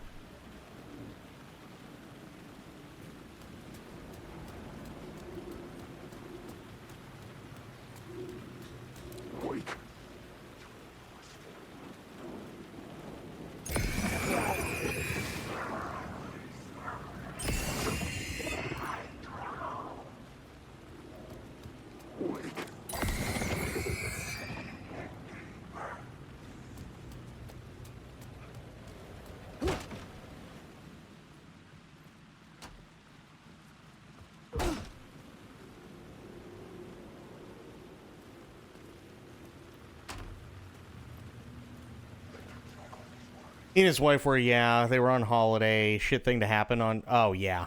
That does suck. On a holiday, that blows.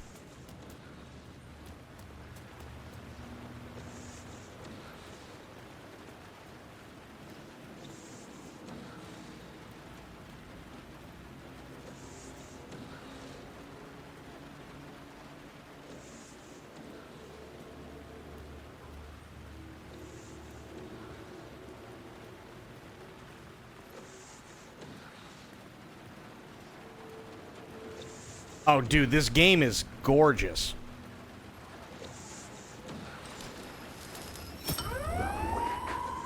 Fuck me.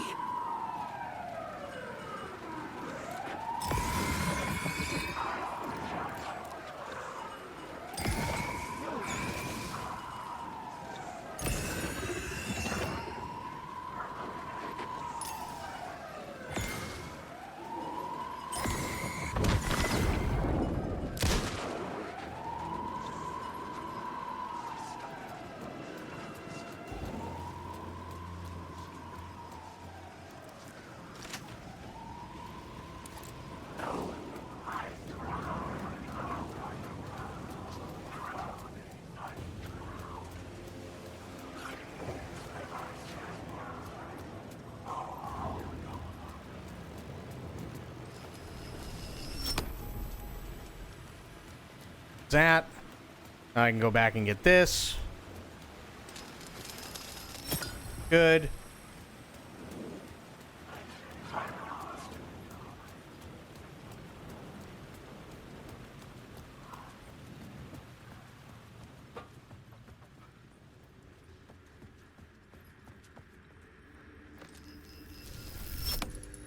Much better.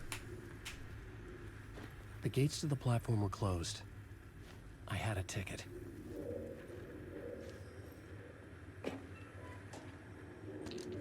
Nice.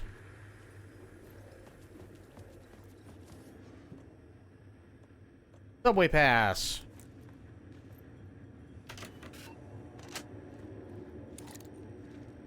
This is something that Alpa brought up. This is one of the few games, and I absolutely love it for this. Platform felt significant. It would work in my writing, but I needed more. It's one of the few games that you can see the item either being transferred from one person to the other in the same camera angle instead of like, here, take this, and then their hand goes out of the shot, right? And then it switches over, and then the other person is extending their hand out of the shot to grab the item. You can see the item actually transferring from one person to another while they're all in the same shot. And it's one of the few games where if you pick up an item, you can actually see the item being used.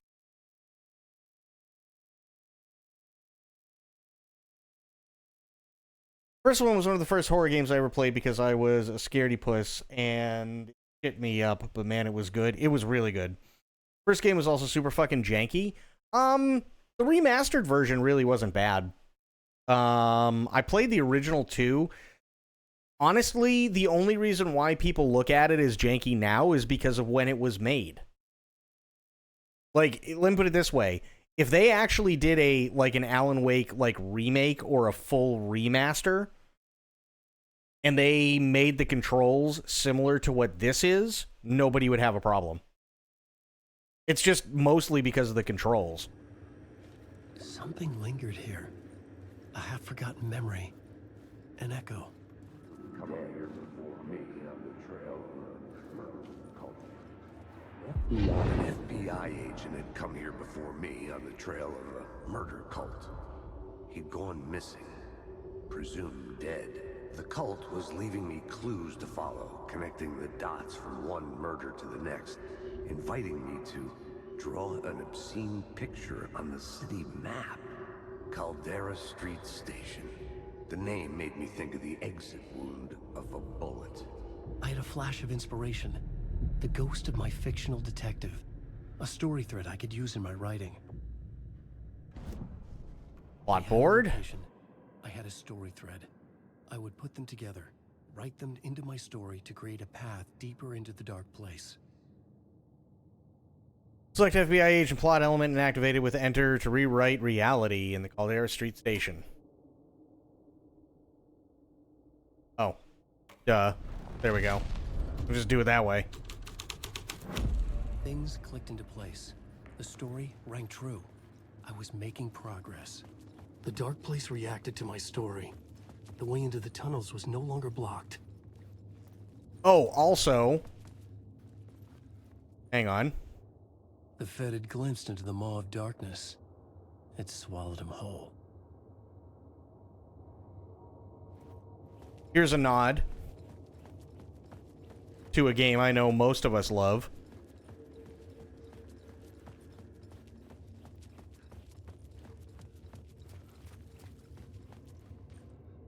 This area look familiar to anybody?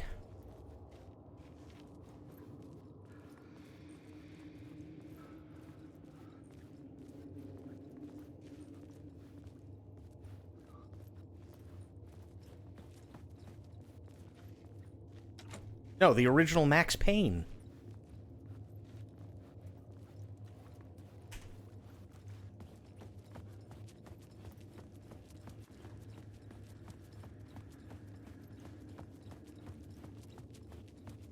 Because that's the bathroom. The tracks led into the tunnel. That was my way forward.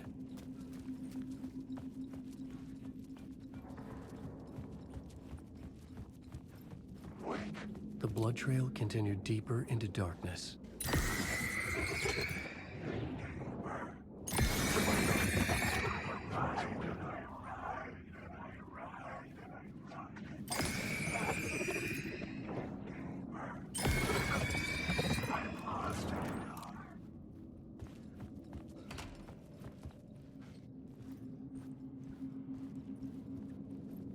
Yeah, they are.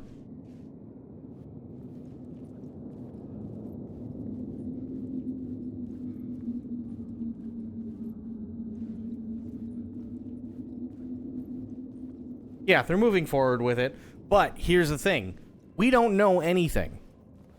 We don't know anything about it. So it's been in pre-production for a very long time. That very well could also mean that they got James McCaffrey to do voice acting for Max Payne before he died. We don't know. They haven't said anything about that.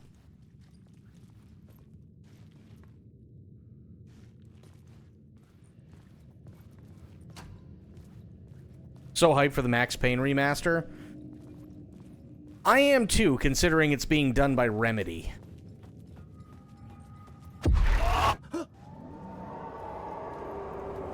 Shit. I don't like the sound of that.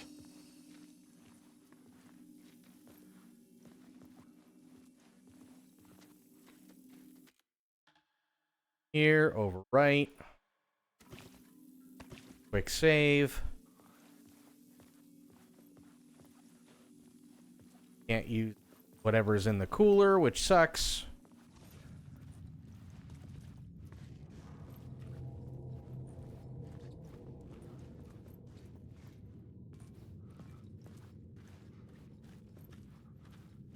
Well, I think one of the big things is that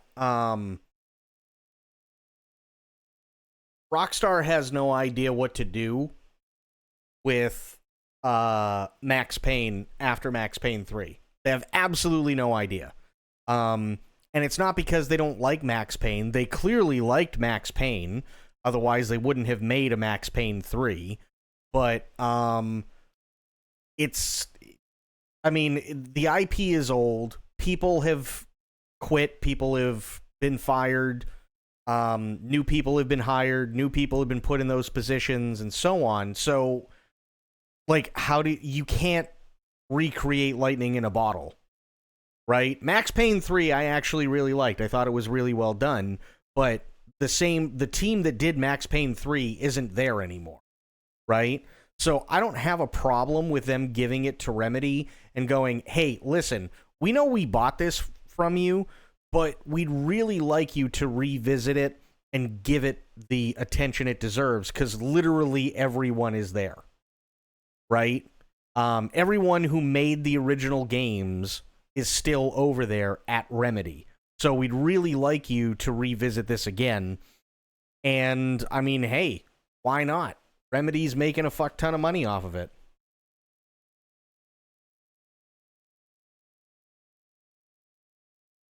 I heard it was because Rockstar was too hands-on something else, like GTA 6 and the next-gen upgrade for RDR2. Moving from phone to laptop sounds good, sober. Honestly, I really don't think Rockstar had it in them. And it's not because they were too hands-on. It's because they literally had no fucking idea what to do with it. Right? They just don't. They don't have what it takes to bring that magic back, whereas Sam Lake is literally Max Payne, right? Sam Lake and James McCaffrey are literally Max Payne. And everybody who was there when the first one was made, for the most part, is still there.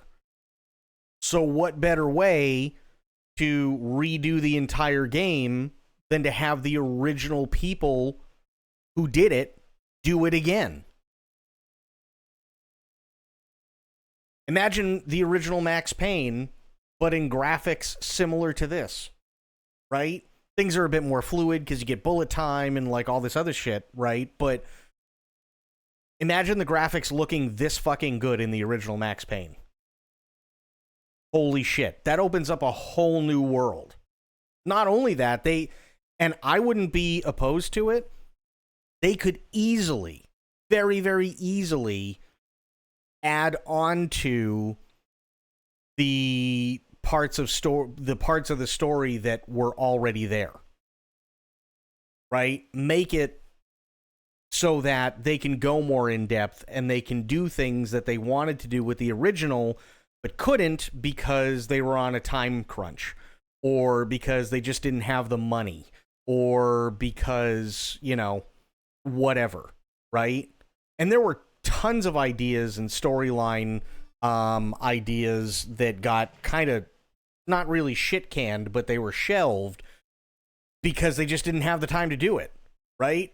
Max Payne 1 was a hit. Max Payne 2, I think they only had like a little under 2 years to make Max Payne 2. So it was kind of rushed. It was. So there's still a lot from Max Payne 1 and 2, especially with the original creators, that they could go back and do. Absolutely. Max Payne finds it hard to get around in retirement home with crutches. He must manage his 401k while taking 50 different meds to keep him,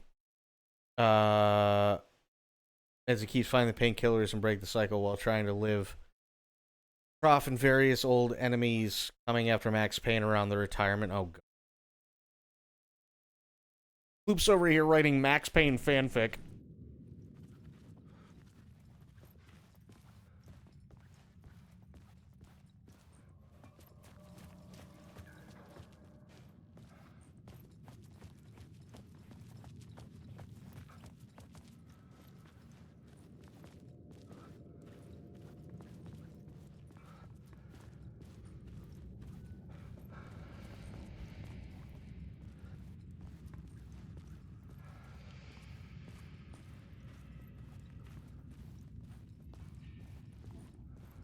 like, I personally do not mind when, like, and this is why I liked RE2R and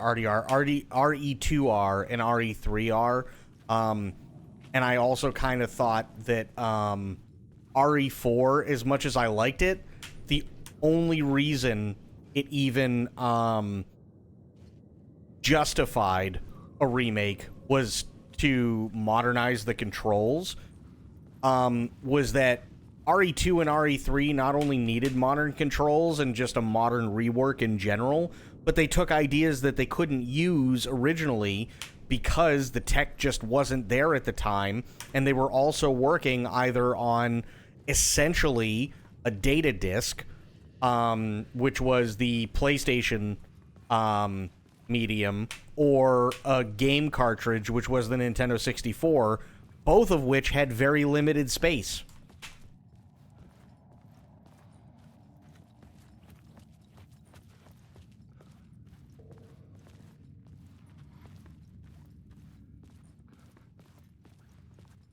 So they took a lot of those ideas and actually turned them into something, which I thought was great.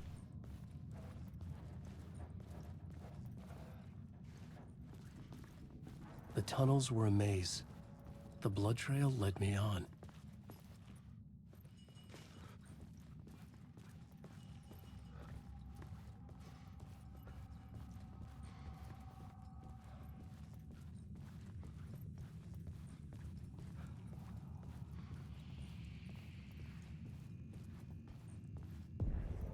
Another place to use in the story. I needed to search the tunnels for further visions. Inspiration for the story that would lead me deeper.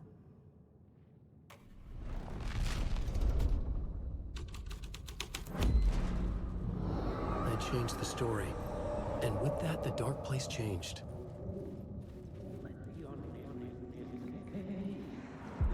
It's bad luck to be on this case. The cult can get you anywhere with that black magic shit.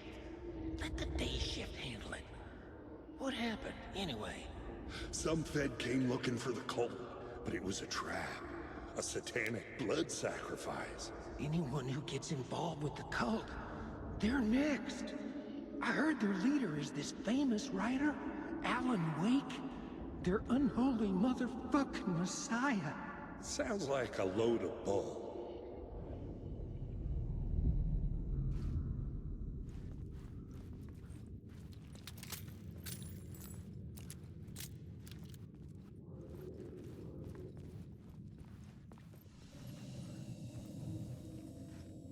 Welcome back, Sober.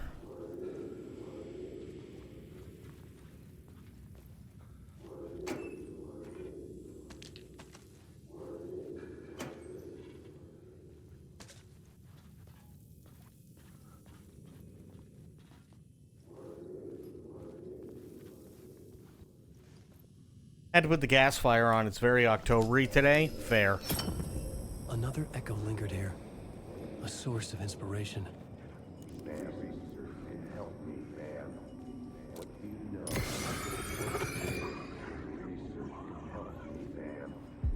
Word is, your research can help me, ma'am. What do you know? There's more than one urban legend about the Cult of the Word. The murder cult used these tunnels for their ritual sacrifices. They say the cult reenacted the murders in Alan Wake's crime books. That Wake was even involved somehow, under a false identity. Mr. Scratch, which is, of course, a nickname for the devil himself. It was disturbing finding myself in the story this way. But I was desperate, and it felt right for the story.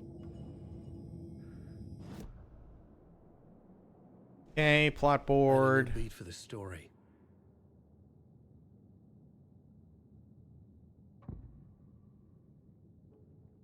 Murder cult. Okay. I had to be at the scene, to see and understand it, in order to change it. Oh. Yeah.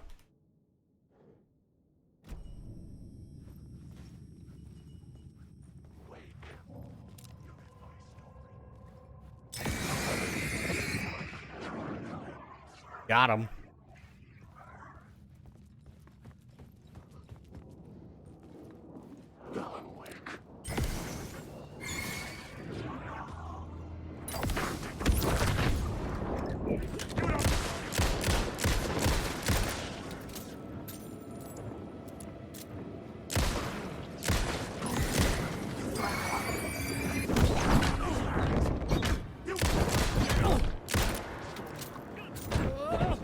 Jesus.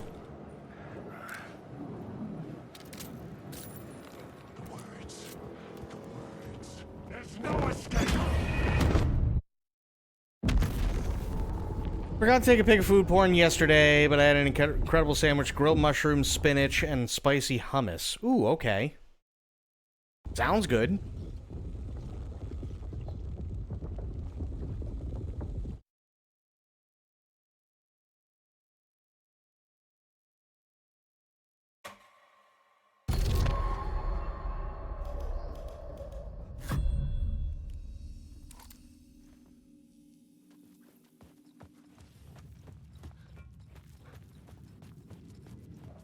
Okay, go down here.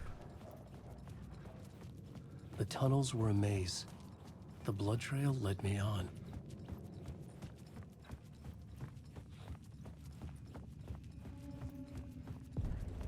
Another place to use in the story. I needed to search the tunnels for further visions. Inspiration for the story that would lead me deeper. The story thread felt right here. I changed the story. And with that, the dark place changed.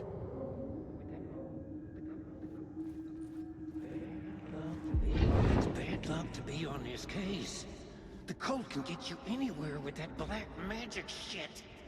Let the day shift handle it. What happened, anyway? Some Fed came looking for the cult, but it was a trap. A satanic blood sacrifice. Anyone who gets involved with the cult, they're next. I heard their leader is this famous writer, Alan Wake. Their unholy motherfucking messiah. Sounds like a load of bull.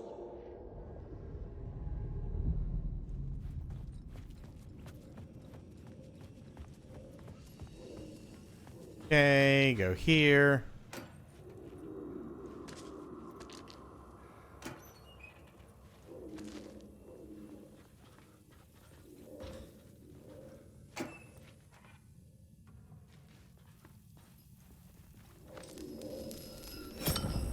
Another echo lingered here. A source of inspiration.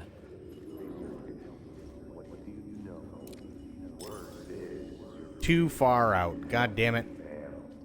What do you know? Word is your research can help me, ma'am. What do you know? Word is your research can help me. Word is your research can help me, ma'am. What do you know? There's more than one urban legend about the cult of the word. The murder cult used these tunnels for their ritual sacrifices. They say the cult reenacted the murders in Alan Wake's crime books. That Wake was even involved somehow, under a false identity, Mr. Scratch, which is, of course, a nickname for the devil himself. It was disturbing finding myself in the story this way. But I was desperate. I felt right for the story. Nice.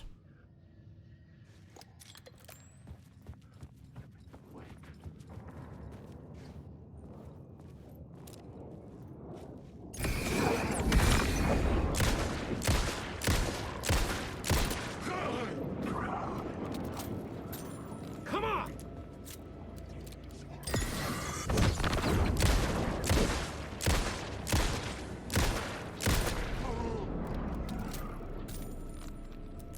Ooh, thank you for the hydrate, Sophie. I'll do that here in a second.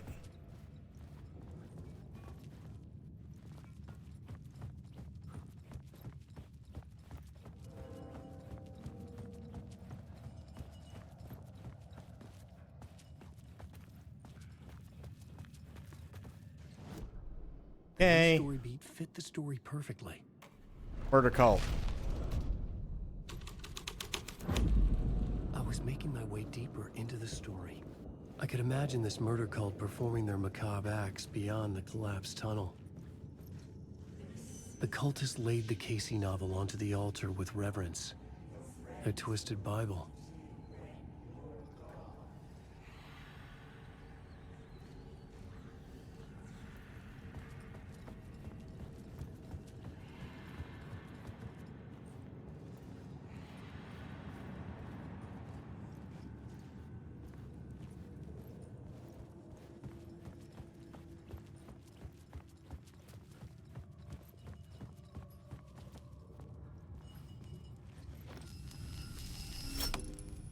The water was gone.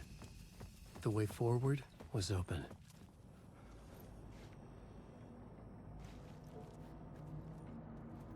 Cult of the Word.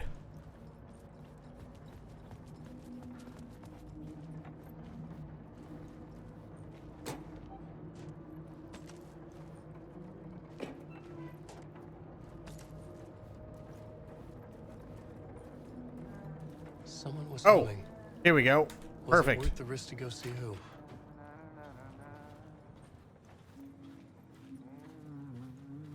Hello? Oh. Hey, Alan. You snuck up on me. Sorry. Have we met? Memory problems again, huh? Yeah, we've met. Tim Breaker. We've shared notes. Hey, I've made some progress on the map if you want to take a look. I still haven't found my mystery man, though. Who's the mystery man? Who's this mystery man? Oh, it wouldn't be much of a mystery if I knew.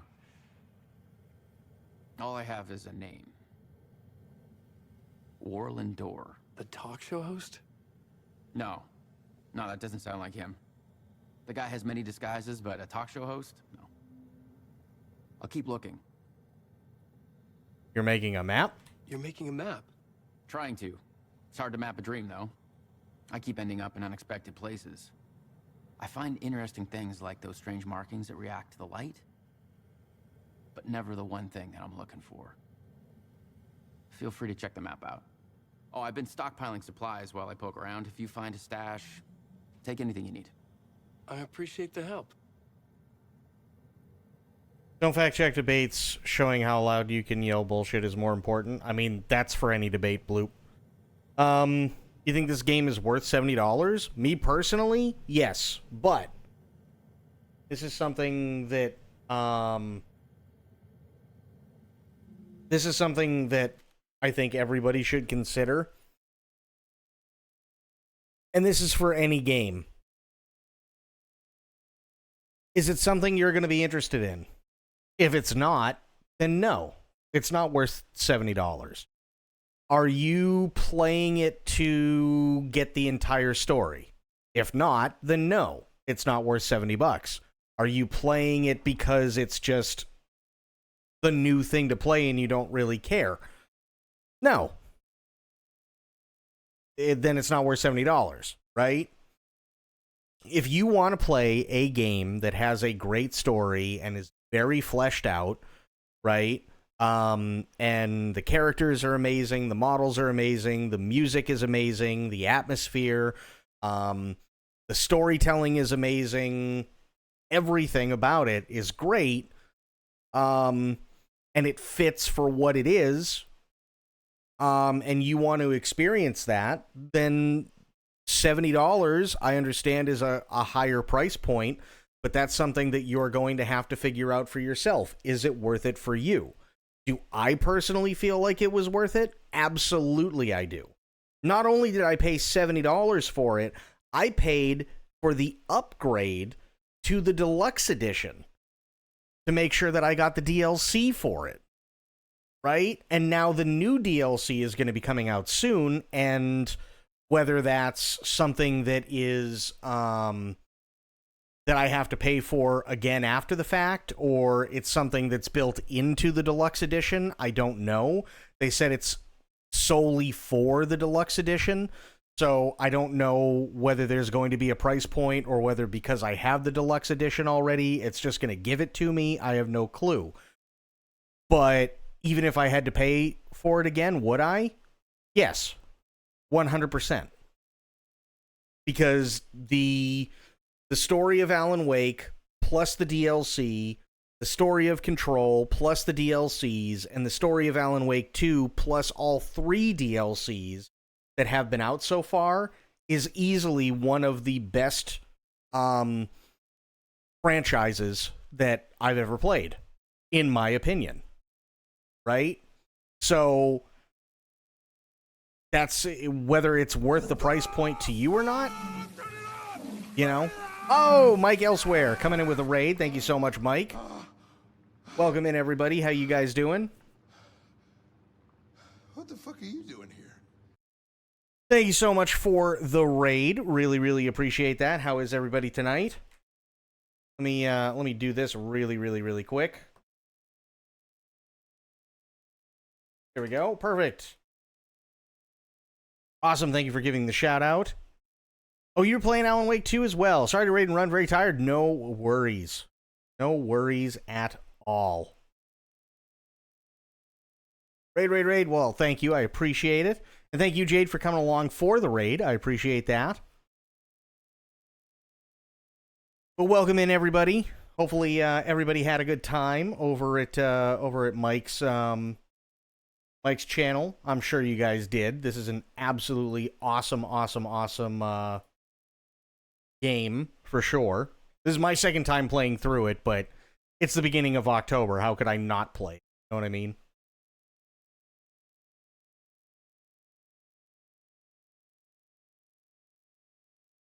So, yeah. Rex of Shadows, thank you so much for coming in for the raid. I really, really appreciate that. How is everybody tonight? Spooktober, absolutely. And this is one of the best horror games that I've played. I was just talking about it. It was asked, is $70, is this game worth $70? I mean, if you want a great game, obviously $70 is a higher price point. That's completely up to you. But me personally, I've played Alan Wake plus all the DLCs. I played Control plus all the DLCs. And I've played Alan Wake plus all the DLCs up to this point. Is $70 worth it for me? Absolutely it is. And then I even paid more to get it to the deluxe edition after the fact. So I love the game. I think it's fantastic. But I can understand why $70 is a little bit rough for people, you know?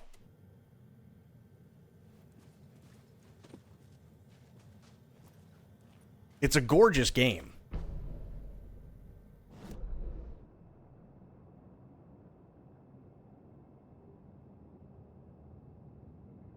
Let's see. No. Oh, this is where you left off. No kidding. Okay. Very cool. So, Mike, is this your first time playing through it? Oop, I forgot a thing. Oh, that's my crazy wall. I'm just trying to make sense of things. Don't judge me. I'll trade you walls any day. Remember, I was at the morgue. I was about to give the evidence to the FBI. Door transported me here to this dream reality. Why?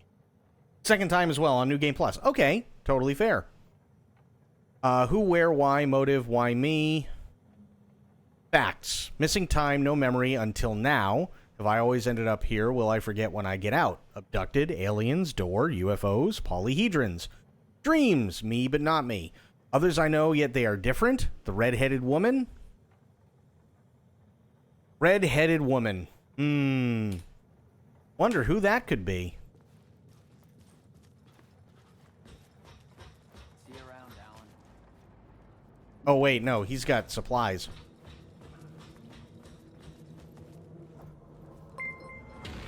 Also, Jade, thank you so much for the follow. I really, really appreciate that.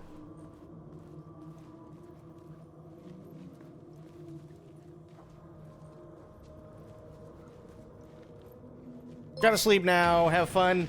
Jade, thank you so much for the follow, and have yourself a great night. And Mike, thank you for the follow as well. Really appreciate you.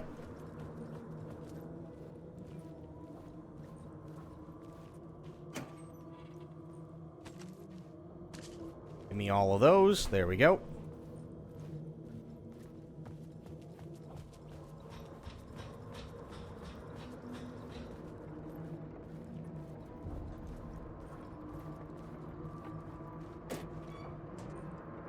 Nothing.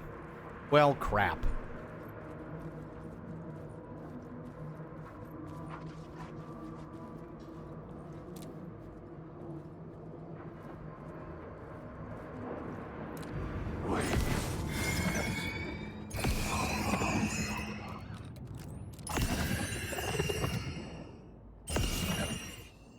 There we go.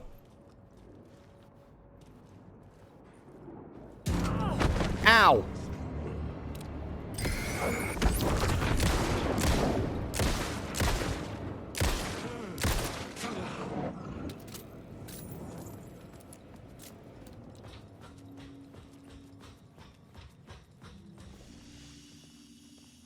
Yay, light. Okay. Oh, my mouse just died. Give me a second.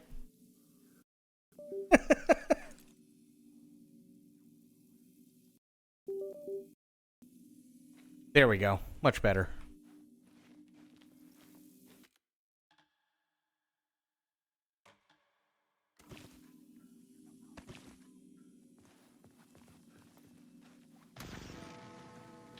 The memory is fading like a dream. I must hold on to it. I remember an awful beacon in the darkness, the scene of a ritualistic murder site in the subway tunnels. Is it a previous draft of my writing? Must be. I've been trying to shape the dark place around me, but so much fades away. Even my memory of the process, washed away by dark waves. But some things remain. The darkest, nastiest elements, like the murder site. It's my goal, a stepping stone to travel deeper to escape. Write a narrative that takes me there. Casey will lead me to it.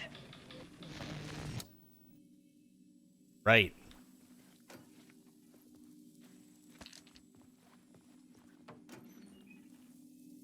And nothing. Perfect.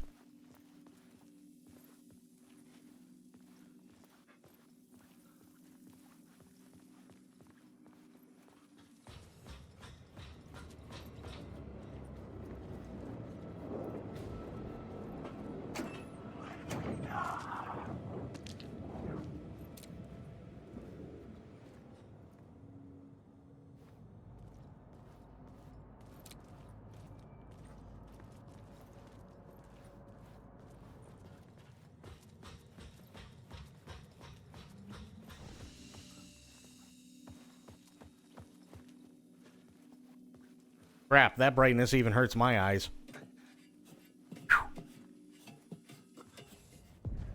The train blocked my way forward, but it was here for a reason.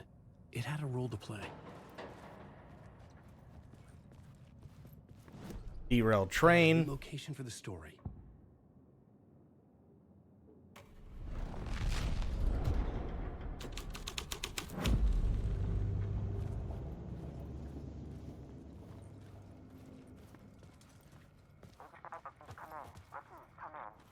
Hello?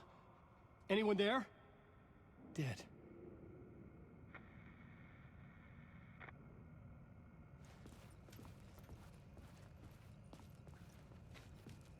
Okay.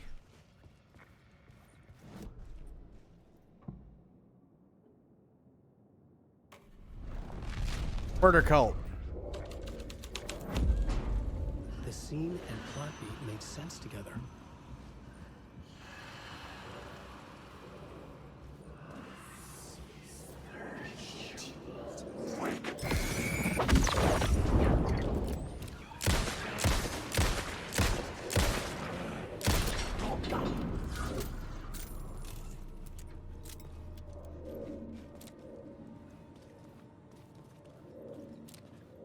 Okay. Door is closed. Grab these and go check out the thing. Go on, ma'am. This is where the history of the cult gets genuinely disturbing. The cultists track down the torchbearers living in the tunnels. They lock the poor folks up in a derailed subway car, douse it in gasoline. Yeah. Charming. It turns into a bit of a ghost story after that. They say the dark smoke from the fire still roams the tunnels searching for new victims to devour. There are no happy endings in this city. The story thread felt important.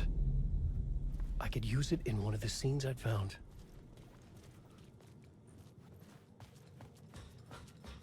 Okay. Go back here. Here. The plot element I found would drive the story forward.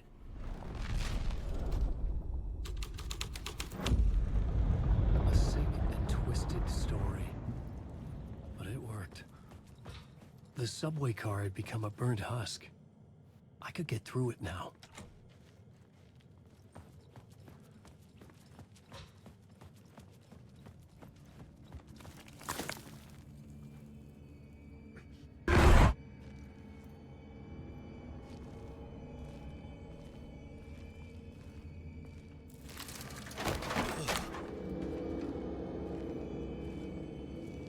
That's always lovely. None of this was real. It was all real.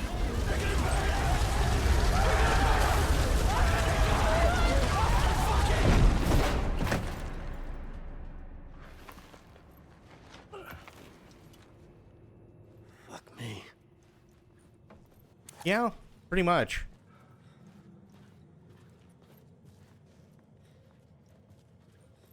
Okay.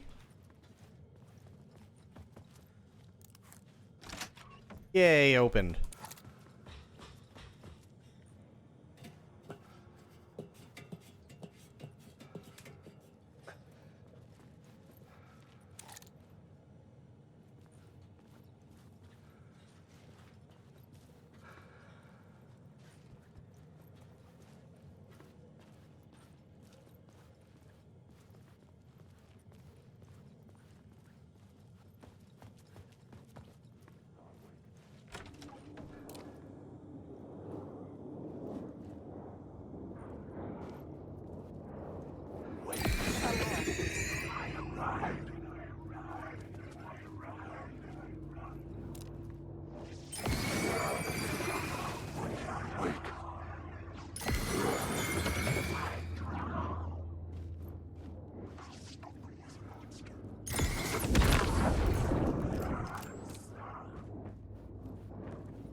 Shit!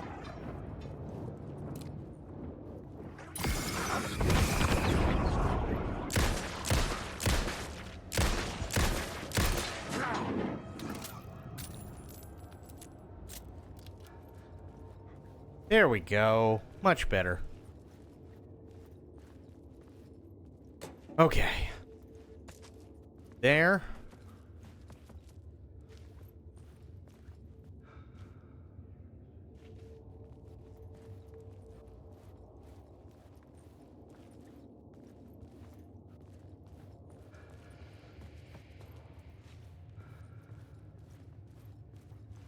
Oh, thing.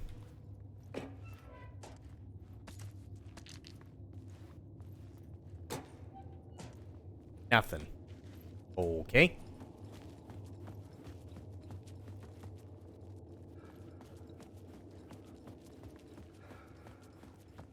Oh, wait.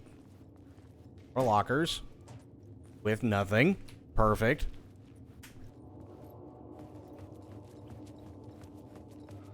Right.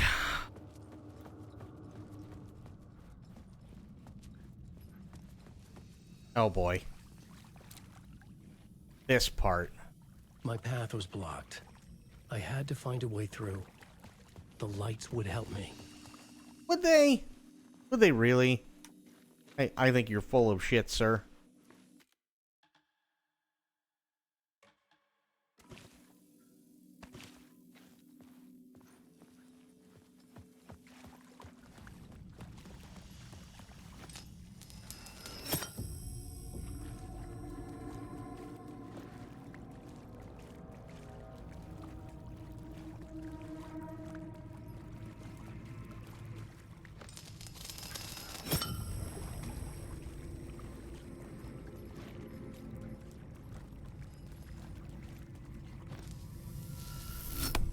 There we go.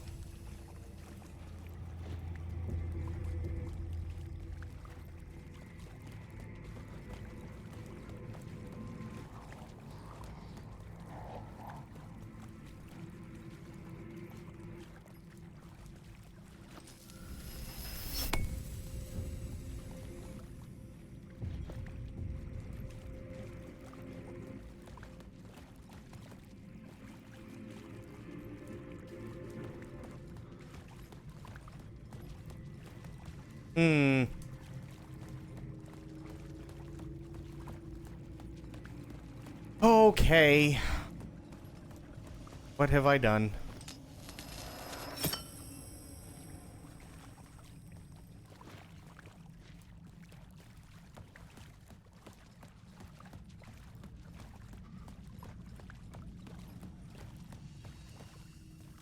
Oh, wait a minute. Wait. I think I know now.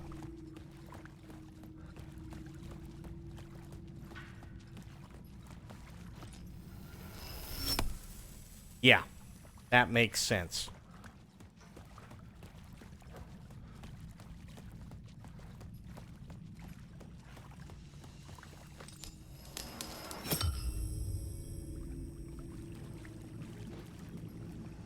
There we go.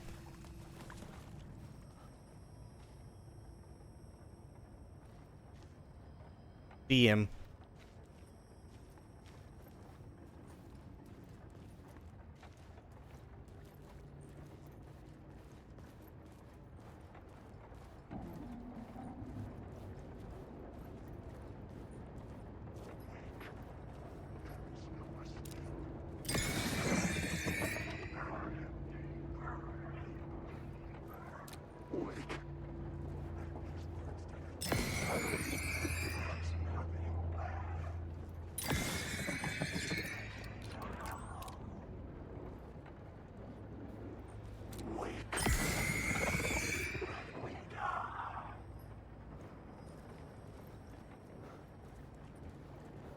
This place sucks.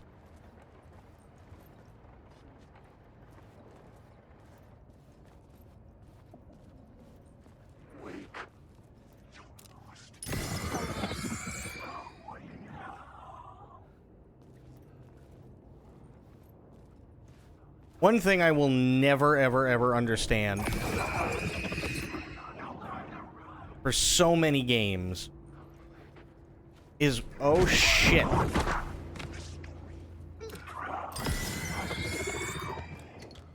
Fucker. There.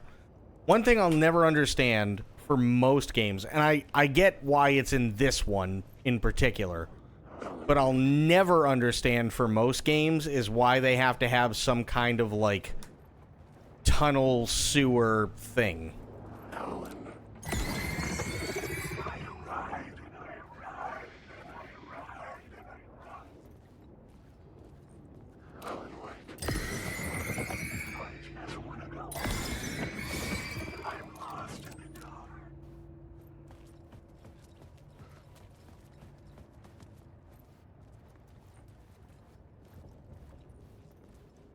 Because they're creepy and scary. Story to tell.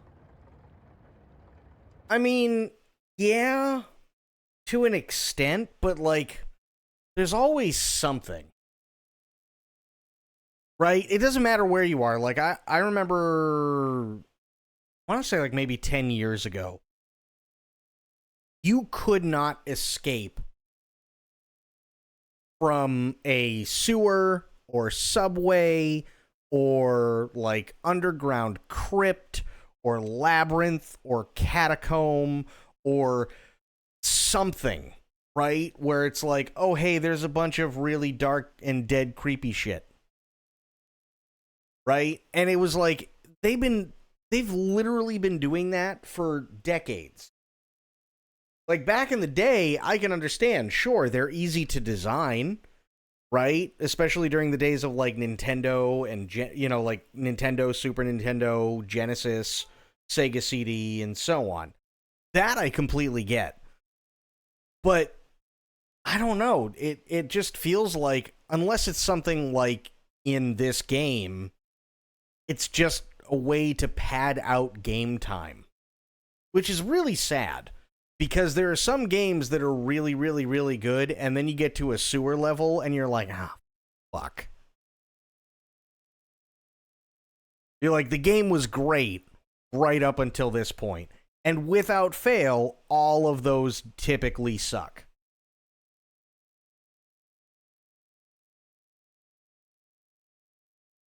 Give me 1 minute. I desperately need to pee. So I will be right back, and then we'll keep going for a little bit longer.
Okay, high is back. And it was a glorious pee. I had found another compelling location to use.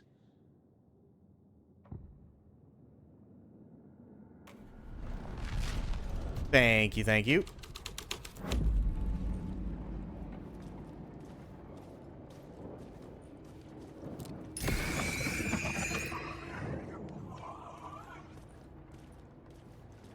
He thought I didn't see him.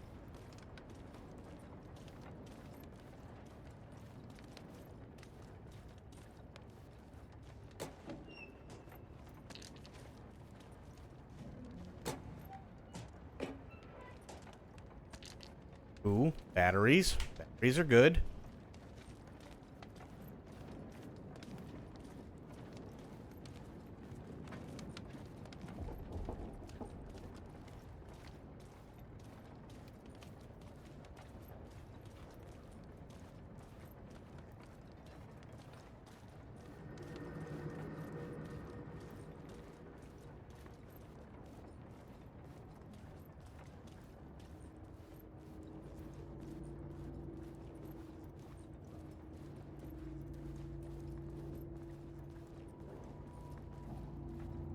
Oh, sober, by the way, and medicine.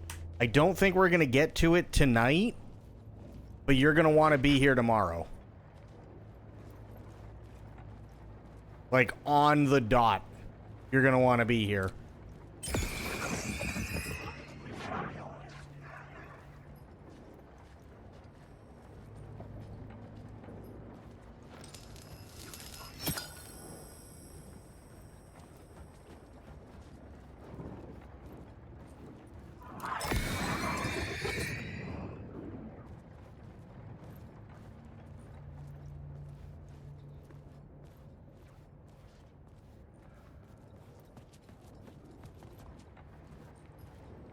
There was something hidden here.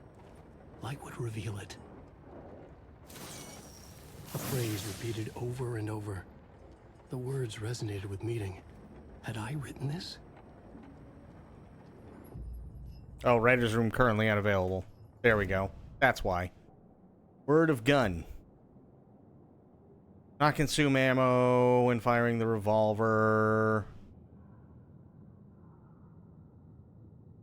Sure. Nice.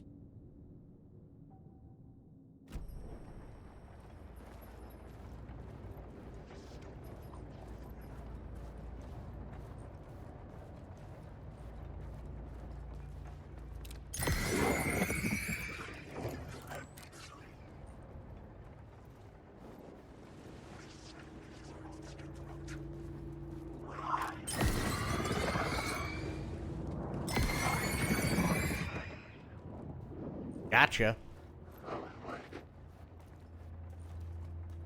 I was getting hit with 75,000 arbitration, 75,000 from a single client. Good luck to that client. They're gonna need it.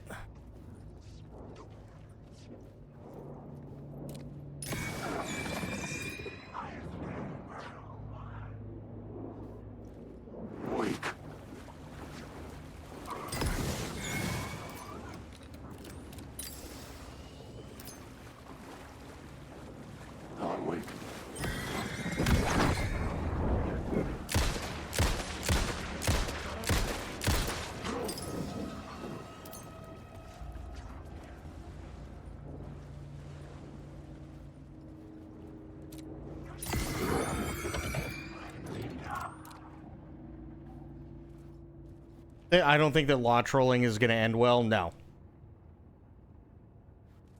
No, it's not going to end well at all. Especially considering they're going to have proof that Steam didn't do something.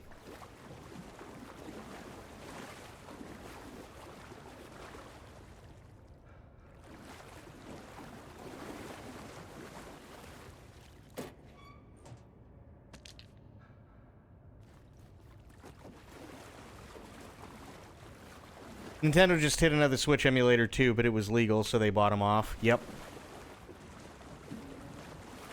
I'm not surprised.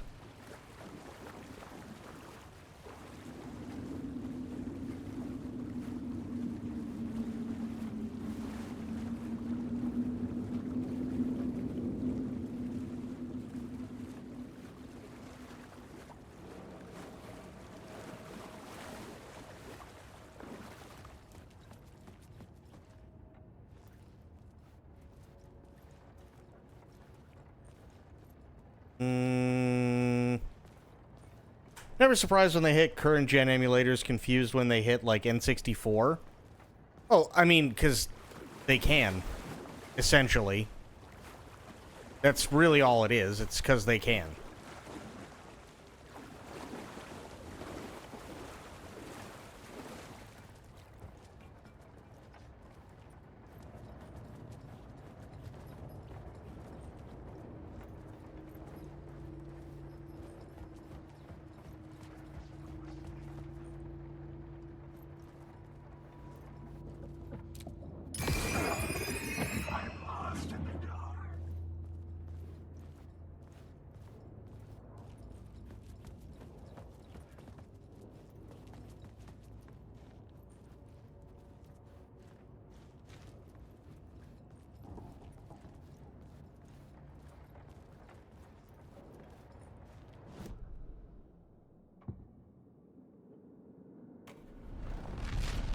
Hey, Molecule, what's going on, buddy?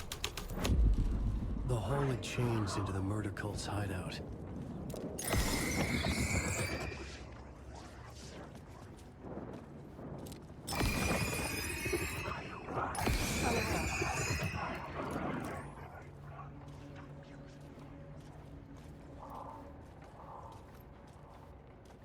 Oh, Alan Wake 2 is amazing. It's really, really good. Because Gabe said that he would pay all the legal fees of any under 10 Gs. So technically they can do it, but generally if the intention is in totality to circumvent the system and plug up the system just to try to get another person, no matter how big, the legal courts, could just dismiss a majority of them because they don't have time to deal with the trolling, even if legal. It's not even necessarily that. Gaben is quite literally saying, if you have a legitimate case, I will pay for the court fees. Right? Simple as that.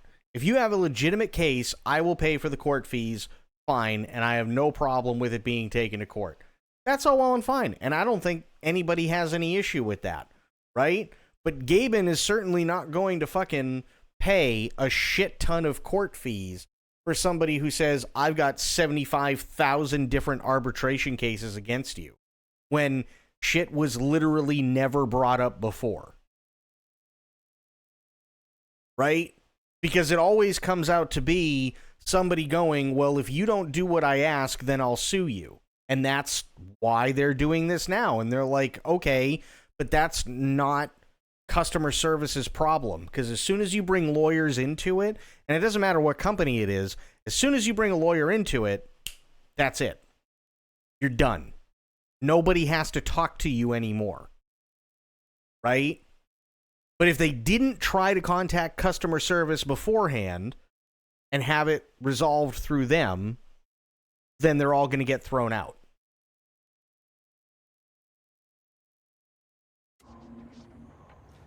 That's just how it is.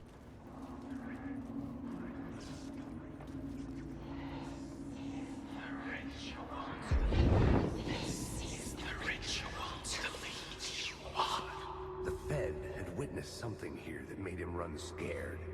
Whether the summoning ritual had been a bona fide supernatural event or the mass psychosis of stark raving lunatics, it didn't change the facts. The cult was messing with things no one should mess with. The ritual was a vital part of the story, the key to reaching the murder site.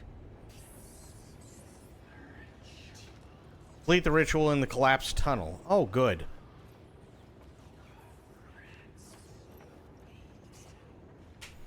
What are these games about? Oh, that's a loaded question. Because you're not just talking Alan Wake, you're also talking about Control as well. And Control 2, which is going to be coming out sooner rather than later.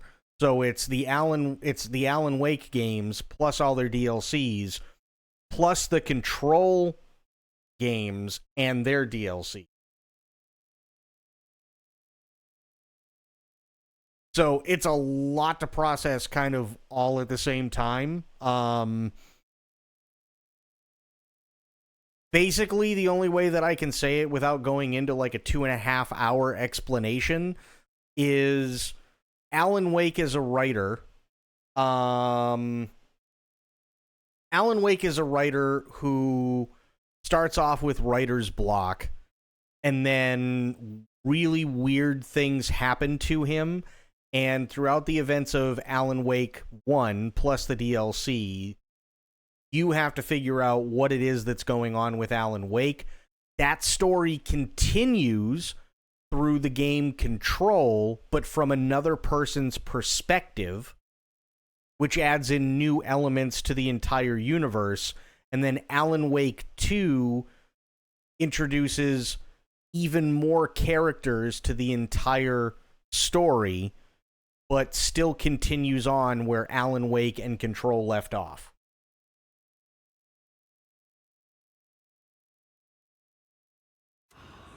Like,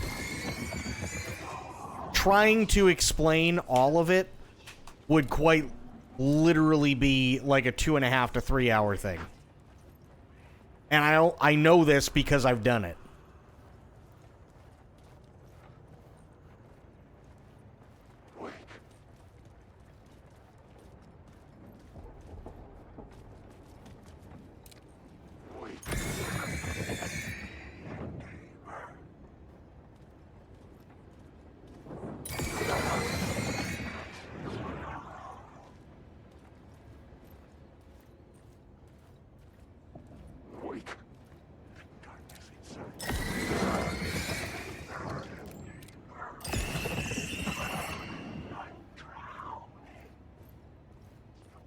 To be fair, I played through Alan Wake back when and had to read an extensive game facts post about what actually the fuck happened, and even that was a lot of guesswork.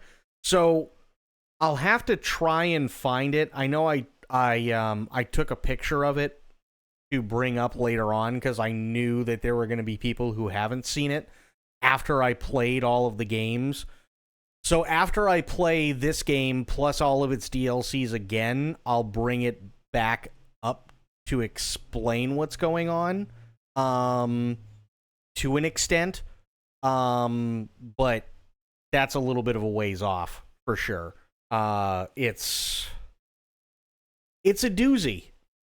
I'm not gonna lie. It's a doozy for sure.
Oh, it takes massive, massive pointers from Twin Peaks.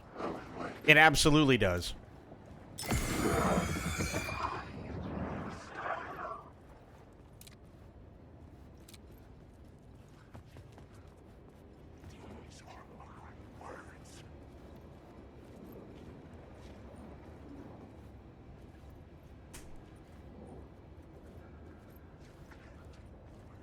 Oh, Twin Peaks is phenomenal, but you have to watch it in order, and you have to be in the mindset to figure out what the hell is going on. Otherwise, it's not going to be something that you really care for. You really do have to be in the right mindset for it.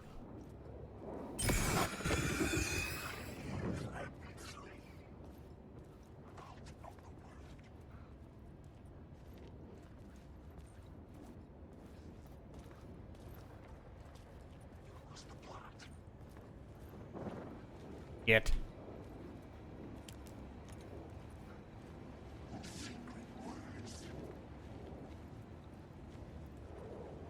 Seems like a show I'd randomly start one weekend and binge through it. I'm waiting for that opportunity. Well, you're gonna need a week. I'm gonna be honest. You'll need a week because it was on for 2 seasons in the 90s, where it was 26 episodes per season, and then there's a 2-hour movie, and then season 3 is 10 episodes. So you're looking at let me see, 64 hours, basically.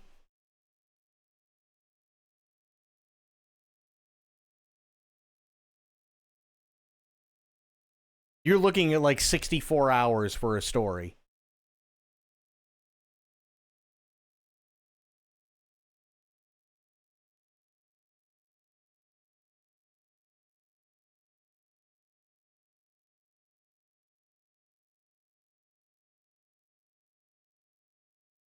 So yeah, it's a lot.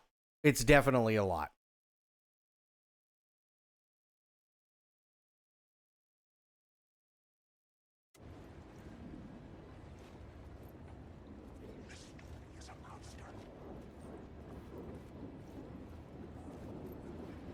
I just want to say. Wait.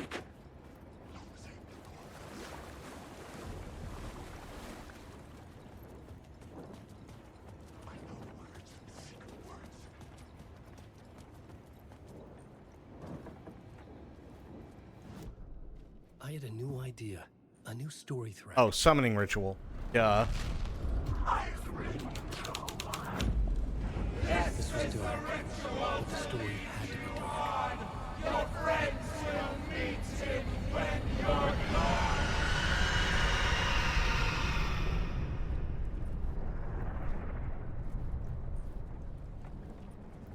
One thing we don't give much credit to British television is the fact that how concise they are. American shows are so long. Honestly, I think the problem nowadays is that American shows are typically really short. Way too short. Right? So I say you're looking at 64 hours. If you're looking at 1 hour of television on American TV nowadays, you're looking at roughly about 42 minutes because you also have ads that are put in. If you are looking at American TV shows that are done on like streaming services, such as stuff like Netflix or stuff like Paramount Plus or Hulu, Shudder, Tubi, Pluto, Vudu, stuff like that, it goes from 42 minutes to 46 minutes. Because they're still stuck in that 1 hour time frame where you have to put spots in for commercials in case they want to show it on TV in the future.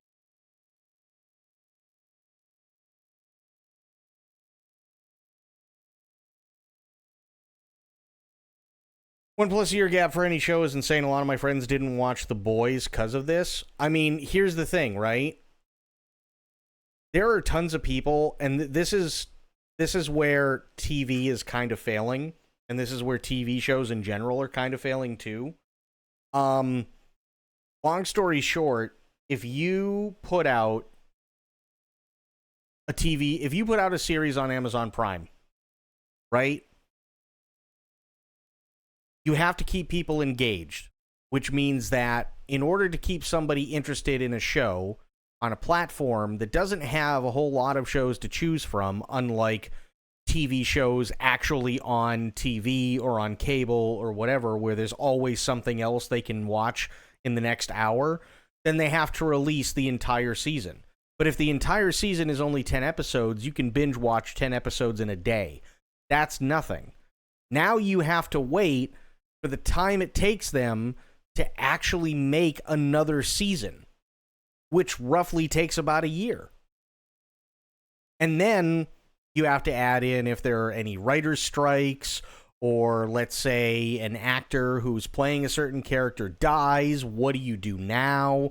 How do you rewrite like the portion that they weren't able to act in to coincide with the fact that the actor's no longer there. There's a lot of things that go into it, right? And it takes a long time. You have to remember, in the 90s, when it came to, and I'll use Star Trek The Next Generation. No, CGI and computer graphics don't play a big part at all. They really don't. A lot of the time, it's really down to nailing the scenes and everything like that, the way that they shoot them now. I'll give you a perfect example. In the 90s, actually in the 80s and 90s, you had Star Trek The Next Generation, right? Star Trek The Next Generation is infinitely more complicated when you take into account that you have to see the ship X amount of times throughout an entire episode. Not only that, but you have to have a new episode every week, which means that the entire cast typically only gets 1 day off after 6 days of anywhere between 14 to 18-hour days of shooting. Right?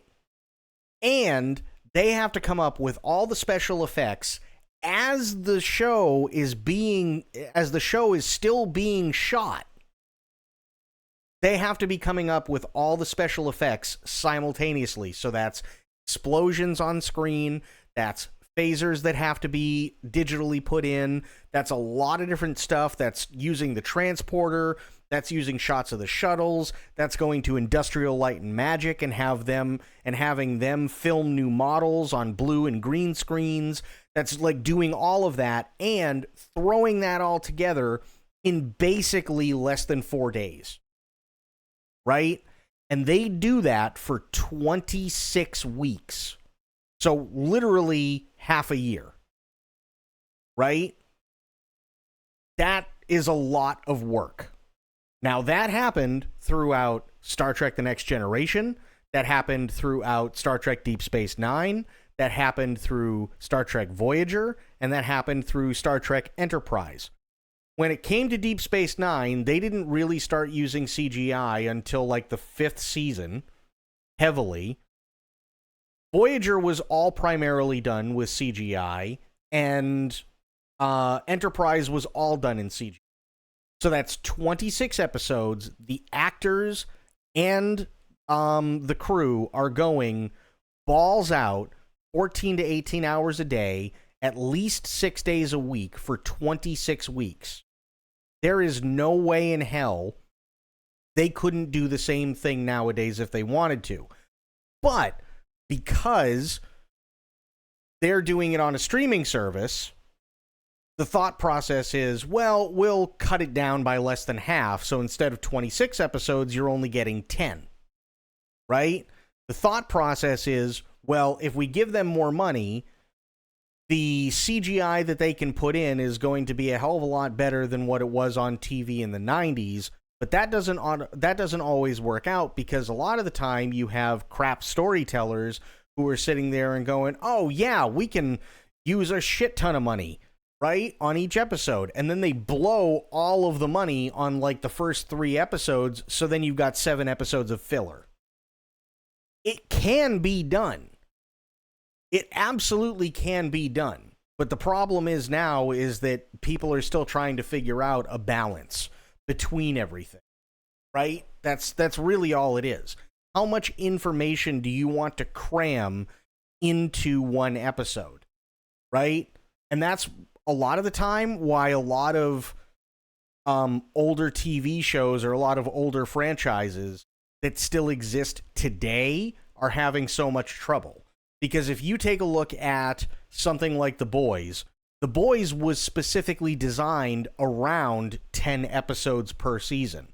If you look at Star Trek was designed around 26 episodes per season. So if you take that 26 episode format and you try and cram it into 10, you're doing a little over 2.5 episodes per episode when it comes to information that you're trying to cram in there. That's a lot. And a lot of the time, unfortunately, it doesn't work out.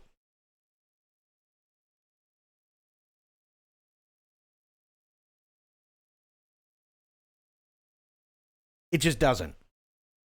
Right? That's how it is. That's one reason why The Mandalorian worked as well as it did. Right?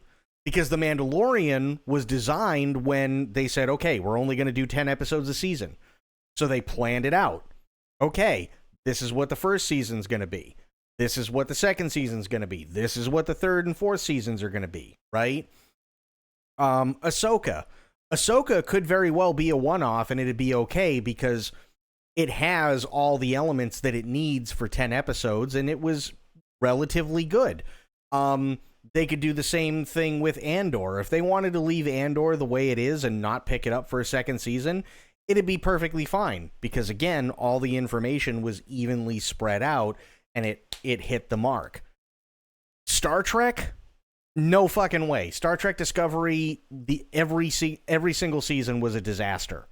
Seasons 1 and 2 of Star Trek Picard were a disaster. The only two series out of new Star Trek that have actually gotten it down were Star Trek Lower Decks and Star Trek Strange New Worlds.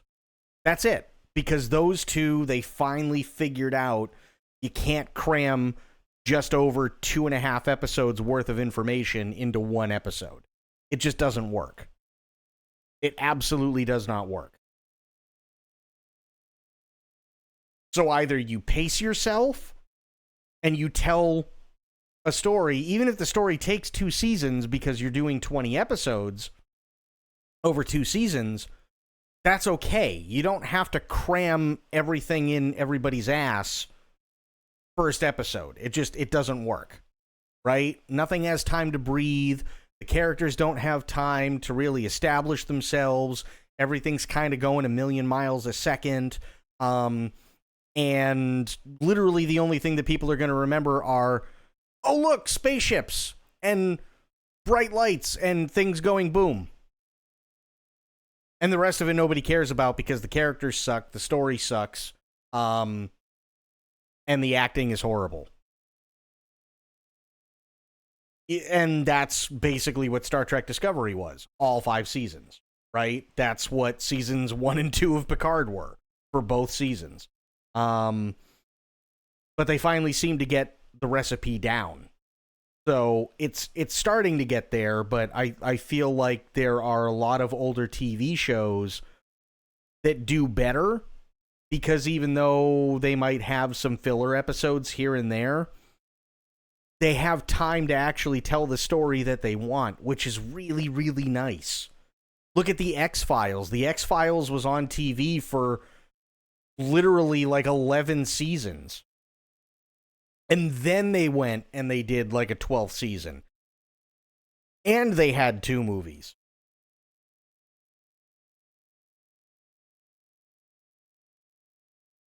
Or people get bombarded with shorts on YouTube. True. Sick Serenity coming in with a raid. Thank you so much. Really, really appreciate that. Thank you so much. Welcome in, everybody. How is everybody doing tonight? What are you doing here? Holy crap. Thank you so much, everybody, for coming along for the raid with Sick Serenity. It's good to see all of you. Welcome in. Good, just tired. You know what? I hear you. I completely get it, but thank you. Thank you, Vashi, for coming along for the raid. I really, really appreciate that, and welcome in, everybody. I'm glad to see everybody here. I've only got myself, like, maybe 10, 15 minutes left as well. Unfortunately, this is my short night, but I will be back absolutely tomorrow, and we're definitely going to be doing more Alan Wake 2. But it is good to see everybody. Welcome in. My name is Shadow. I do a lot of different story-driven and narrative-driven games. And Alan Wake 2 is an absolutely fantastic game. I've played it once, played the DLC up until this point, but I know that there's a lot of people who are experiencing it for the first time, so we're going through it again because I absolutely love it. Just beat the game tonight. I hope you're enjoying the hell out of it yourself. I am. I enjoy the hell out of this game. I've had a lot of fun with it. It's easily one of the best horror survival games that I've ever played. They nailed it in literally every regard. They just did. I said this earlier in the stream. This is one of those games last year that came out at a weird time because it was, although it's a fantastic game, it was criminally underrated, but that's also because how the hell was anybody going to beat Baldur's Gate 3?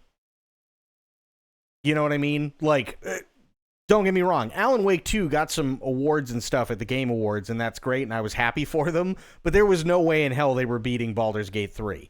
So they kind of got shafted, but now this year I kind of feel like they really need the spotlight, because they really deserve it. They absolutely deserve it. It did get nominated, that's true. But Baldur's Gate 3, we all knew going into it, Baldur's Gate 3 was basically going to take everything. And to no surprise from anyone, that's exactly what happened.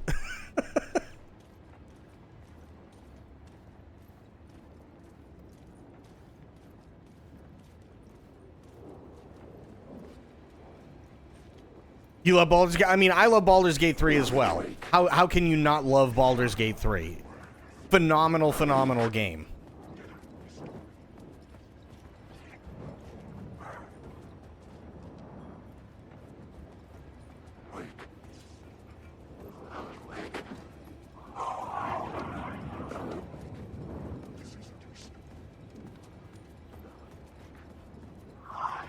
Excuse me, boys.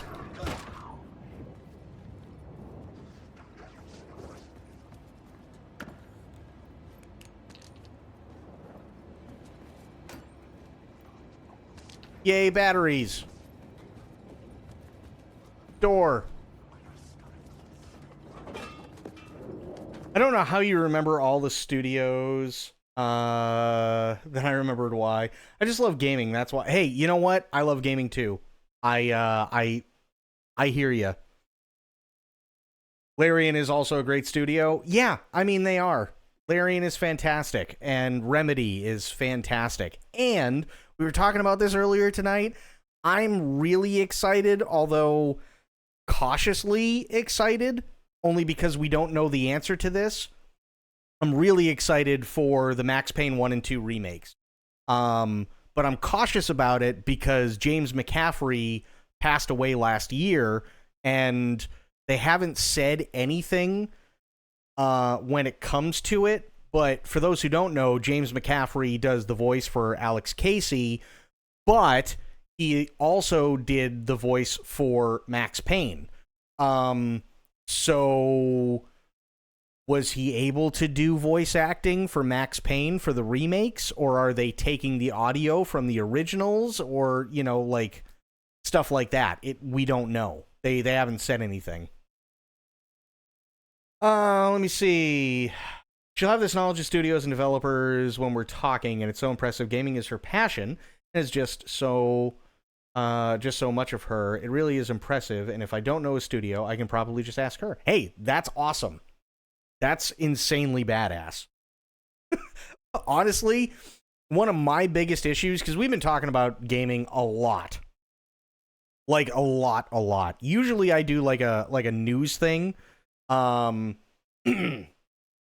Just, you know, like a short news thing at the beginning of each stream, right? And recently, we've been talking a lot about Ubisoft. Also, Vashi, thank you so much for the follow. Really appreciate that.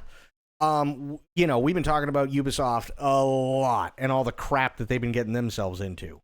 The issue is that there are times where I'll be like, yeah, it's kind of like this game, but the game is like 17 years old, and I'm probably one of 6 people that ever played it, and I can't remember the name of the studio that made it, and everybody's sitting there going, what the fuck are you talking about? I'll be like, yeah, you know, it's the one. They also did this other game, and I can't remember the name of it because I played it for like 20 minutes, and it also sucked, and they're like, wait, do you mean this one? I'm like, sure. You know, it's kind of like one of those deals. Also, Six Serenity, thank you for the follow. Really appreciate that.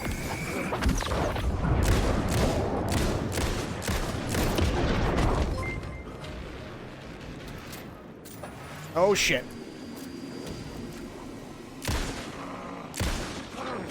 Got him. Hang on. Also, Blackfire, thank you so much. Ow. My everything hurts.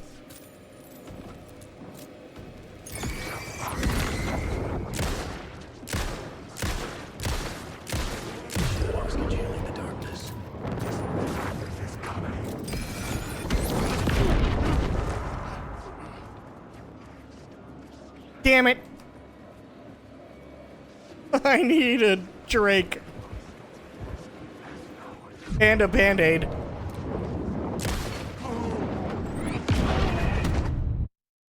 Knew that was coming. Going to head to bed. Enjoy the rest of your stream. Your eyes burn. You know what? Sleep is definitely the best thing for you. Have yourself a great night. Thank you so much for the follow. I really, really appreciate that. And, yeah. Go have yourself a good one. And hopefully we'll see you soon. But yes, Blackfire, thank you so much for the follow. I really, really appreciate that.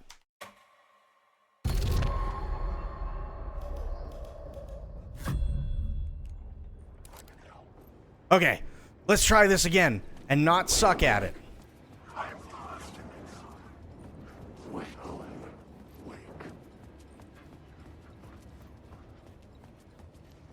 Damn it. Wait, how did I do this again? Oh yeah, I go this way. This way. Turn the light off. You don't know the words, shut up. You're full of crap.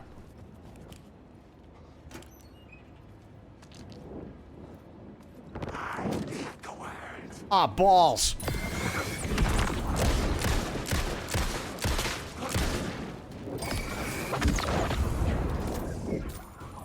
Hurry up, reload, reload.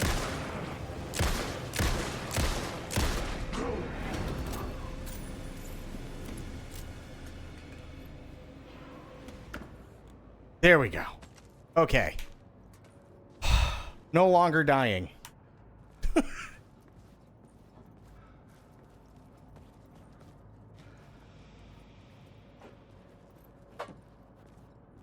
least, not yet. I will probably be dying here in a minute, though.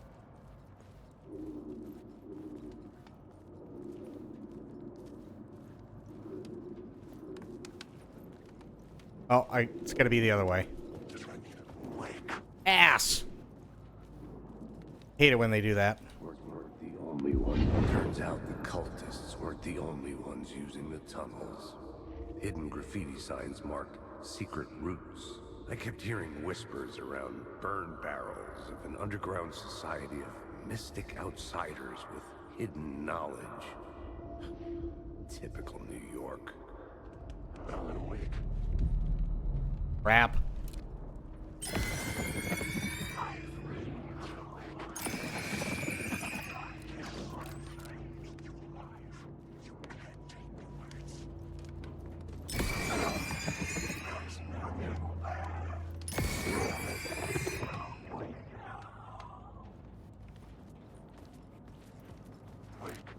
There's only like 38 more. It'll be fine, right?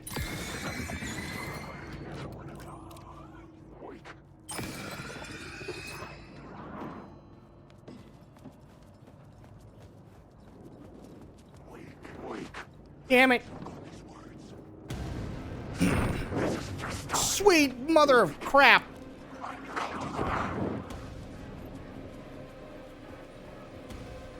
Okay. We're fine. I almost peed. We're okay. Still can't use the cooler. Damn it. Okay. Here. Yes. Whew. Yay, door.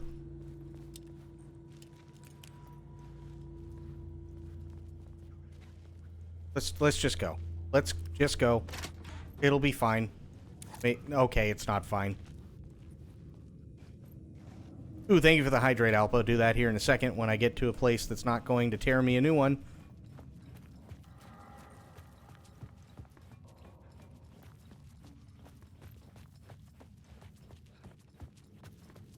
Okay.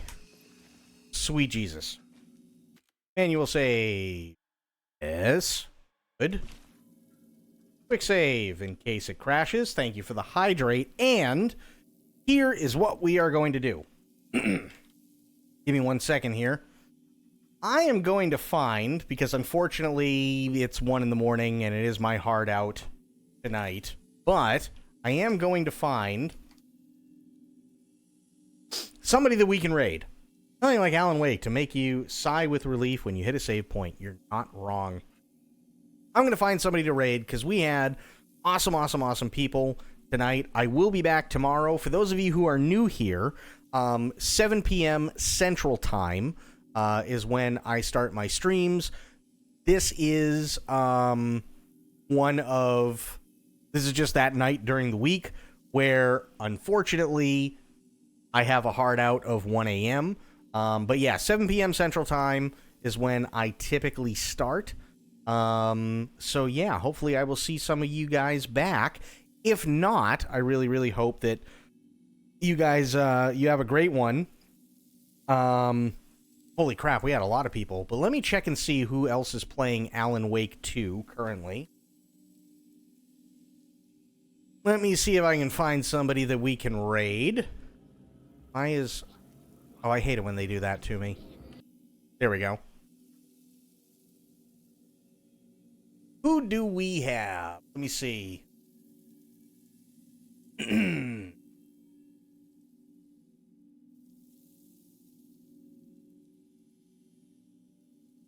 Let me see.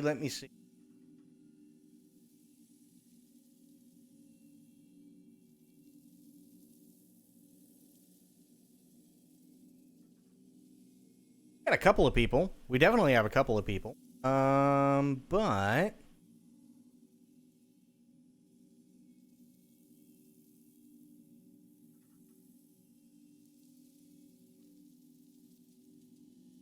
wait, what is this? Hang on. Let me just check something here really quick.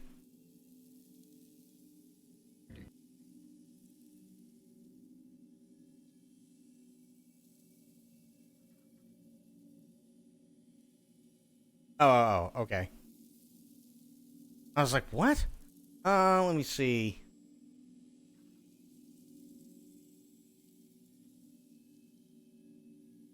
I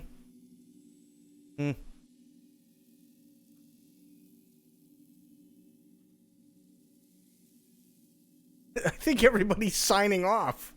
Hang on, let me reload this. I was hoping to catch somebody who was playing Alan Wake 2, but, let me see here.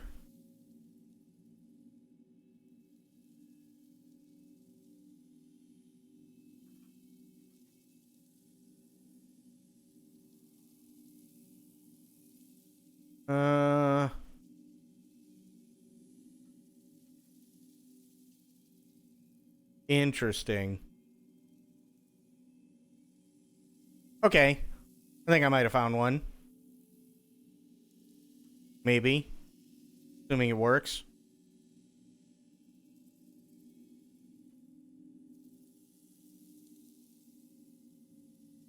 Let me see.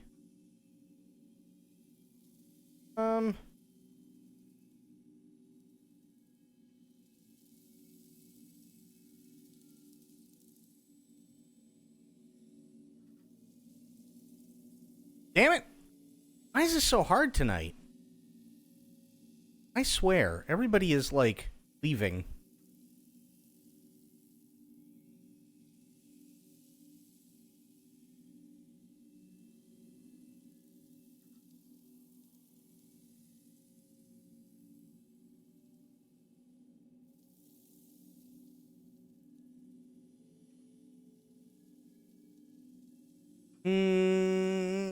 Damn it. Hang on, let me reload again.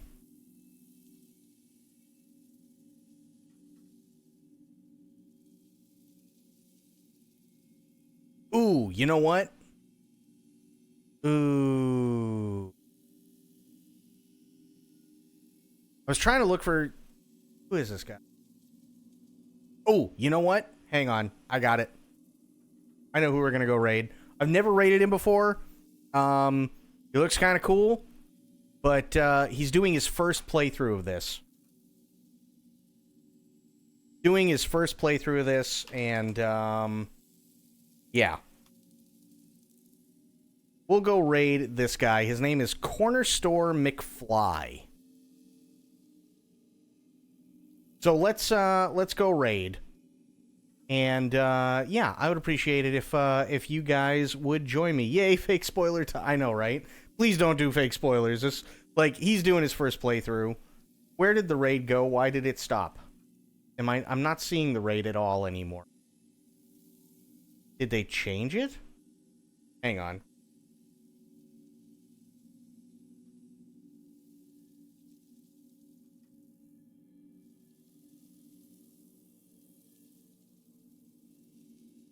Already have a raid in progress. Okay. Well, hopefully you guys can see it.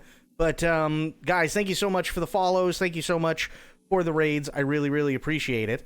Until I see you guys later on today, have yourselves a great day, great night, wherever you are. Be good to yourselves, be good to one another. Stay safe, stay frosty, and, of course, the #1 golden rule around here. Try to remember some of the basics of CQC. I will be seeing you guys later on today, like I said. Yeah, so here we go. Looks like we're gonna raid. Thank you so much, everybody. I am out for now, and I will see you later on. Bye, guys.